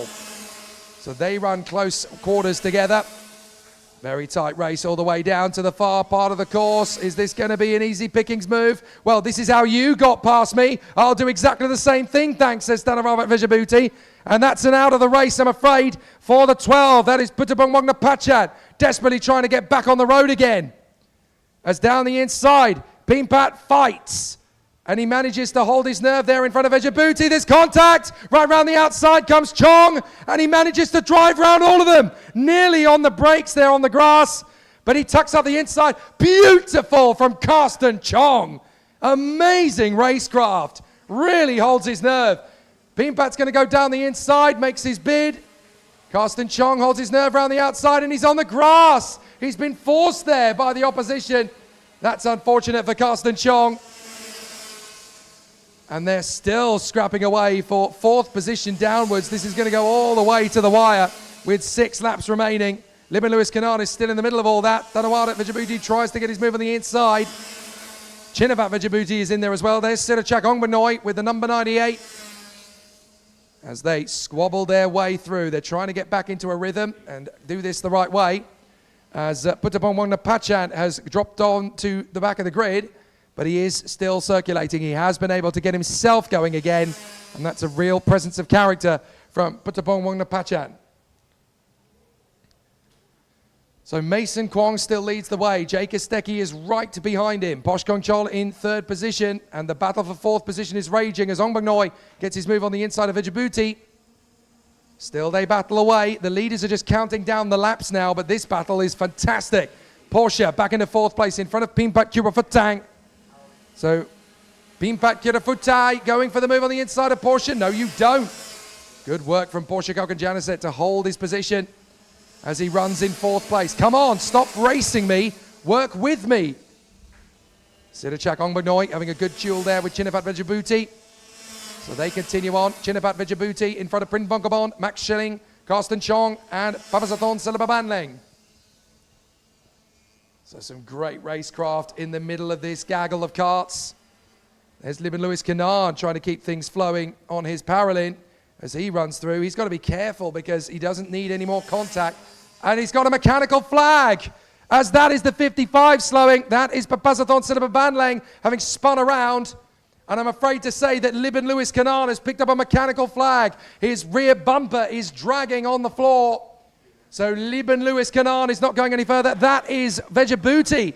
That is Chinavad Vejabuti. He must have come together there with Papasathon Silababanlang. And the kart is destroyed at the front end there. You can see the suspension, the track rods gone. There is the mechanical flag for Libin Lewis Kanan. He passes the position where the mechanical flag is given to him, and I'm afraid the rear bumper is well and truly broken for Libin Lewis Kanan. So he's going to have to come into the pits to fix it, which will put him out of the race, of course. Back to the leaders with 4 laps to go. And it's going to be very tough all the way. Can Mason Kwong hang on for his first victory of the season? And then we will have had the top 3 drivers in the championship winning the final in all 3 events at Bira. Because, of course, round 4, that went to Jake Kostecki. Round 5, that went to Bosch Kong Chol. If round 6 goes the way of Mason Kwong, then that really would be the top 3 drivers of 2025 coming through for the finals in Thailand every time. But Jake Kostecki is a racing driver. He wants the overtake. He wants to win. So if he comes through for the win and the championship in the same breath, that really would be spectacular. He's willing to work with Mason Kwong for the moment to get away from Bosch Kong Chol. So these 2 could be the ones to fight for the victory in the closing stages. 3 laps to go. And Chinavat Vejabuti joins Kaylin Delsey on the sidelines to retire from the race. Everybody else is still trying their best to recover after incidents. Papasathon Silababanlang and Putapong Wanapachat are down at the back of the field now after incidents for themselves. And that has promoted a few drivers further forward. But Mason Kwong still leads Jake Kostecki and the resurgent Bosch Kong Chol. Look at the gap he's been able to make up on the 2 men in front. Then it is Pimpat Kurafutai ahead of Libin Lewis Kanan, although in reality Kanan has got to pull into the pits to retire. And in fact, it's Pimpat who's pulling in. Pimpat is coming into the pits to retire. Well, hang on a minute. Does Pimpat think that was for him? Oh my goodness, he's in the 15 and Pimpat has come into the pits. Oh my word, has Pimpat read the wrong sign? He goes back out again. Oh, Pimpat. Well, it's easily done. You want to make sure you obey the officials. He saw a 5 on the board and thought it was for him. He goes back out. What a difficult mistake for Pimpat Kurafutang as he rejoins at the back of the field. He saw the mechanical flag. He thought it was for him. It's not for the 1-5, it's for the 5. And Libin Lewis Kanan, of course, is the man who does have to take that trip to the pits. But he is staying out there, and he has done so for 3 consecutive laps now. So I'm afraid Libin Lewis Kanan, if he stays out another lap, he's going to get disqualified from the race. Does he pit in? No, he doesn't. I'm sorry, Libin, but 3 consecutive mechanical flags. He's ignored them all. He is going to get the black flag. What a shame. So the victory is going to be decided in the last lap of the season then by Mason Kwong and Jake Kostecki. Go on, push on, he says. I'm not going to race you just yet. We've still got to beat Bosch Kong Chol. But we go into the last lap of the season in Cadet X30 in the INFINITY IAME Series Asia. Stop defending. Come on, let's get away from Posh, says Jake Kostecki. Through the final lap they go. Go on, stop looking back. I'll help you, says Jake Kostecki. But Mason Kwong isn't sure. He really wants to win this final. Here comes Bosch Kong Chol. That's why Jake Kostecki was saying, go on, don't defend, let's just stay in position. So this could go down to the wire. Mason Kwong's got a gap. Jake Kostecki's got second and the championship. But Bosch Kong Chol is there in third, and he's still going to be a threat down to the final part of the course. Mason Kwong really wants to win this final. He's just a corner away now from doing so. Jake Kostecki has done the work he needed in second place. It's going to be a fairy tale finish. Kostecki tries one time to go for Kwong. It will not happen. Mason Kwong gets the win. Kostecki becomes champion. Fantastic end in Cadet X30. A fairy tale finish for Mason Kwong. He wins the race and moves up to second in the championship. But Jay Kostecki becomes champion in second position. Magnificent race. Mason Kwong is the deserving winner of the final. And he becomes the 5th different winner of a final in Cadet X30 in 2025. After the double for Jay Kostecki and the wins for Hirutse, Max Schilling and Bosch Kongchol, Mason Kwong is the 5th different winner of a Cadet X30 final this year out of the 6 rounds. But he cannot take the championship title now by 15 points. It is the Aussie, Jay Kostecki. He is the Cadet X30 champion of 2025. The 11-year-old from Henley Brook in Western Australia has triumphed in his first season in the INFINITY IAME Series Asia Championship in the first campaign for Biralat Racing Asia. They've travelled all the way from Australia to compete in this championship. And what a sweep for Jay Kostecki. Consistency and determination in the 5 race weekends he competed in. And by 15 points, the 11-year-old is the champion. The Aussie has swept all before him. After an amazing campaign, all he needed was a top 5 finish, but that's not in Jay Kostecki's makeup. He wants to win. He gave it everything, but it was Mason Kwong's victory. A fantastic result. I'm going to grab a word with Mason. Our race winner after a fantastic final. Mason, well, what can I say? You worked so hard in that race. You were threatening to take a win all year. What a way to end it. Second in the championship and a victory at the end. How do you feel? I feel really great, and yeah, I feel proud of myself. It was a very tough race where you had to mix it with Jay and Posh all the way through. What was going through your mind in those last few laps? In my mind, I was saying I had to win this. This is my time to go. A great effort all season. Well done, Mason. Great job. A fantastic way to end the season. Let's see if we can find our new champion. Here he is. Jay, come and join me, my friend. What a sensational drive all year. Since round 2, when you joined us at LYL, it's been consistent, it's been fast, it's been strong. But now you are, as Michael Patrizzi douses you in water, you are the champion of 2025. How does that one feel? So good. The barrel's on fire the whole race. I'd like to thank everyone from the team who helped me get here, and the event was amazing. Well, guess what now, mate? You're going to have to book another flight ticket because you're going to Spain next month. I'd like to thank Oak Power for the engine. It was fast all weekend. I think everybody out in Europe is going to have to be frightened of you now. Jay, you are the champ. Well done. Thank you. Amazing work for the Australian. Superb season right from the start of the campaign. And now he gets to go to the IAME Warriors final next month in Spain. Check it out. There is Bert Nellison, who's been working with him all season out in the awning. A fantastic display. Right, let's go on to the starting grid because the Master X30s are there in position. Good performances from everybody all around. It's been a very emotional season in cadets, but it's obviously going to be a very strong end to the year in Master X30. We know obviously that the championship is already won in the Master X30 campaign, but now it's going to be a fun race to end the season, that is for sure. An excellent end to the year,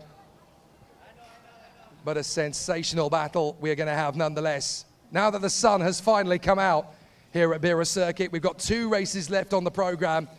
And for the Master X30 drivers, this is what they've all been building up to. They wanted a perfectly bone-dry circuit in bright sunshine, and they've got it. But there's a huge crowd surrounding the man who's wanting to finish this season on a high note.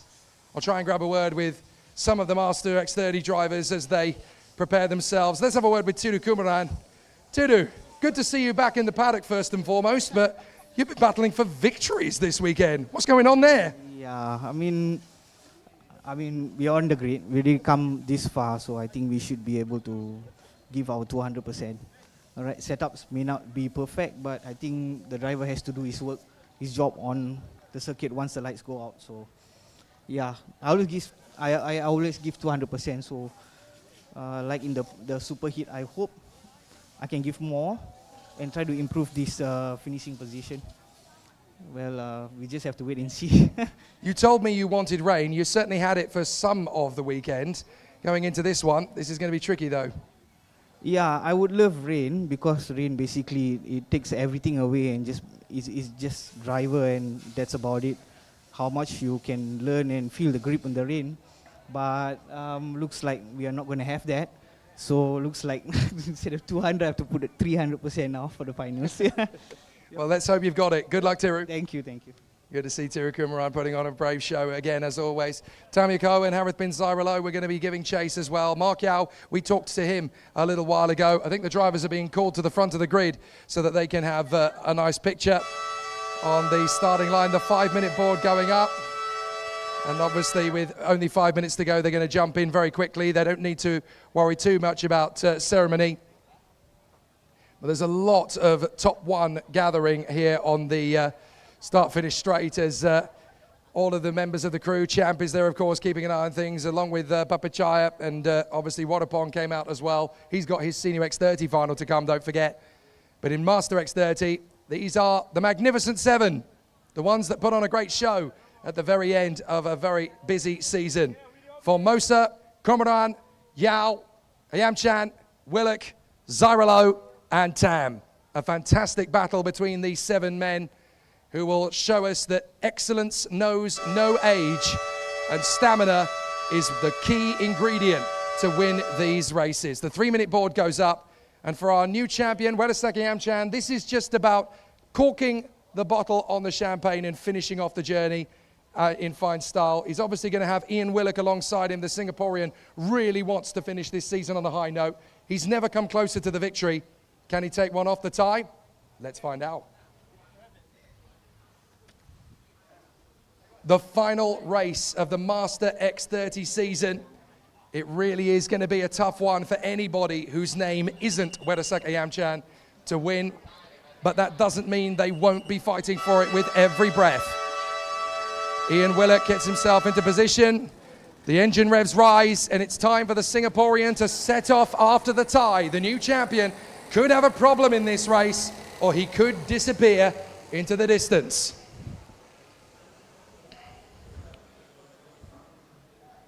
So let's find out what will happen in the Master X30 final in the last round of the 2025 INFINITY IAME Series Asia Championship,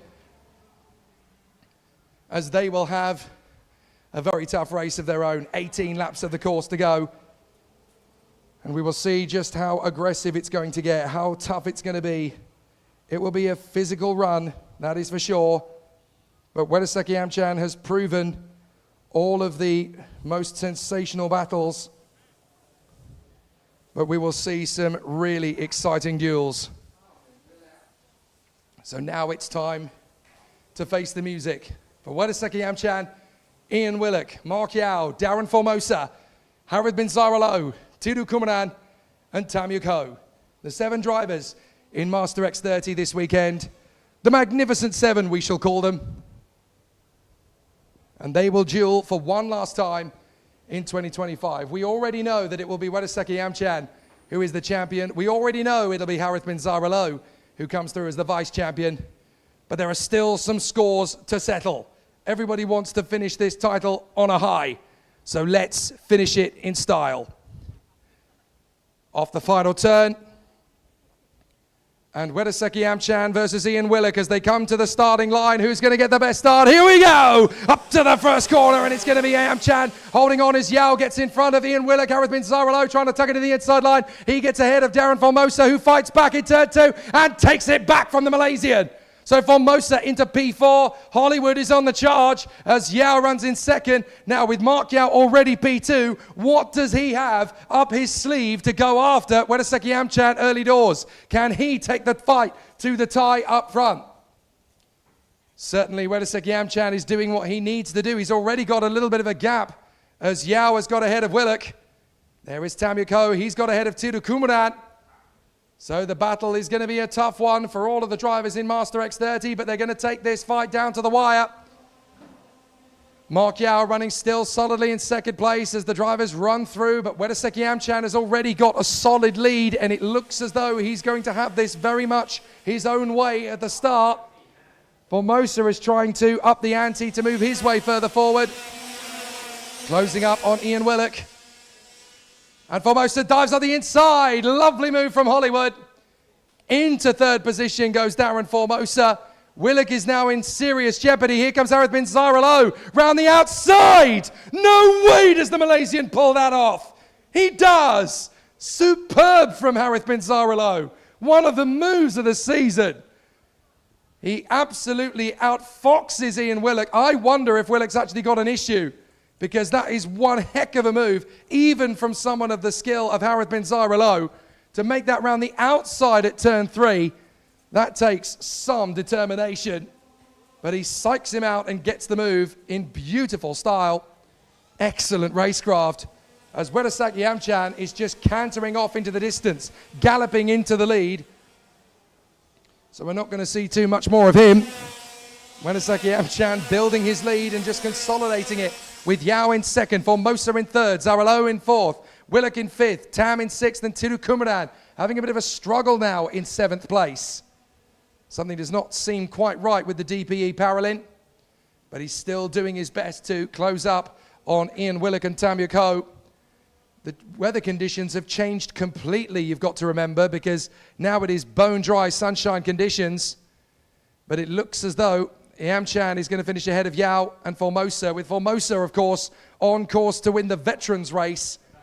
Veterans are the drivers over the age of 45. So Tam Yuk Ho and Darren Formosa are the only two drivers that meet that criteria. But it looks as though it's going to be a veteran win for Darren Formosa if he can keep it ahead of Tam Yuk Ho. And he's certainly looking good for that at the moment. As Wedaseki Amchan is actually on a relatively slow lap for him there, 57 flat. And he's been beaten on the lap time by Yao, Formosa, and Harith bin Zaralo. So that is a very interesting move from Wedaseki Amchan. That was a fairly slow lap for him. Formosa closing up on Mark Yao. Formosa now has the fastest lap of the race, as Wedaseki Amchan continues to lead the way on his home circuit.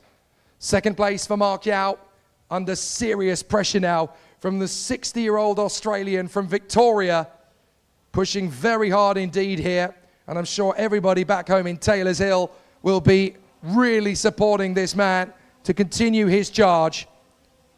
Mark Yao still going strong, but it's looking very difficult to get the move on Mark Yao in his current form. The Singaporean doing a grand job here on his Simon Racing Paralin. Oh, they're still kicking up the dust as they go through. Mark Yao, sorry, on the DRM. He was with Simon Racing earlier in the season, of course. Now he is with the DRM squad on the Paralin, and it's certainly giving him plenty to be excited about. So still the battles are strong, but there is Harith bin Zaralo still making some moves of his own, trying to close up on Darren Formosa. And Harith bin Zaralo, of course, is the vice champion of 2025's INFINITY IAME Series Asia campaign in Master X30. So the Malaysian will want to make good headway while the sun's shining. 56.5 for him, fastest lap of the race. So Harith bin Zaralo really is putting on the speed. Even the top one man up front, Wedaseki Amchan, is not the fastest man on track. Here he comes off the final turn. Amchan goes through. Mark Yao has the fastest lap of the race by 0.3 of a second. Amchan is not the man with the big speed here. So the gap comes down to 0.7 of a second as Yao is really starting to close up. Formosa and Harith bin Zaralo are also both quicker than Amchan on that lap. So this could be an interesting one down to the wire. If the top one cart does not have the legs on the three men behind, this could go down to the wire. Don't forget, it's a 13-lap race, and this is all about stamina. So 5 laps in, and actually, Yao, Formosa, and Zaralo are giving Amchan a real run for his money here. So we'll have to see if Wedaseki Amchan has what it takes to hold on, but we've seen that several times this year. Don't forget round 3 at LYL, where it hasn't been quite so clear-cut. And of course, in the days when they were racing against the seniors, it was very difficult to stay out of trouble. But Harith bin Zaralo is really tight behind Darren Formosa now. Formosa looking good, but he's got pressure. The Australian versus the Malaysian.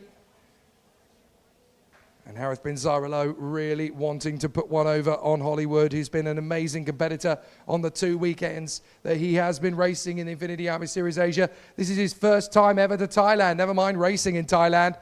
So he's enjoying his time, but now he's under serious pressure from Harith bin Zaralo. Interested spectators to the sidelines, watching to see who's going to get the best of it as they come through down to the penultimate hairpin on the lap. And Mark Yao really is eating up the road now to Wedasaki Amchan. The gap was half a second. It looks less than that as they come through this time to complete lap 7. So this is going to be tight, and it is less than half a second. 3/10. Mark Yao fancies his chances on Wedasaki Amchan. So as Harith bin Zaralo closes up on Formosa, their gap to first and second is only a second. But Mark Yao thinks he's got a win here. So he's going to close up on our race leader. There is the gap between the two. And you can see that this time Mark Yao really fancies a shot at the victory. Wedasaki Amchan, the new champion, holds his nerve. But what about Mark Yao? Can he take on the hometown hero? The Singaporean pushing hard. The cart has the legs. Can Mark Yao go the distance here and put Wedasaki Amchan under enough pressure in the dry conditions to keep him at bay? Yamchan still leads off the final turn to complete the lap. Lap number 8 is done. 10 laps to go. But Mark Yao is ever present as a threat in this race. It's a great battle going on for 5th place between Willuk, Tam and Kumaran. They're really close together. So we've got 3 battles in this race then. For 1st, for 3rd and for 5th. Yamchan is trying his best to get away from Mark Yao. But Wedasaki Amchan is under severe pressure. The 43-year-old from just down the road in Bangkok, hoping to continue his push forward for the victory. But it's not easy when you've got Mark Yao pushing like stink behind you, and the Singaporean really wants to end this his way. He's looking strong, he's looking confident, but he's still got to finish the job, and it's never easy to accomplish that. So we'll see if Wedasaki Amchan has what it takes to fend off from Mark Yao, but this could go all the way to the finish line, as in the background the Senior X30 grid is being set up, ready for the final showdown of the season. That will be the race after this one. 9 done, 9 to go, halfway home in Master X30, and Yao has never been closer to Wedasaki Amchan. Yamchan has been the form maker every time we've raced in Thailand, but this is his first serious challenge in a final at Bira in 2025. He's got Mark Yao all over the back of him.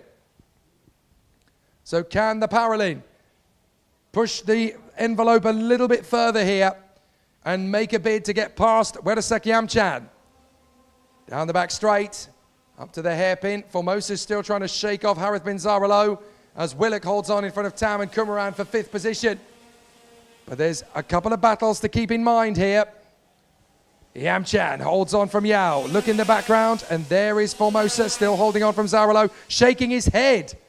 So Zaralo, I don't know whether he tried to make a move and it didn't work, or whether he made a mistake or whatever, but Harith bin Zaralo shaking his head down the main straight as Mark Yao continues to put Wedasaki Amchan under pressure.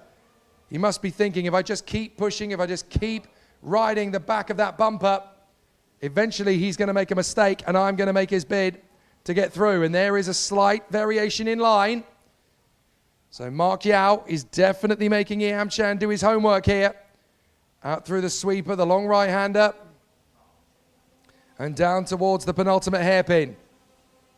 But Yamchan is almost in defensive mode here from Mark Yao. There could be a really exciting battle between these two as they continue the squabble out of the final turn. And Yao is going for it, really pushing Yamchan. And now he's in the draft. This is where Yao can really start to ham home the advantage on Wedasaki Amchan. Yao has just got to stay focused. Yamchan is so good through the first 2 corners. But Yao is there for the taking. 7 laps away from the victory. Formosa still in front of Harith bin Zaralo with a tiny gap between them as Willock, Tam and Kumaran stay glued to each other in their squabble for 5th place. But this is now going all the way to the finish line between Wedasek Yamchan and Mark Yao. Top 1 versus DRM. Kart Republic versus Paralin. Mark Yao really pushing to try and get a mistake out of Wedasek Yamchan, but this man knows this place as if it was his back garden. Down to the hairpin, out through the final turn again, pushing down the straight. Yamchan's got big pressure again from Yao as they go into turn 1, 6 to go. Mark Yao, hungrier than ever to get this move on Yamchan. He's learnt where his line is through 2, and he's able to stay a lot closer to him this time. So can Mark Yao find a gap on the inside? It looks like he's being held up a little by Yamchan, who's starting to look over his shoulder. This is what Mark Yao wants. He wants Yamchan running on his rear, looking to see where his opponent is, because that's when Yamchan is going to start making mistakes. Formosa's trying to stay in front of Harith bin Zaralo, who was also putting him under some pressure now. But it will be a tough fight all the way to the finish. Down to the back straight. And we'll see if there's going to be an overturn here from Mark Yao as he reels in Wedaseki Yamchan. Pushing hard, trying to find that extra bit. We'll see if there's a chance to get through on the inside line. He might get a shot in the next couple of laps. Yamchan knows he's there. Yao goes for it. Oh, Yamchan shuts the door firmly in his face. So Mark Yao knows that he is hungry, and he knows that Yamchan is going to be ultra defensive from now on. In through turn 3. He's having to look over his shoulder. Where is Mark Yao going to try and make the move on me? It's going to be a tough fight, but if Mark Yao can get one over on the new champion, that will certainly set him up for a confident run at the IAME Asia Finals in December if he gets his shot to be there, and certainly sets things up nicely for 2026.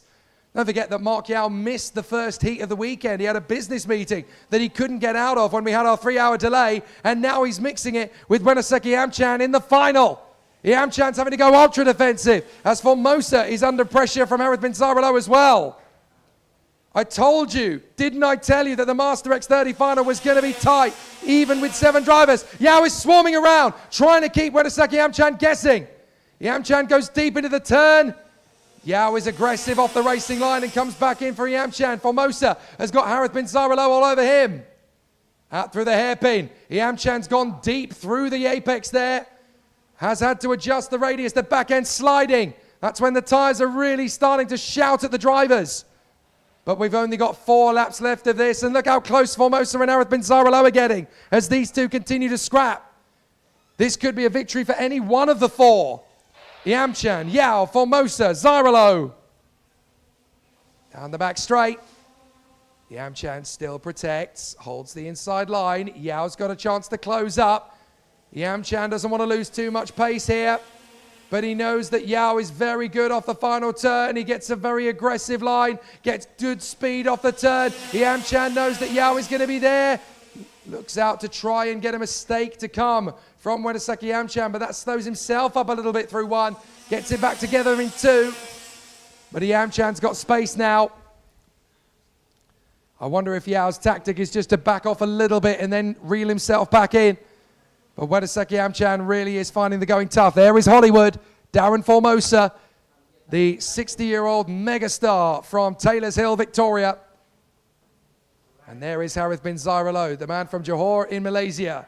2nd in the championship, already confirmed. But he still wants to mix it onto the podium. So we're going to have a very tough mission to the finish of this race here, because Mark Yao thinks a victory is on. Formosa and Zaralo have just got to stay present here, essentially. They come off the turn. 2 laps to go. Yamchan's got to be focused. Mark Yao will push him to the ragged edge. So Mark Yao is really hammering home the chance here on the top 1 Kart Republic.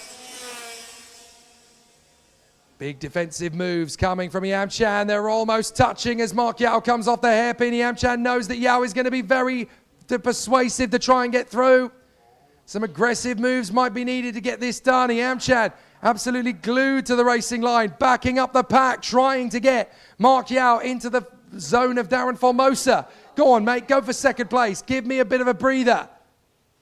But this could be a fascinating duel for the victory. If Yao is able to clean up the end of this part of the lap, Wedaseki IAME going to have big pressure, and we're going to have a four-way scrap for the victory on the last lap of the season in Master X30 here at Bira.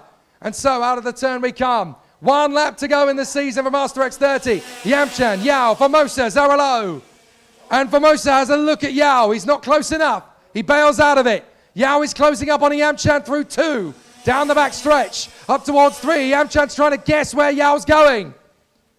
The back end steps out on the marbles. He's got to be careful. Mark Yao is really going for it now. On the far side, rotates the kart through, goes for the inside on the grass. So nearly gets it done on IAME. Formosa's now trying to slide in and get through on Yao. It's tight to the wire. Wedaseki IAME is wrestling to get away from Yao, Formosa and Zaralo, and he's only got 2 more corners to navigate.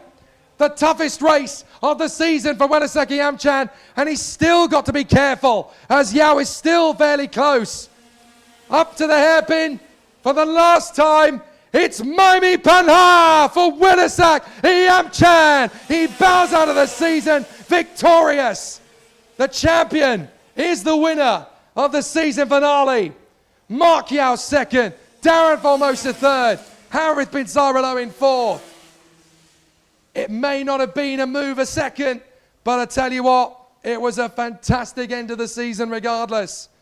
And Master X30 delivers the goods in their last race of the year.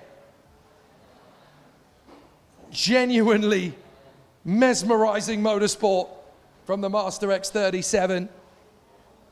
Brilliant performance there at the end of the season as Wedaseki IAME really had to dig deep to win this one.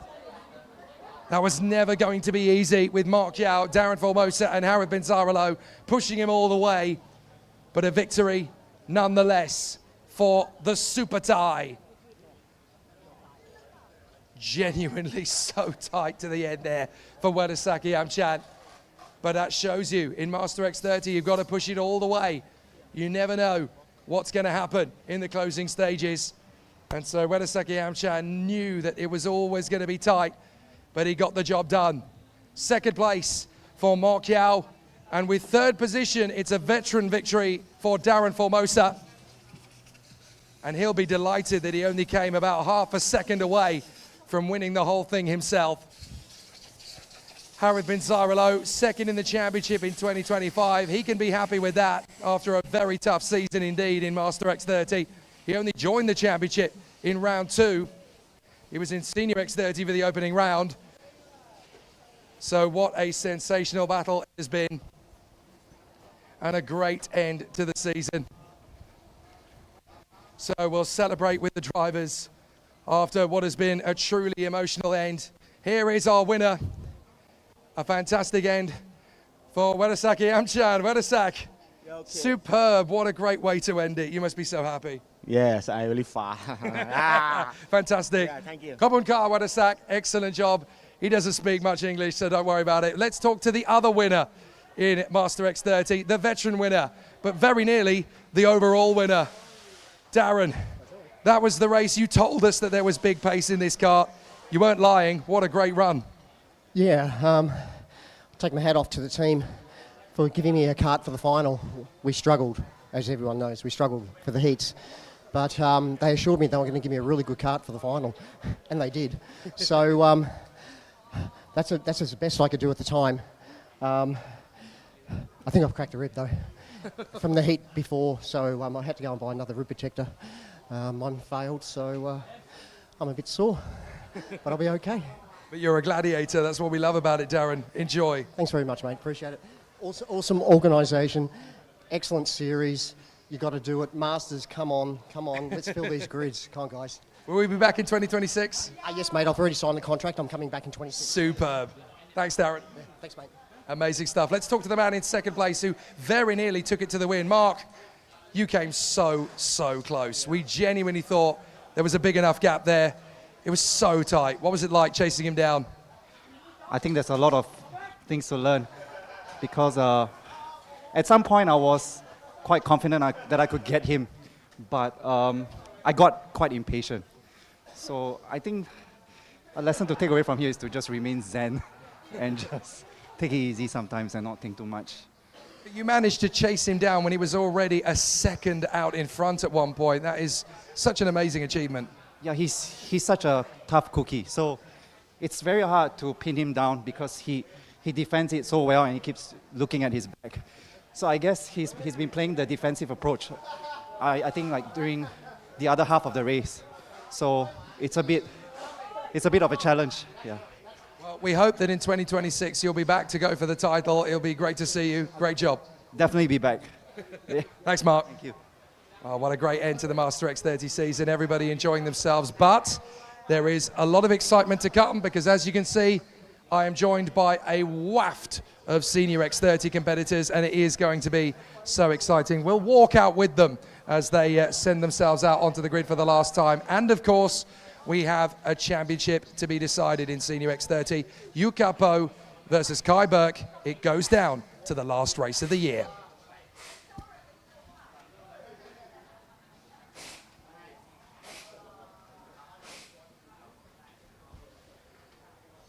So already there is some excitement in the air as we now know that it's going to be a bone-dry, sizzling hot race to finish off the 2025 INFINITY IAME Series Asia campaign in Senior X30. But who would have thought it would go down to the wire in quite this manner? The man playing catch-up is, of course, Kai Burke. But if he wins this race, he can be champion. He needs Yuka Po to be third or lower, if that is the case. If neither of them win, Kai Burke can still be champion if he is second and Yuka Po is fourth or lower. So there is still very much a chance for this championship to go either way. There are still so many variables to take into account. Don't forget, Jackson Susan-Harlow, the Australian champion, wants to win on his debut in the championship. Prasetyo Hardia is not done yet. He wants a fantastic fight to go for the championship finish that he wants. He won't be winning the championship, but he would love to be the only man to win 2 finals in a season in the INFINITY IAME Series Asia Championship. They get the command. The Senior X30 drivers venture out onto the start-finish straight for the last time in 2025. And what a battle it is going to be as the drivers quest for their final of the season.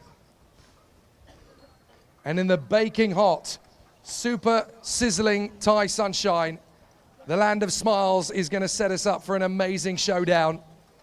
All the drivers know what's at stake, and it is going to be a seriously exciting conclusion. I'm going to try and talk with the 2 contenders before they go into their race prep mode. I'm alongside one of them. Let's have a quick chat with Yuka Po. It's all come down to this, mate. We've got one final race. We know that the pace is there. We know that the tyres can go the distance. What's going through your mind right now? Scary. Not scary, but yeah. The mechanic's scared. What about you? No, my coach is scared. Not my mechanic is mine. No, I would say a bit nervous, to be honest. I didn't expect to still be able to be in the front row. Like, I still remember the feeling. The first session, I tested out the Explorer chassis in LIL circuit, and I didn't expect to be in the front row, again, and a bit nervous. How special is this one going to be? It's not going to be your first title, but with this Explorer chassis making its debut in Asian regional competition, how much is this one going to mean to you if you get it done? A lot. And drivers, we always take the credit. Like we stand on the podium and stuff, but the people behind matters a lot. And still, like even people behind, which have got involved, keep themselves involved. I don't even know their names, but still, thanks to them. I appreciate. One more race. Good luck for it. Enjoy. Thank you. It's going to be a very emotional moment for the Explorer team if they can get the title. Directly behind Yukapo on the grid is the other man with a championship potentially on course. Kai, what a season, what a fight, what a weekend. And now here you are, just one race away. There's a lot of work to do, but with the drivers around you, it is still very much game on. What's your focus going in? We just got to do the best we can, and it is what it is. But yeah, the best we can do, and then the championship's just a bonus. Does it make it a little bit more variant knowing that both of you are going to be on the outside line of the front row where things could get a bit heated into turn one? I think we both have the same possibilities, but yeah, it's just whoever's the most consistent and whoever lays the go-kart in the right places at the right time. You're both winners this year. May the best man win. Good luck. Thank you. A very tough mission then, as the drivers will now go to the starting grid to enjoy their final driver photograph of the season on the start-finish line. But what a way to end the season. We have three champions, Jay Kostecki, Conrad Garrow, and Wurasaki Amshan. Now we need to find out who will be the fourth. Senior X30 is going to be very tight to the wire, and it's going to go the way of either the man from Hong Kong, Yukapo, or the Australian, Kai Burke. And they are definitely taking this fight to the wire. What I love about this championship, though, is despite how close it's been, despite how tight the rivalry has been, there is still all smiles. Everybody knows how exciting the opportunity is to go full guns blazing. It is a very big opportunity, certainly for the Chinese fans watching and the fans from Hong Kong. This purple and gold chassis sat on the front row of the grid could make history. No Asian chassis has ever won a major X30 title. This could be the day when it gets done. This isn't just about Yukapo. This is about the whole team at PR1 and Team Explorer. But of course, Birolot Racing Asia will not give up. They will not back down. They've already claimed one championship in 2025 for young Jay Kostecki. They could claim another for Kai Burke, another Australian with an amazing future ahead of him. These guys have got so much to contribute to this battle as the Senior X30 drivers stand on the front row of the grid once again. The final grid photo of the 2025 season. 5 different final winners over the course of the year as well. Kimi Chan, Yukapo, Zadia Vrykal, Toby Gale, and Prasetyo Hardia. Who will be the 6th? Will it be a different driver, or will it be a very significant change in the championship? The one man I do want to talk to is the man who starts pole position. We talked about the championship contenders, but neither of them are going to be starting on the inside on pole position, and that's going to be this man. Let's see if Jackson Susan-Harlow's up for a chat. Thanks, Martin. Jackson, what an opportunity. From the first time you turned a wheel in this championship, you were up for the victory. Now you're in pole for the final. How tough is this going to be? Yeah, it's going to be tough, but obviously I don't have much to lose. So for me, it's either win or nothing. So it's one of those things. Like it'll be good to see who comes out on top. I hope Kai does. He's an Australian like me, so I hope he gets it done. But yeah, I'm here to win this one. So I just want to say a big thank you to CW Motorsport, Troy Farley, and Matt Collins. Without them, I wouldn't be here. So yeah, I want to repay him and get it done. You were the Australian champion this year. What about setting this up to become an Asian champion next year? Yeah, possibly. There's a go-kart going to be here. So if I come back and do some stuff next year, it'll be with CW again and Troy. So yeah, we might do round 1 and see if we can win that one. And then who knows, we might do the whole series. Let's see if he can make some history today. 6th potential winner on the ride. Good luck for it. Cheers. Thanks, boys. So Jackson getting himself ready for a very cool stat. But this man is the danger man. Our championship contenders. Yukapo knows that Prasetyo Hardia will not back down from the fight. If anyone's going to wipe the smile from the Hong Kong man's face, it's his former fellow champion, Prasetyo Hardia of Indonesia, who wants to finish strong. He's already won a final this year. So has Yukapo. Kai Burke has not, and if he does it, it could be the race win that gives him the championship. If he wins, then Yukapo would need to be 3rd or lower for Kai Burke to become champion. It is going to be such a tough race to win and an even tougher championship to win. For the last time in 2025, let's do it.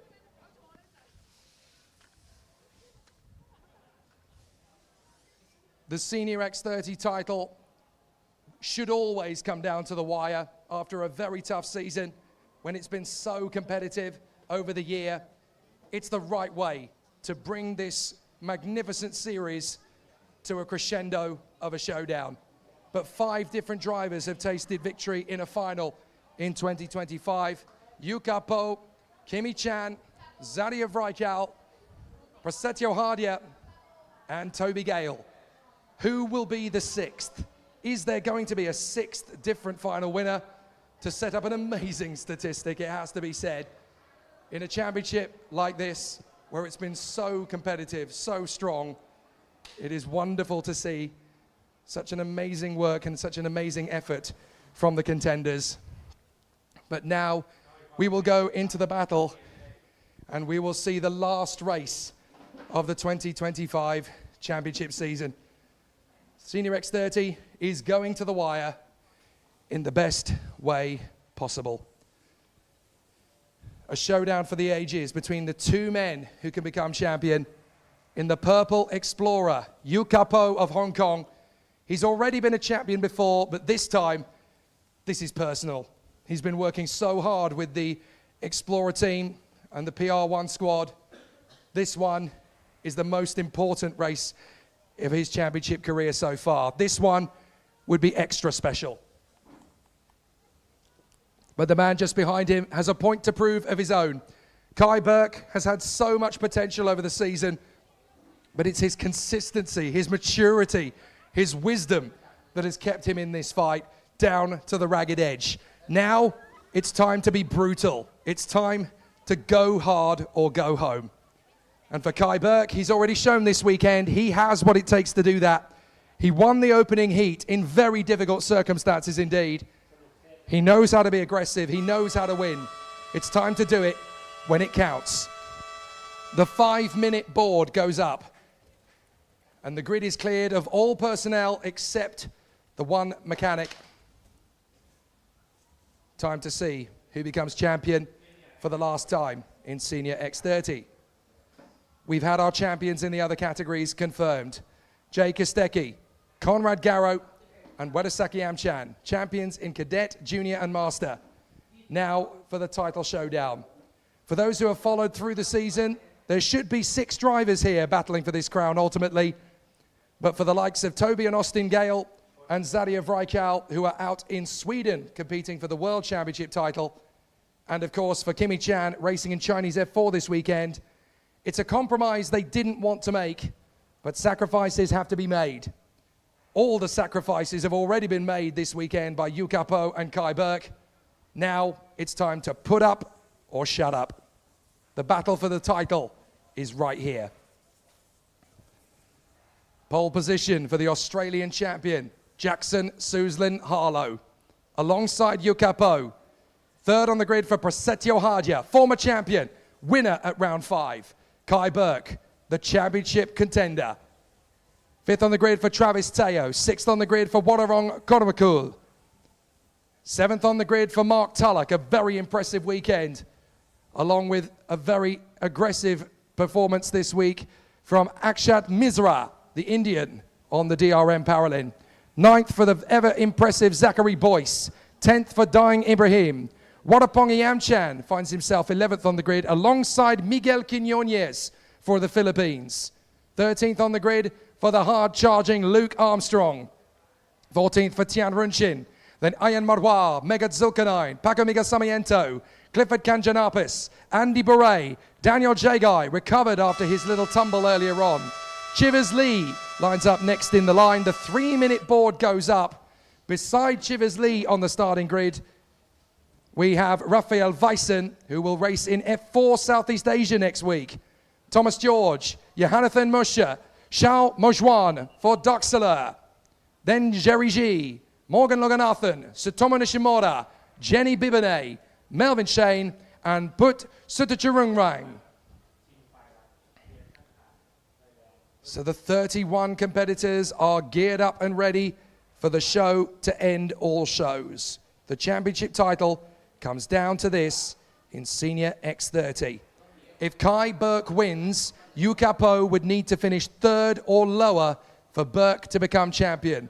With the talent that he's got around him, that could just come to pass. And look at that from Yuka Po. A handshake to his rival. Let's do this the right way. I'm sure they will. This is Senior X30 between two great athletes. Yukapo, the man from Hong Kong, shakes hands with his opponent, the Australian Kai Burke. We will decide this championship the right way, fairly, squarely, and very quickly.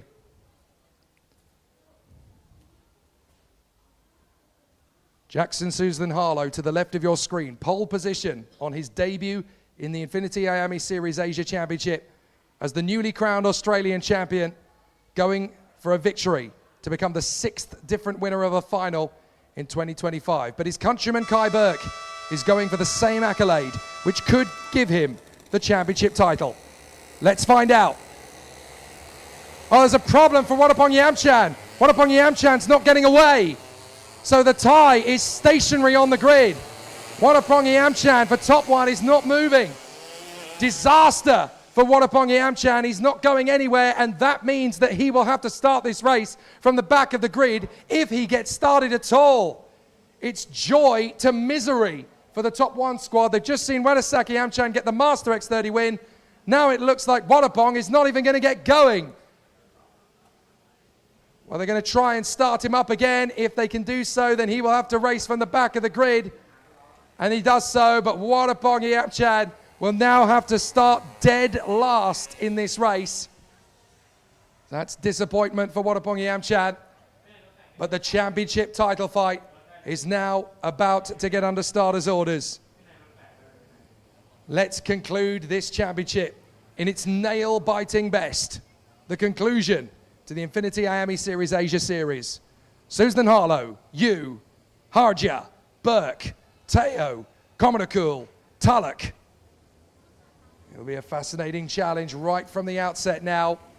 But who will be champion of 2025? Will it be Yukapo of Hong Kong, or will it be Kai Burke of Australia, the Explorer or the Biralart? We will find out. Can Jackson Susan Harlow go from Australian champion to the final finisher of the win on the final? It is a false start. It is a false start on this occasion. So we will go around again. So as a result of that false start, it means that Wadapong Yamchan can now catch up to the grid, and he can actually reclaim his position on the starting grid, provided he does so before the red line. So Wadapong Yamchan will get himself back into his original position, and he can take his starting position after all. So this is great news for Wadapong Yamchan. The false start really helps him out as he tries to put himself back into his position. He doesn't have to rush it, but he wants to put himself in a position without having to stress too much. Now he gets himself back into his original position on the grid. He's allowed to do that before the drivers reach the red line, so that's perfectly okay. Well, what a last chance saloon then for Wadapong Yamchan, who will get to start this race from his original position after all. So now Jackson Susan Harlow, Yukapo, Prasetyo Hardia, and Kai Burke, along with Teo, Komonakul, Paddock, Misra, Boyce, Ibrahim, Yamchan, and Quinones. This will be a very tough race. 20 laps of the Bira circuit. It's going to be incredibly intense around this 1.162 kilometer circuit. It'll be in the intense sunshine of the Pattaya city. And now Jackson Susan Harlow goes to battle with Yukapo, Prasetyo Hardia, and Kai Burke. It's you versus Burke for the title. Who will get the championship? Let's find out! We're racing to the first corner as Jackson Susan Harlow holds on in front of Yukapo, who tries to go right round the outside. Kai Burke's into third, already taking on his championship opponents as a couple of drivers mix it in the midfield. There's a big squabble of the deck further back, but Yukapo is into second. Third is Kai Burke. The championship contenders are nose to tail. Yukapo's having to go defensive early because Kai Burke knows he's got to get ahead of first Yu and then Jackson Susan Harlow to get the job done. Jackson's here just to win. He doesn't want to give away a victory, but he knows that there is a chance that Kai Burke is going to be on him like a lead brick. Here we go as into the battle comes Prasetyo Hardia, the Indonesian. Is Hardy going to make the bid here to get past Kai Burke? That would certainly undo a lot of the effort for Burke. But on this first start, the Birilat Asia man from Australia is pushing crazy hard out of the hairpin and on the tail of the Explorer. Into the second lap we go. Jackson Susan Harlow leads. Yu, Burke, Harja, Teo, Ibrahim, Komanakul, Tulloch and Misra. So all the way, there's going to be a challenge, and up the inside of Burke, that is Hardia and Teo. They both go past Kai Burke. That is going to make the task even harder for the Australian, as Komarkul tries to get up the inside of Daing Ibrahim. But Kai Burke now falls away to 5th position. That is a tough break for the Australian. He needs to stay as close to Yukapo as possible here. But certainly the way things currently stack up, if Yukapo remains in 2nd and Kai Burke remains in 5th position, then the title will go to Hong Kong. But it's not done yet. There's still a lot to do. Oh, and there's been contact. Contact further back. It looks like we've got a card off. That is Clifford Kanjanapis. Clifford Kanjanapis, for the 2nd time today, is out before half distance. As there go the leaders past his position. And Travis Teo is now right up behind his teammate, Prasetyo Hardia, as they will try to take on Jackson Susan Harlow and Yukapo up in front. And there is a mechanical flag going out for Chivers Lee. So a mechanical flag then for Chivers Lee. That means that he will have to come into the pits to repair his kart. And that is difficult enough for Chivers Lee. He was already having a tough race of it. But I'm afraid damage to the kart now means he will have to come into the pits. They're preparing a new front fairing for him. That's why he's got to come into the pits. So we'll see that card as it comes through. But Chivers Lee is without a front fairing. And of course you have to have all patches of bodywork. There's the mechanical flag. And Chivers Lee is going to go past the start-finish line now without a front fairing. So he's got to come in.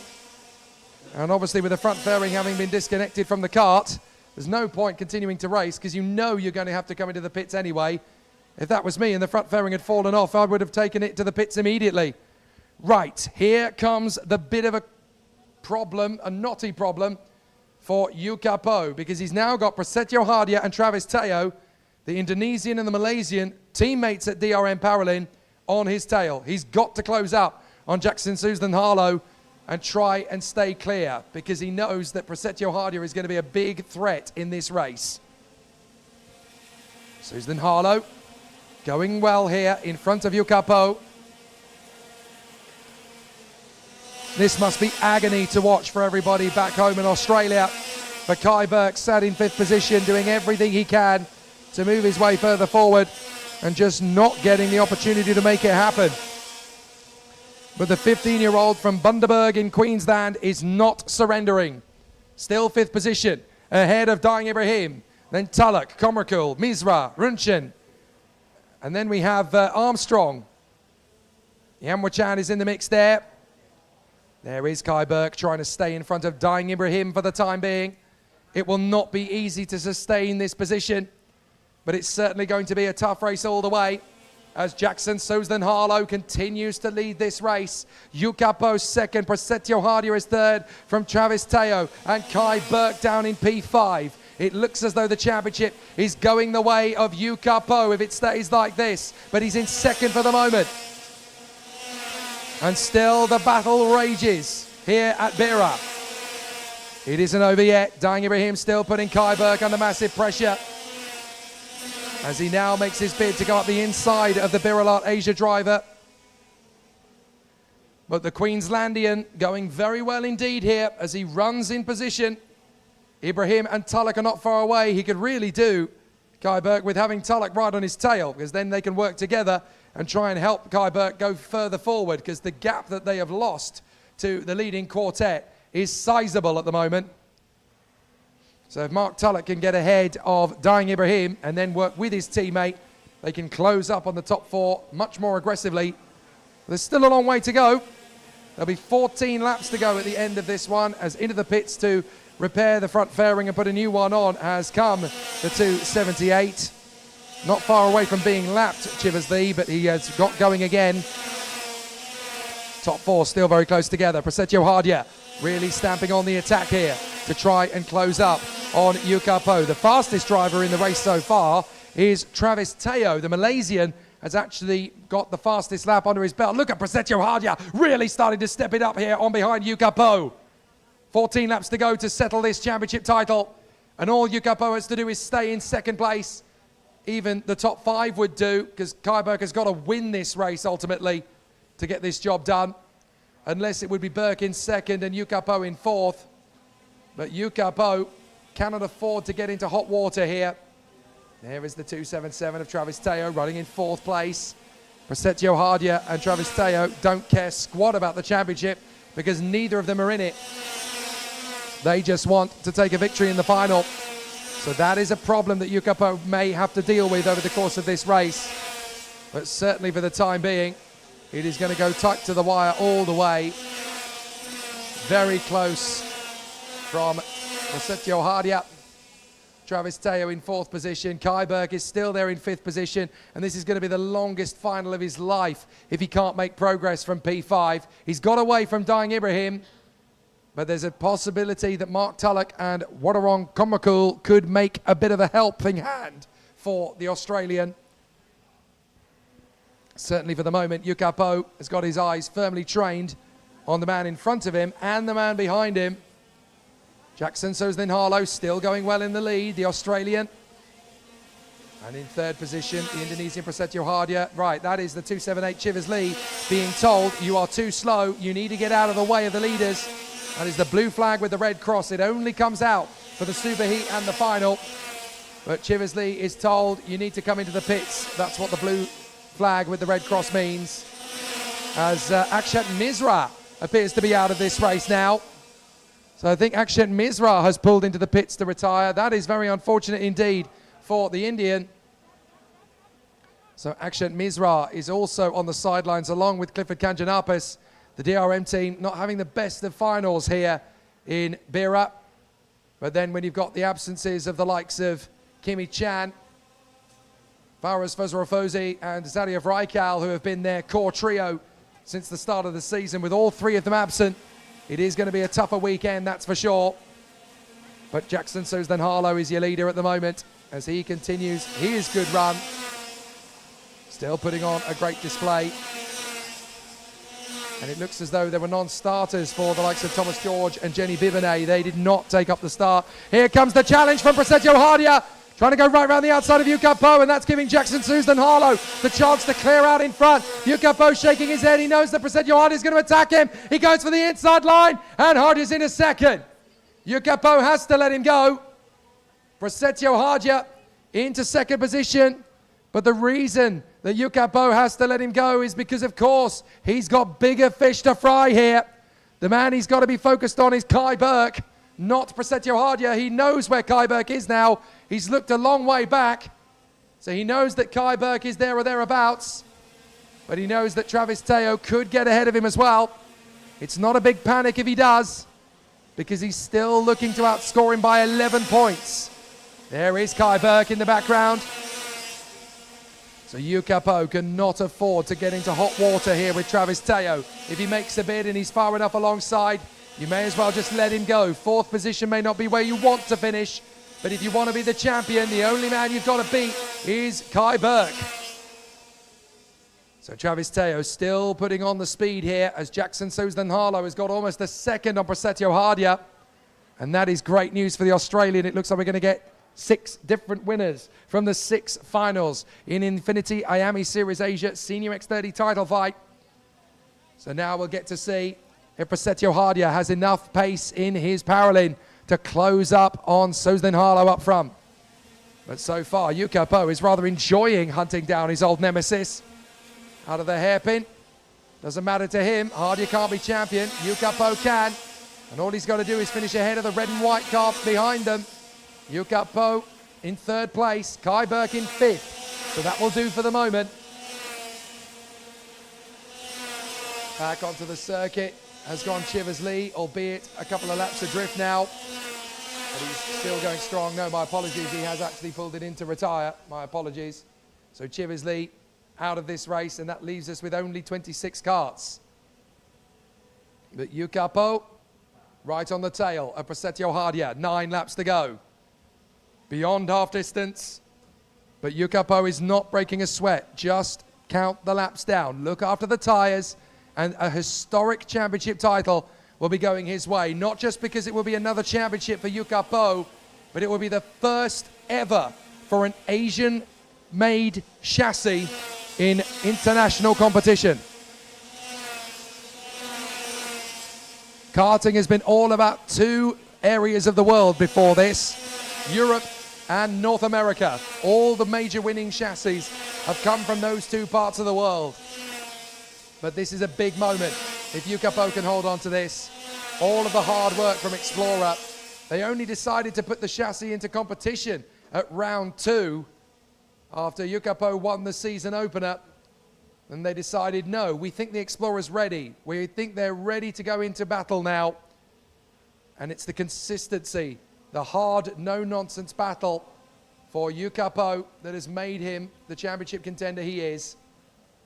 His consistency over the season is going to be a fairy tale finish if it stays like this for the remaining 7 laps in this race. There is Jackson Susan Harlow going into lap 14.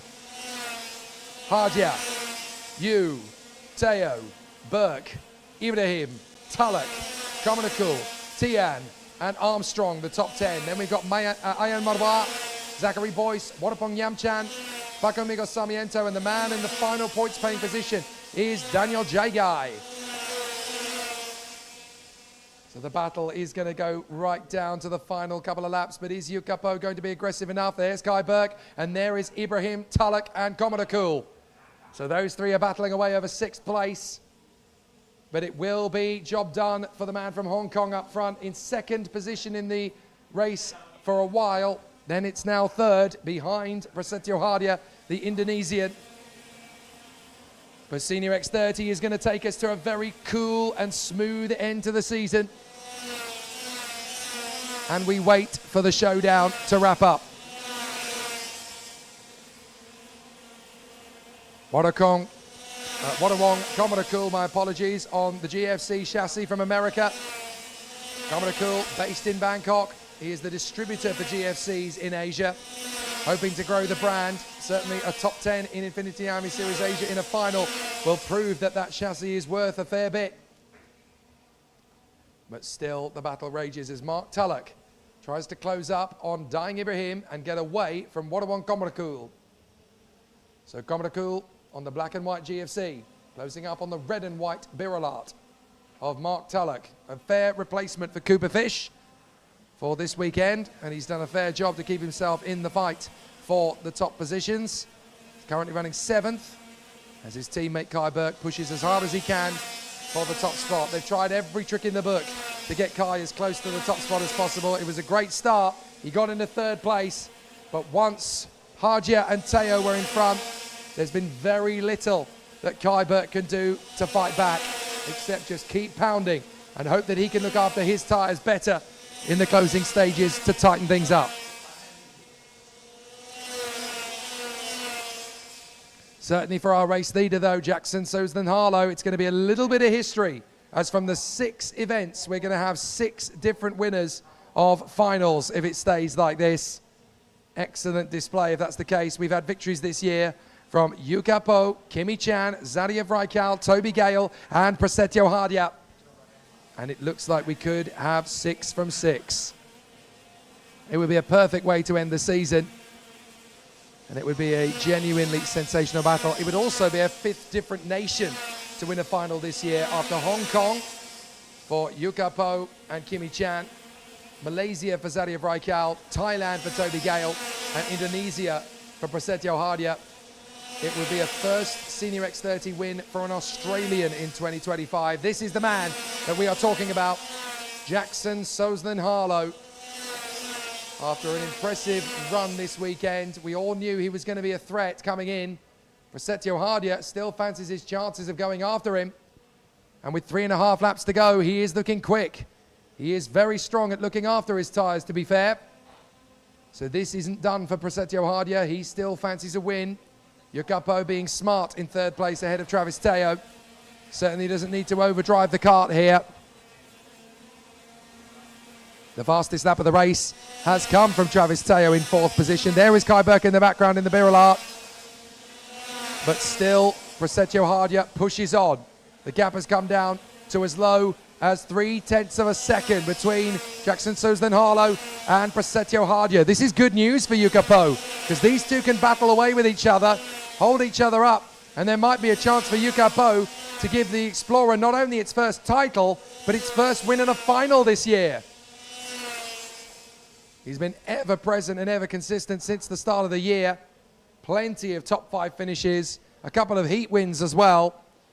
But what a way it would be to win with a final. He'll still be the champion even if he finishes 3rd behind these two, because Kai Burke is behind him as well. And there is a retirement. That is the 211. That is put Suntacharut So Suntacharut out of the race now as well. He was one of the 2 drivers involved in the incident earlier on with Daniel Jagai, but was cleared to race. Miguel Quinones has also retired, I'm afraid to say.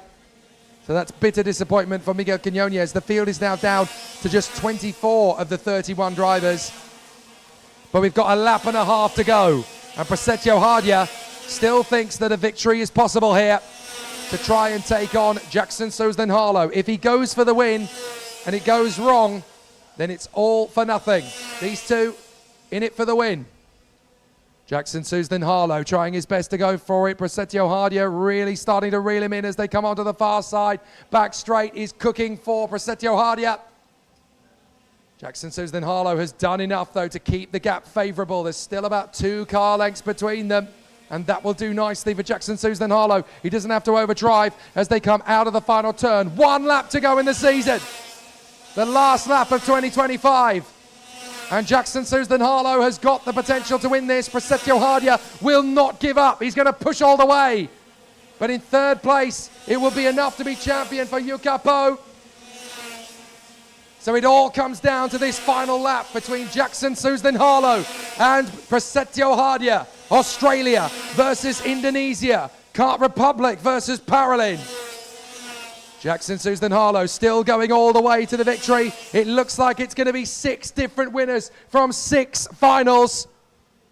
It's been an amazing run to the checkered flag, but it will be a championship victory for Yuka Po in 3rd position. If it stays like this, Jackson Suzlin-Harlow drives out of the penultimate hairpin. It's going to be victory for the Australian. Jackson Suzlin-Harlow wins the final from Prasetyo Hardia, but Yuka Po is the champion of 2025 for Explorer, for PR1 and for Hong Kong.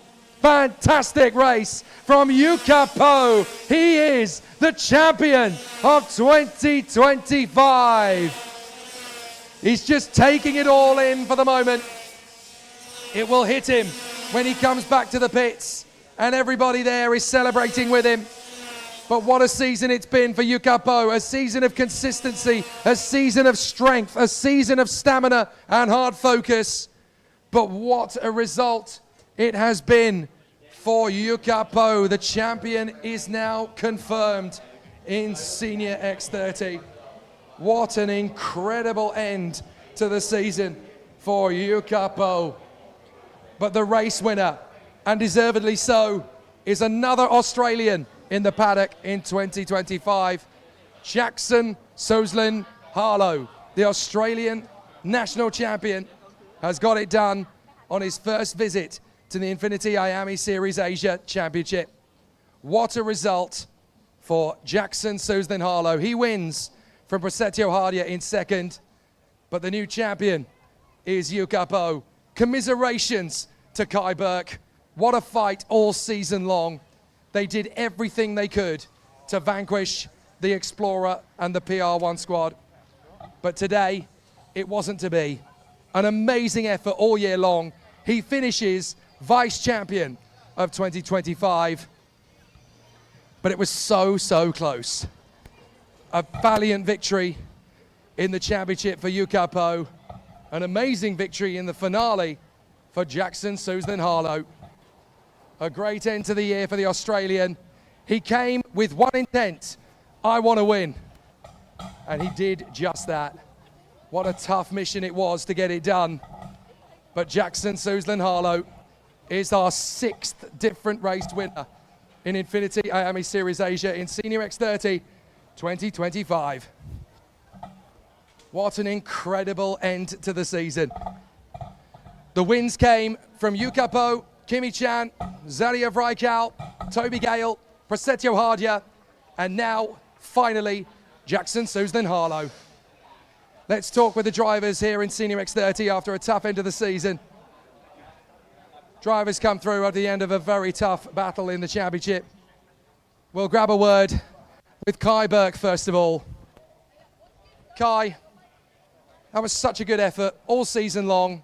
You deserve to be in the top 3 in the championship. That's where you end. It was so close. What can you tell us about the final? Yeah, we just didn't have the pace early, which really killed us in the end, but yeah, it is what it is, and yeah, we'll build on this and hopefully come back stronger.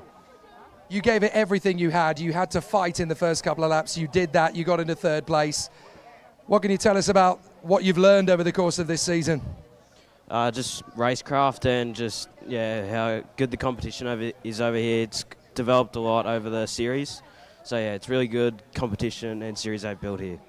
We're so pleased you joined us. You gave us a great show all year, Kai. Thank you. Thank you. An amazing race battle all year long from Kai Burke. Let's see if we can grab a word with Prasetyo Hardia, who actually came through for 2nd position in the last race of the year. We'll see where Pras is. I think he might have disappeared already. Well, let's talk to our winner. He's going to put the suit on. He's going to look corporate. Here we go. I mean, fair play to him. Jackson, what can I say? You came here with one objective in mind. You knew it was going to be difficult going up against the best of Asia. But here you are in Thailand for the first time, and you're a winner already. What was that like? Yeah, it was good. I was a bit nervous. My tyres fell off a cliff on like lap 7, so I was hanging on for dear life. I had little Troy Farley. He was giving me the hand signals. So if it wasn't for him, I would have probably not won that race. So thank you to him. But yeah, it's awesome to get it. It was awesome to team up with CW this weekend. All the boys have been awesome and have helped me heaps. So big thank you to them. Once again, big thanks to Troy Farley and Lorraine Farley for everything they've done. And Matt Collins for being on the Spanners this weekend. I definitely couldn't have done it without him. So cheers. Now we know you're a big threat for 2026. We'll get ready for that. Thanks, Jackson. Yeah, I'll see you in Macau first. See you in Macau. Amazing stuff. Great work from Jackson Suzlin Harlow. 6 different winners from 6 different finals. But we need to wait for the man himself, who I think is down at the back. There he is, the new champion of 2025, Yukapo. This one meant a lot to you. I know you and PR1 and Explorer have had to do so much hard work to make this work, but what a way to do it. Just tell us what the emotions are like after this one. At least we got the year champion. I expect a bit more in the finals, but yeah, like at least we got the year award, and we're all happy about it. You go to Macau now as the new champion, and of course the Explorer chassis is going to be very heavily subscribed from then onwards. Next year, I have a feeling you'll be back for more. What does this mean for you and the team moving forward? Is the Explorer chassis now here to stay? Yeah, for sure, stay for Explorer. Like, I think it's not just, we don't only focus on in the result, but I think Explorer chassis now is a spirit. And I'm happy to get involved to be one of them. I'm delighted to say at the end of a very tough season, Yukapo, are the champion. Well done. Thank you. Thank you. Thank you. Congratulations, and enjoy the moment with the team. They do indeed celebrate in fine style. After all the hard work in 2025, this championship means a lot to Yukapo, to PR1, and of course to the Chinese boys at Explorers Factory. What a great way to end the season. We're going to take a break. We'll come back for the podium ceremony. There's a lot of trophies to give out, but we'll see you very shortly. What a way to end the year.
for the podium ceremony. First of all, where is Alfie? Alfie, you've been very kind to donate some prizes for the fastest laps for the weekend. Each of the drivers who get the fastest lap from their classes will get 5,000 baht to take with them. So a massive thank you, Alfie, for that. Starting first of all with the fastest Junior X30 driver, Andrea Galimberti. Fastest lap for Andrea Galimberti in Junior X30. In the cadets, the fastest lap time from the cadet run.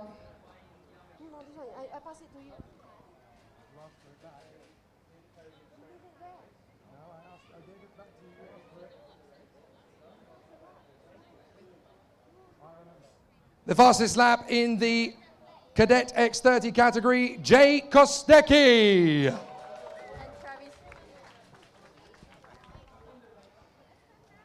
Congratulations, Jay. Thank you very much. And the fastest lap time in Senior X30 to Travis Teo. Where is Travis? Huge congratulations to our drivers. They each get 5,000 baht each. Big congratulations to Travis Teo, to Jay Kostecki, and to Andrea Galimberti. A massive thank you to Alfie. Thank you, guys.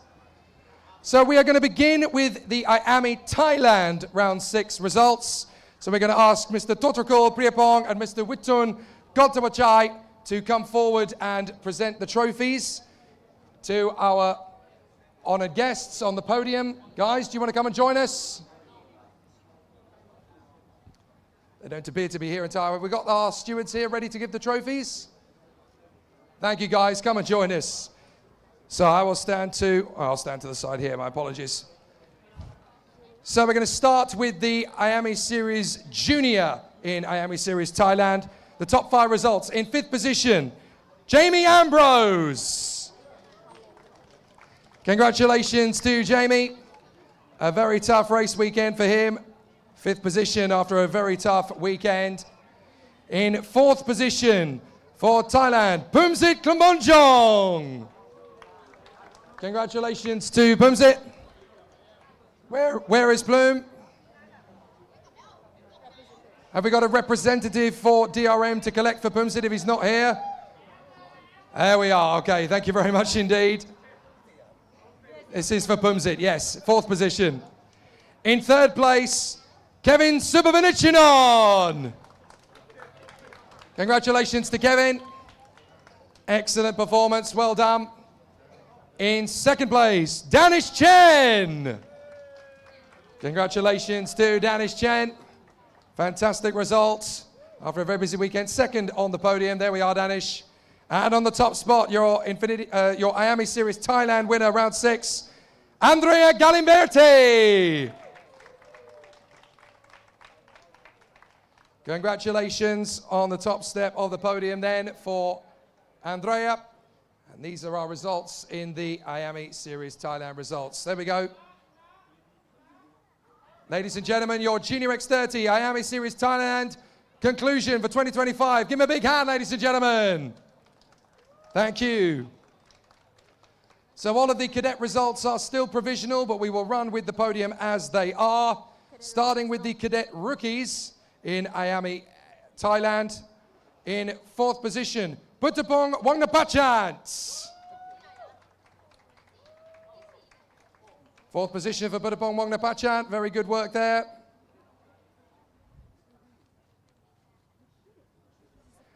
We actually need to clarify the driver in 5th position. Kaylen Delsey. Apologies, Kaylen. There we are, 5th position for Kaylen Delsey.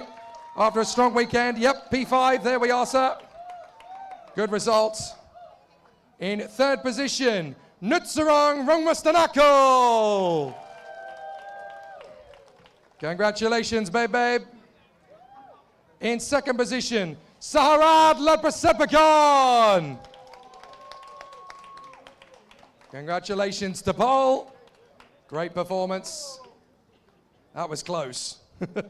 But your winner in IAME Thailand Cadet Rookie, Sriatapat Tipatadabalong. Congratulations. A fantastic result on the top step of the podium after a very tough weekend. And there we are, your IAME Thailand Cadet Rookie Podium for the season finale 2025. Give them a big hand, ladies and gentlemen.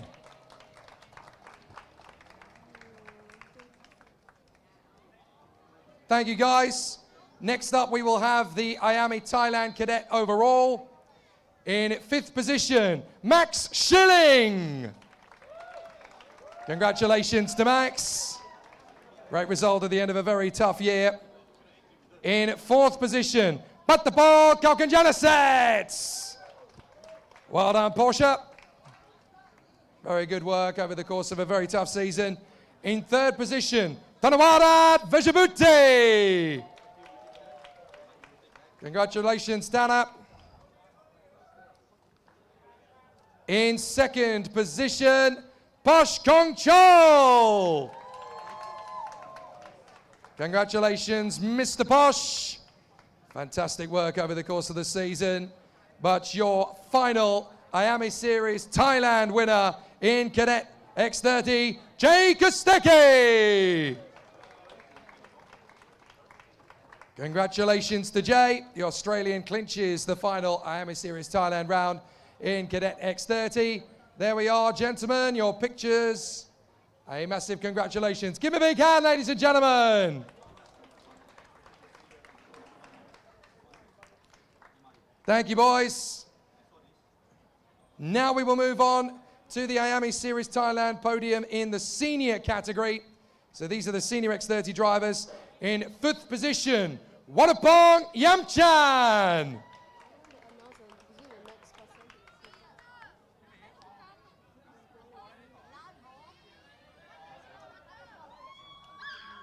There we come, Wanapong.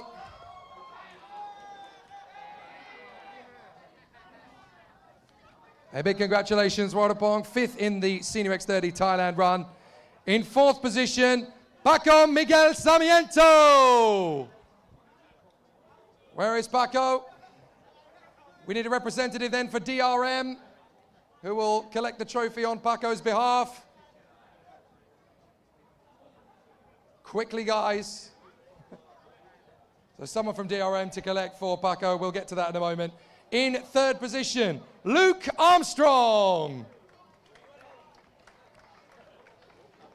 Well, he's had some issues in the last hour or so. He's aged a bit. But Simon is going to collect for Luke Armstrong. There we are. In 2nd position, Travis Teo. Congratulations, Travis. 2nd position in the IAME Series Thailand ranks of Senior X30. But your winner in IAME Series Thailand Senior X30, Prasetyo Harja. Congratulations to Prasetyo. He gets the Senior X30 victory in IAME Series Thailand to round out the season. A big congratulations, massive thank you to everyone for all your hard work. Give me a big hand, ladies and gentlemen. You need to change this. So we'll now welcome Mr. Witun Kartawichai, who will give the trophy forward for the Master X30 category. So we will welcome the drivers to the rostrum. Mr. Totrukul Priyapong, my apologies. Come forward, Mr. Priyapong. You'll get to give the trophies for the Master X30. 5th position in IAME Series Thailand for Master X30, Tam Yuko. Where is Tam? There we are, sir. Come forward for 5th position. Tam Yuko getting his trophy then for 5th position in IAME Series Thailand in Master X30. In 4th position, Ian Willock. Good result for Ian Willock after a very strong weekend. In 3rd position, Harith bin Zyralo. Congratulations to Harith. A very busy weekend at the office for him. In 2nd position, Mark Yao. Congratulations to Mark. Good result and a good performance, grabbing a trophy in 2nd place. But your IAME Series Thailand winner in Master X30, Wenasak Yamchan. A big congratulations to the man who has conquered all in Master X30 in 2025, both in Asia and the Thailand Championships. So we will have the photographs with all of our delegates there together. A fantastic result. A big congratulations. Give them a big hand, ladies and gentlemen. Your IAME Series Thailand Master X30 podium. Congratulations.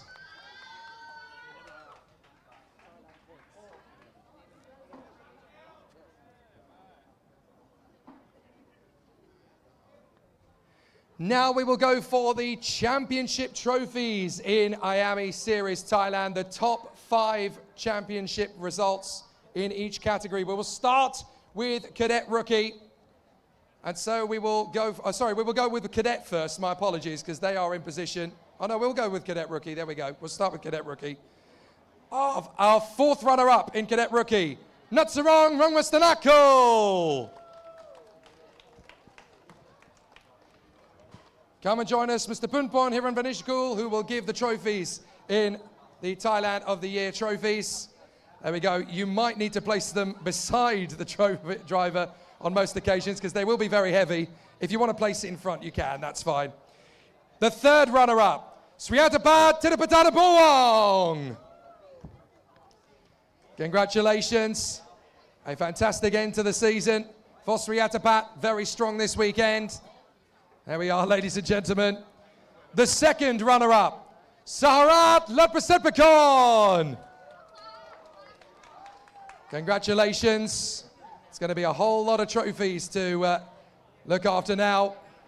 The 1st runner-up, Kaylin Delsey. 2nd position for Kaylin Delsey. There we are, ladies and gentlemen. Hey, congratulations to Kaylin Delsey as the vice champion. But your IAME Series Thailand Cadet Rookie Champion 2025, Puttapong Wangnapachan. A very strong end to the season then in IAME Thailand Cadet Rookies 2025. And there we are, ladies and gentlemen. It's going to be hard for everybody to lift their trophies aloft, but there you are. Your IAME Thailand Cadet Rookie Top 5 2025. Give them a big hand, ladies and gentlemen. Congratulations to all our drivers. Well done. Try not to pull a Lando Norris and break it on the way back. And now for the Cadet Top 5 in IAME Series Thailand. Once again, Deo, you'll be able to help us. Our 4th runner-up, Mason Kwong. Congratulations to Mason Kwong, 5th in the IAME Thailand Cadet points. Our 3rd runner-up, Tanawarat Vajabuti. Congratulations to Tanawarat. Great result for the season. The 2nd runner-up, Patapol Kalkanjanaset. 3rd in the points after a fantastic run.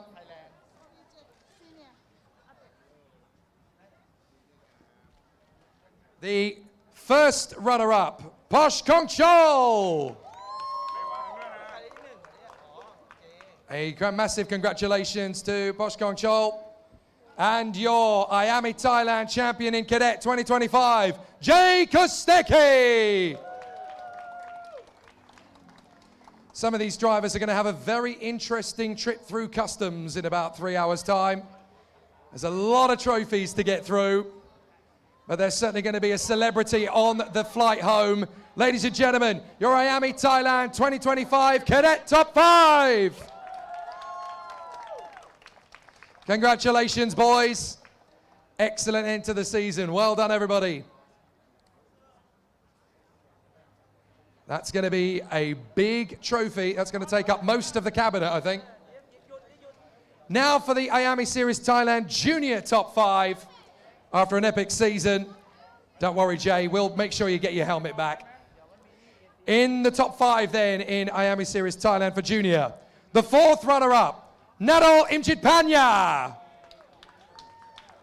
Congratulations to Nadal. Great end to the season. 4th runner-up in the junior category of IAME Thailand. The 3rd runner-up, Chris Kasemsup. Congratulations, Chris. It's been a very competitive season right from the start. and a very deserving third runner-up trophy. The second runner-up, Conrad Garrow. Terrific end to the season for Conrad. It's been a very competitive season for the Singaporean. Great task all the way through the year, and a great result to end. The first runner-up, Danish Chen. Congratulations to Danish after a very strong season and a very fantastic battle here. But your IAME Series Thailand Junior Champion 2025, Andrea Galimberti. A great end to the season and a tough battle between the top three men who really put on a sensational display. But our top five in IAME Series Thailand Junior X30 2025. Give me a big hand, ladies and gentlemen.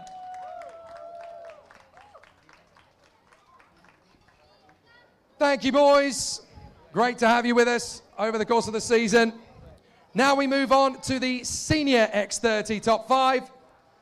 We'll move on to the seniors in the X30 category, the top five drivers in IAME Series Thailand. The fourth runner-up, Andy Bure. Where is Andy Bure?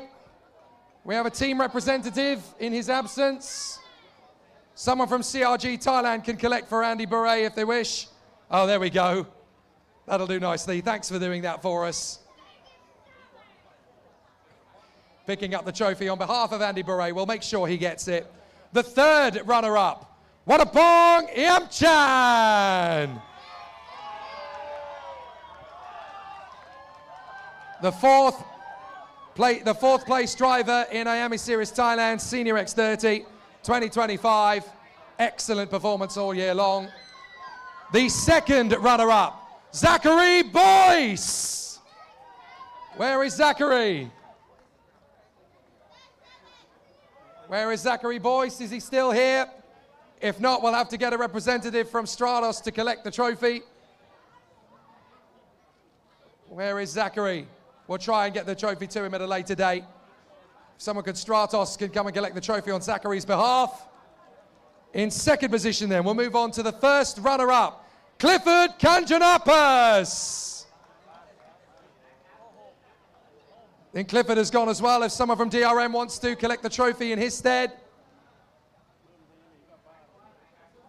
we'll certainly go for the top step of the podium though. Your champion in IAME Thailand, Senior X30 2025, Prasetya Harja.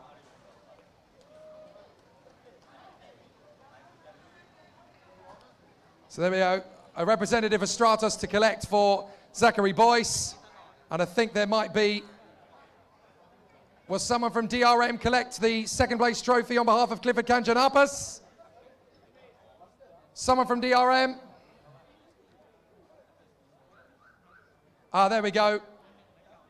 Travis Teo is going to come forward and accept the trophy on behalf of Clifford Kanjanapas. That will do very nicely. Thank you, guys. So there we are, our podium presentation for IAME Series Thailand 2025 in Senior X30. Congratulations, guys. A massive congratulations. Thank you, everybody.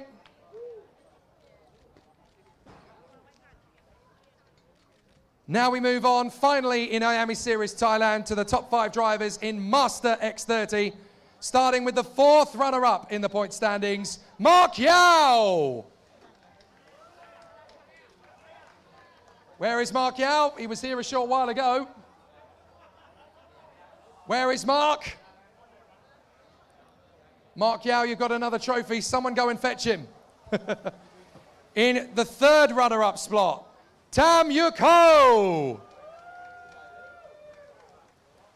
I see Mark Yao running down the pit lane, so they'll both get their trophies together. There is Tam Yuk Ho. Mark Yao, you're in the fifth position spot for the IAME Series Thailand Master X30 points for 2025. So there we are. Mr. Punpun INF1NITY will give the trophy first to Mark Yao, our fourth runner-up, and to Tam Yuk Ho, our third runner-up. Now for the second runner-up in Master X30, Ian Willock. Congratulations to Ian. A fantastic result for the season. Third step of the podium for Ian Willock after a strong campaign in IAME Series Thailand. The first runner-up for 2025, Harith bin Zaralo. Congratulations to the Malaysian for FR Racing Johor. Great work from all of the contenders, but great to see Harith bin Zaralo wrap up second in the championship for IAME Series Thailand. But your 2025 IAME Series Thailand Master X30 champion, Wanasak Iapchan! A fabulous end to the season for Wanasak Iapchan. A brilliant battle in IAME Series Thailand, and he lifts the championship trophy in Master X30 presented to him by Mr. Punpon Iravanishkul. So our drivers on the podium, ladies and gentlemen, your Master X30 2025 IAME Series Thailand Top 5.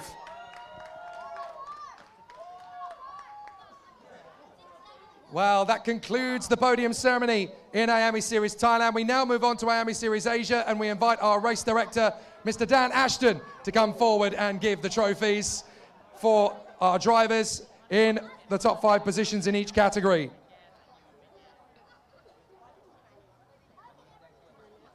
We will start with the contenders in the junior category.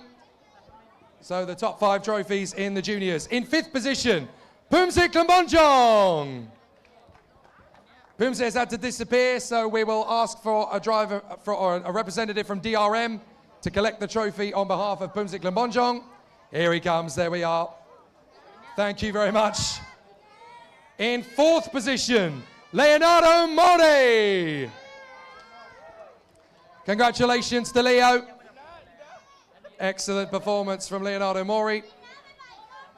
In 3rd position, Kevin Subhavanichanon. Congratulations, Kevin. Great performance over the season. In 2nd position, Danish Chen. A great fight all the way through to the season's conclusion. And a big congratulations to Danish Chen. But your race winner of round 6, Andrea Galimberti.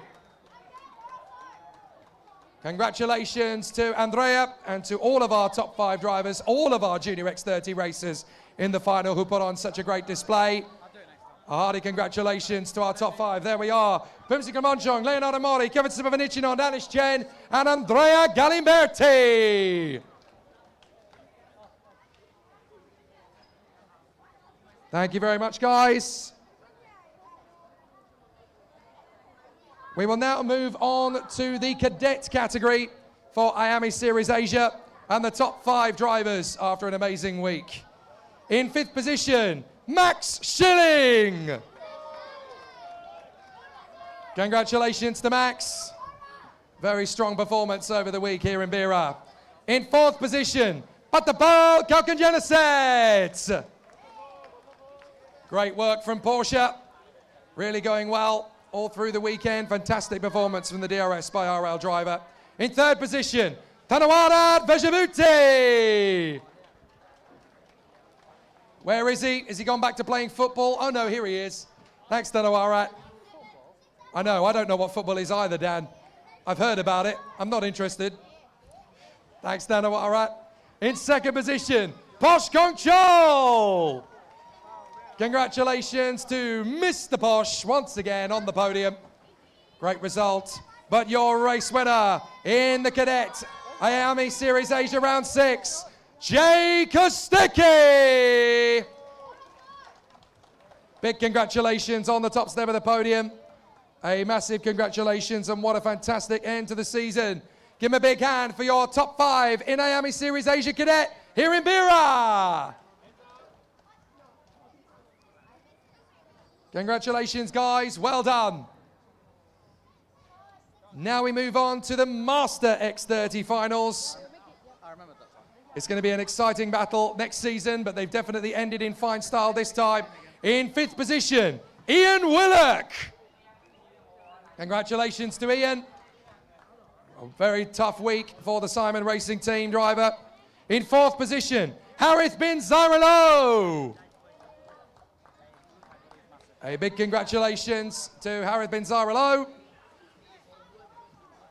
In 3rd position, Darren Formosa. Congratulations to the Australian, the oldest man in competition, but certainly not the last in competition. Very good work indeed from Hollywood, Darren Formosa. In second position, Mark Yao. He's still running backwards and forwards on many different duties, is Mark Yao. But he is second position in the Master X30 final. Hopefully he'll join us very soon indeed. He's running down the pit lane. I can see he's on his way. Here he comes, Mark Yao. He's got several hats on. You see, he's a coach and a driver this weekend. Here is Mark Yao to come back to the podium for second in the Master X30 final. But your race winner here in Bira, IAME Asia Series Round 6 Master X30 winner, Wedasaki Amchan.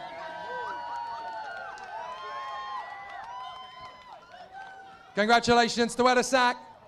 Very good performance all the way through the season and a great way to end it here on home soil after a tough race all the way through. So ladies and gentlemen, your top 5 in 2025, Round 6, Master X30 here at Bira. Congratulations, guys. We're going to do a short podium now for the IAME Series Asia Veteran X30 Trophy Podium Ceremony. In second position, Tamyuko. Congratulations to our man in second place, Tamyuko, second in the veteran category. But your winner in the veteran category here in Bira, ladies and gentlemen, Darren Formosa. Third position overall and the winning veteran. Fantastic performance all the way through the season. It really has been a great run in Master X30. We'll see them back again in Macau in December. But ladies and gentlemen, your final Veteran Podium 2025. Thank you, guys. Now we go to the Infinity IAME Series Asia Round 6 podium in Senior X30. In fifth position, Kai Burke. Congratulations to the Australian who took the title fight all the way down to the wire. Totally deserved to take it to the last round. An excellent run. In fourth position, Travis Teo. Excellent run from the Malaysian. Great end to the season for him. In third position, Yu Kapo. A great end for the man from Hong Kong. Great performance from Yu Kapo. Great run in third position. In second place, Prasetya Harja. A great run for the Indonesian. Second position after his win in round 5. Right down to the end of the fantastic season. But your race winner in Infinity IAME Series Asia Round 6. Sixth different winner from 6 finals. Jackson Suslin Harlow. An incredible stat. 6 finals in 2025 and 6 completely different winners of the finals this season. Who would have thought that going into the year? An amazing result and a fantastic final podium in Senior X30 for 2025. So, ladies and gentlemen, your Senior X30 Victory Dais Round 6. Give him a big hand.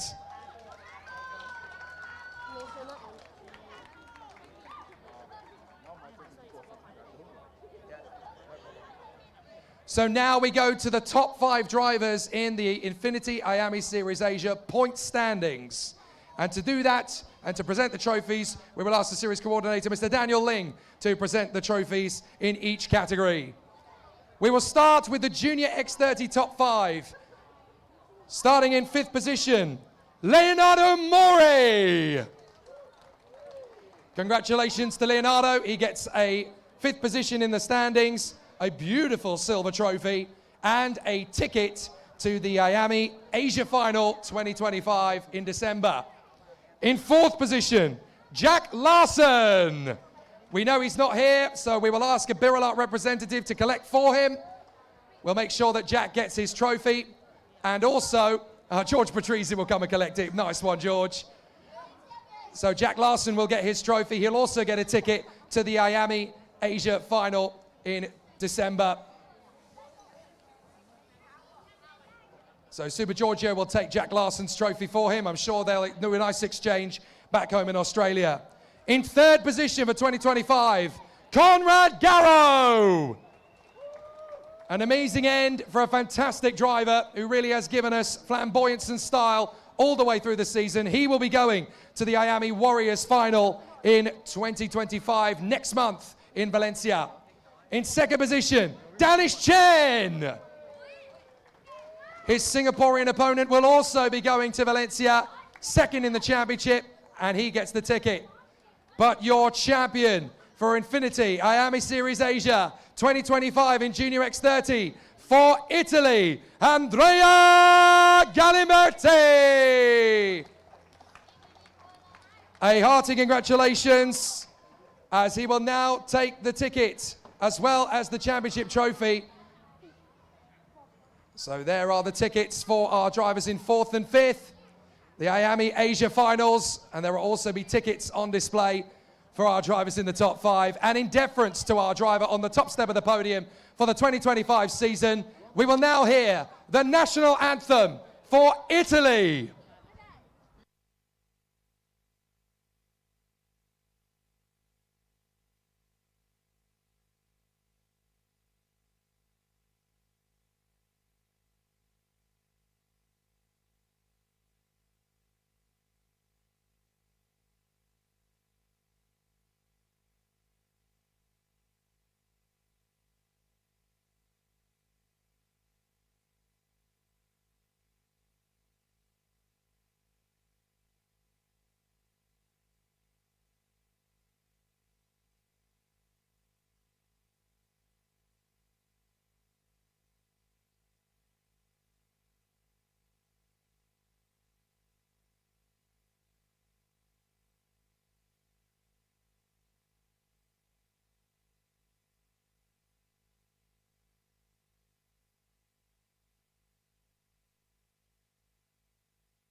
A huge congratulations then to our top 5 drivers in Junior X30 for the 2025 season. We'll get the drivers to pose on the podium one final time. Oh no, they're going to disappear, are they? You'll get chances for more photographs at the end of the day, folks. Now we will conduct the podium for the 2025 season in Cadet. It is provisional. It will become official in due course. In 5th position for the season, Hirotsa. Hiro is not here, so we'll ask for someone from the DRM squad to come forward and accept his trophy on his behalf. Oh, Andrea's going to do it. Nice one, Andrea. I'm sure Hiro will get the job done.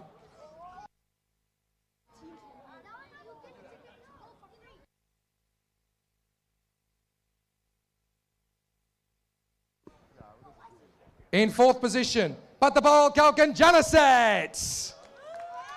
Congratulations to Porsche after a solid performance there. Excellent display and a great performance.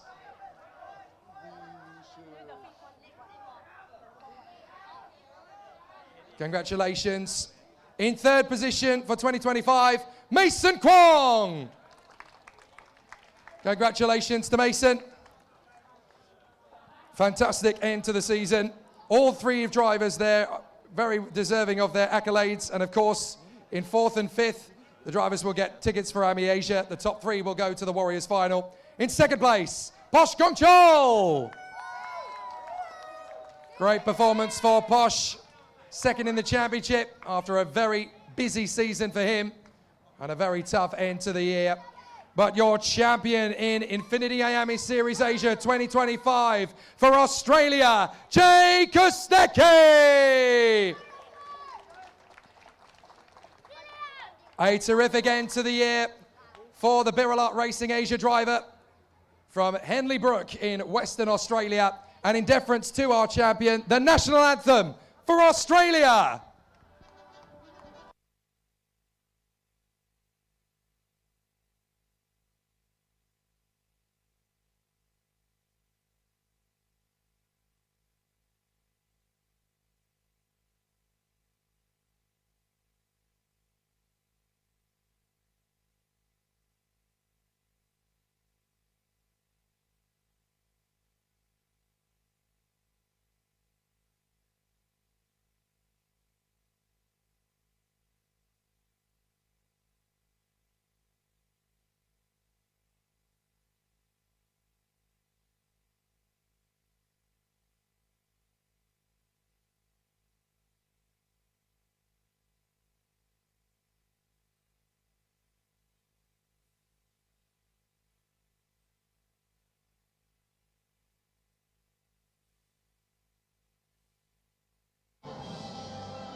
There we are, ladies and gentlemen. A big congratulations to our top 5 drivers.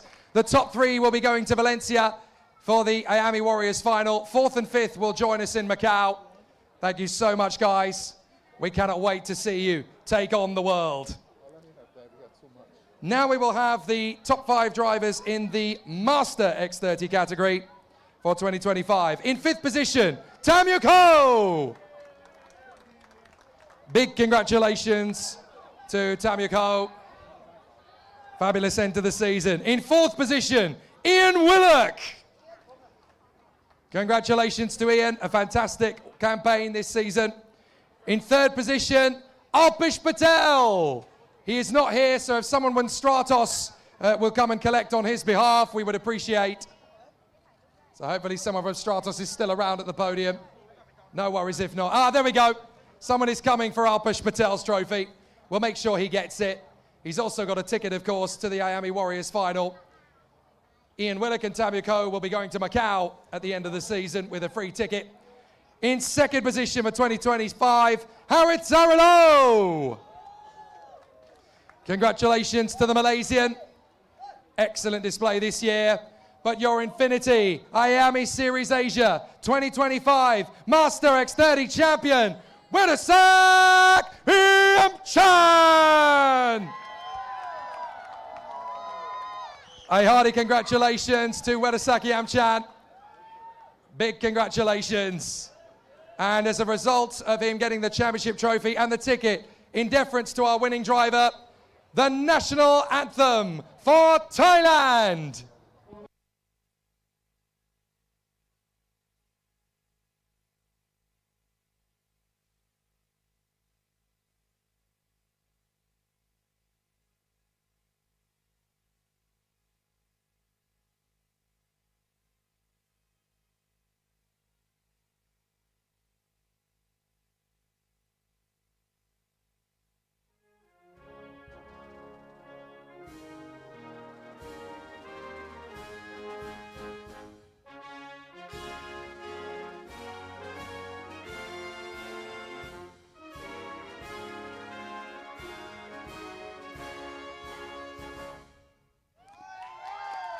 Massive congratulations and kapun ka to Wedasak Iamchan and all his fantastic work over the season. Congratulations to our drivers. We'll see the top 3 represent their nations in Valencia, and we'll see 4th and 5th in Macau. Thank you very much, ladies and gentlemen. Your top 5 in Master X30. Now we go to the veteran contenders. Our top 3 drivers in the veteran contenders will receive the trophies for the season. In 3rd position, Darren Formosa. Congratulations to the Australian, 3rd in the veteran category for 2025. He didn't even realise he was 3rd in the season standings, but there he is, and that means, of course, that he will represent the Australian nation moving forward. In 2nd position, Tam Yuko. 2nd place in veteran 2025. 2 drivers who didn't know they had an overall podium in Master X30, but they do. Our champion is not here to give collect his trophy, but we will congratulate anyway. Alpesh Patel, who is our veteran champion in 2025. Is someone here from his team, from Stratos, to come and get Alpesh Patel's trophy? We'll make sure he gets it, but he is the veteran champion for 2025. If you're watching, Alpesh, this trophy is coming your way. Give the top 3 for 2025 a big hand, ladies and gentlemen. Thank you, boys. Thank you very much indeed.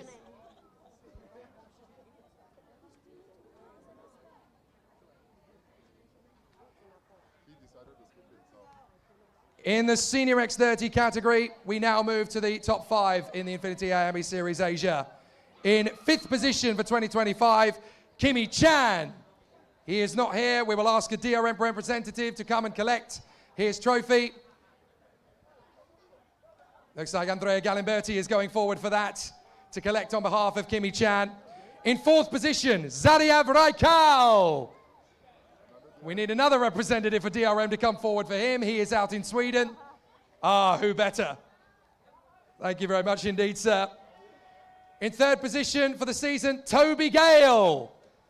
He is also not here this weekend. Where is Andrea Dudisco? He's been helping him all through the season. We'll see if someone from MRC is still here on behalf of Toby Gale. The Bureau will come and give it. Michael Patrizzi will pick it up on his behalf. After all, he is racing on a Birolart chassis in 2025. That makes total sense. In 2nd position for 2025, Kai Burke. The vice champion who took the title right the way down to the wire. A fantastic effort from the Australian. But your 2025 INFINITY IAME Series Asia Senior X30 champion for Hong Kong, Yu Kapo! A special moment indeed. He takes back the title in fantastic style. A worthy champion in 2025.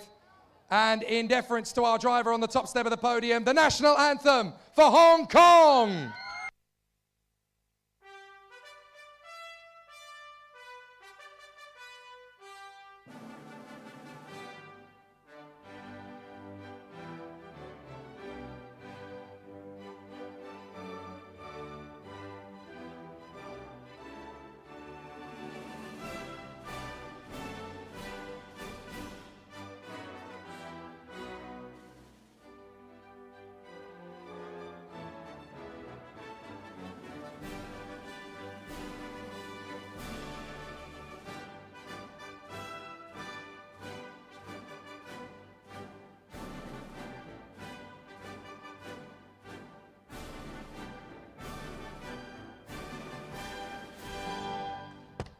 A fantastic end to an amazing campaign. Do stick around, folks. We have one final podium presentation at the end of this, but there are your top 5 drivers in Senior X30 2025. Congratulations. 4th and 5th will go to Macau. The top 3 will go to Valencia. The final podium presentation is for the winning teams trophies across the 5 categories. We've got 5 steps on the podium, so we'll get them to have their winning trophies together. First of all, the junior teams champion, DRM. Massive congratulations. Congratulations to the winning team in junior. In cadet, Birolart Racing Asia. Oh, come and stay on the podium. Come and stay on the podium. All of them together. Everybody together on the podium. We'll stay together. Thank you to Michael Patrizzi. In the veteran category, Stratos. Congratulations to Stratos. They get the winning team trophy in the veteran category. Where is Stratos? Quickly, make your way back. There we come. The winning team in veteran. Here they come. It's a championship trophy for the winning team in the veteran X30 category for Stratos. In the master X30 category, the winning team, Top 1 Motorsport. Where is Champ? Got a trophy, come on.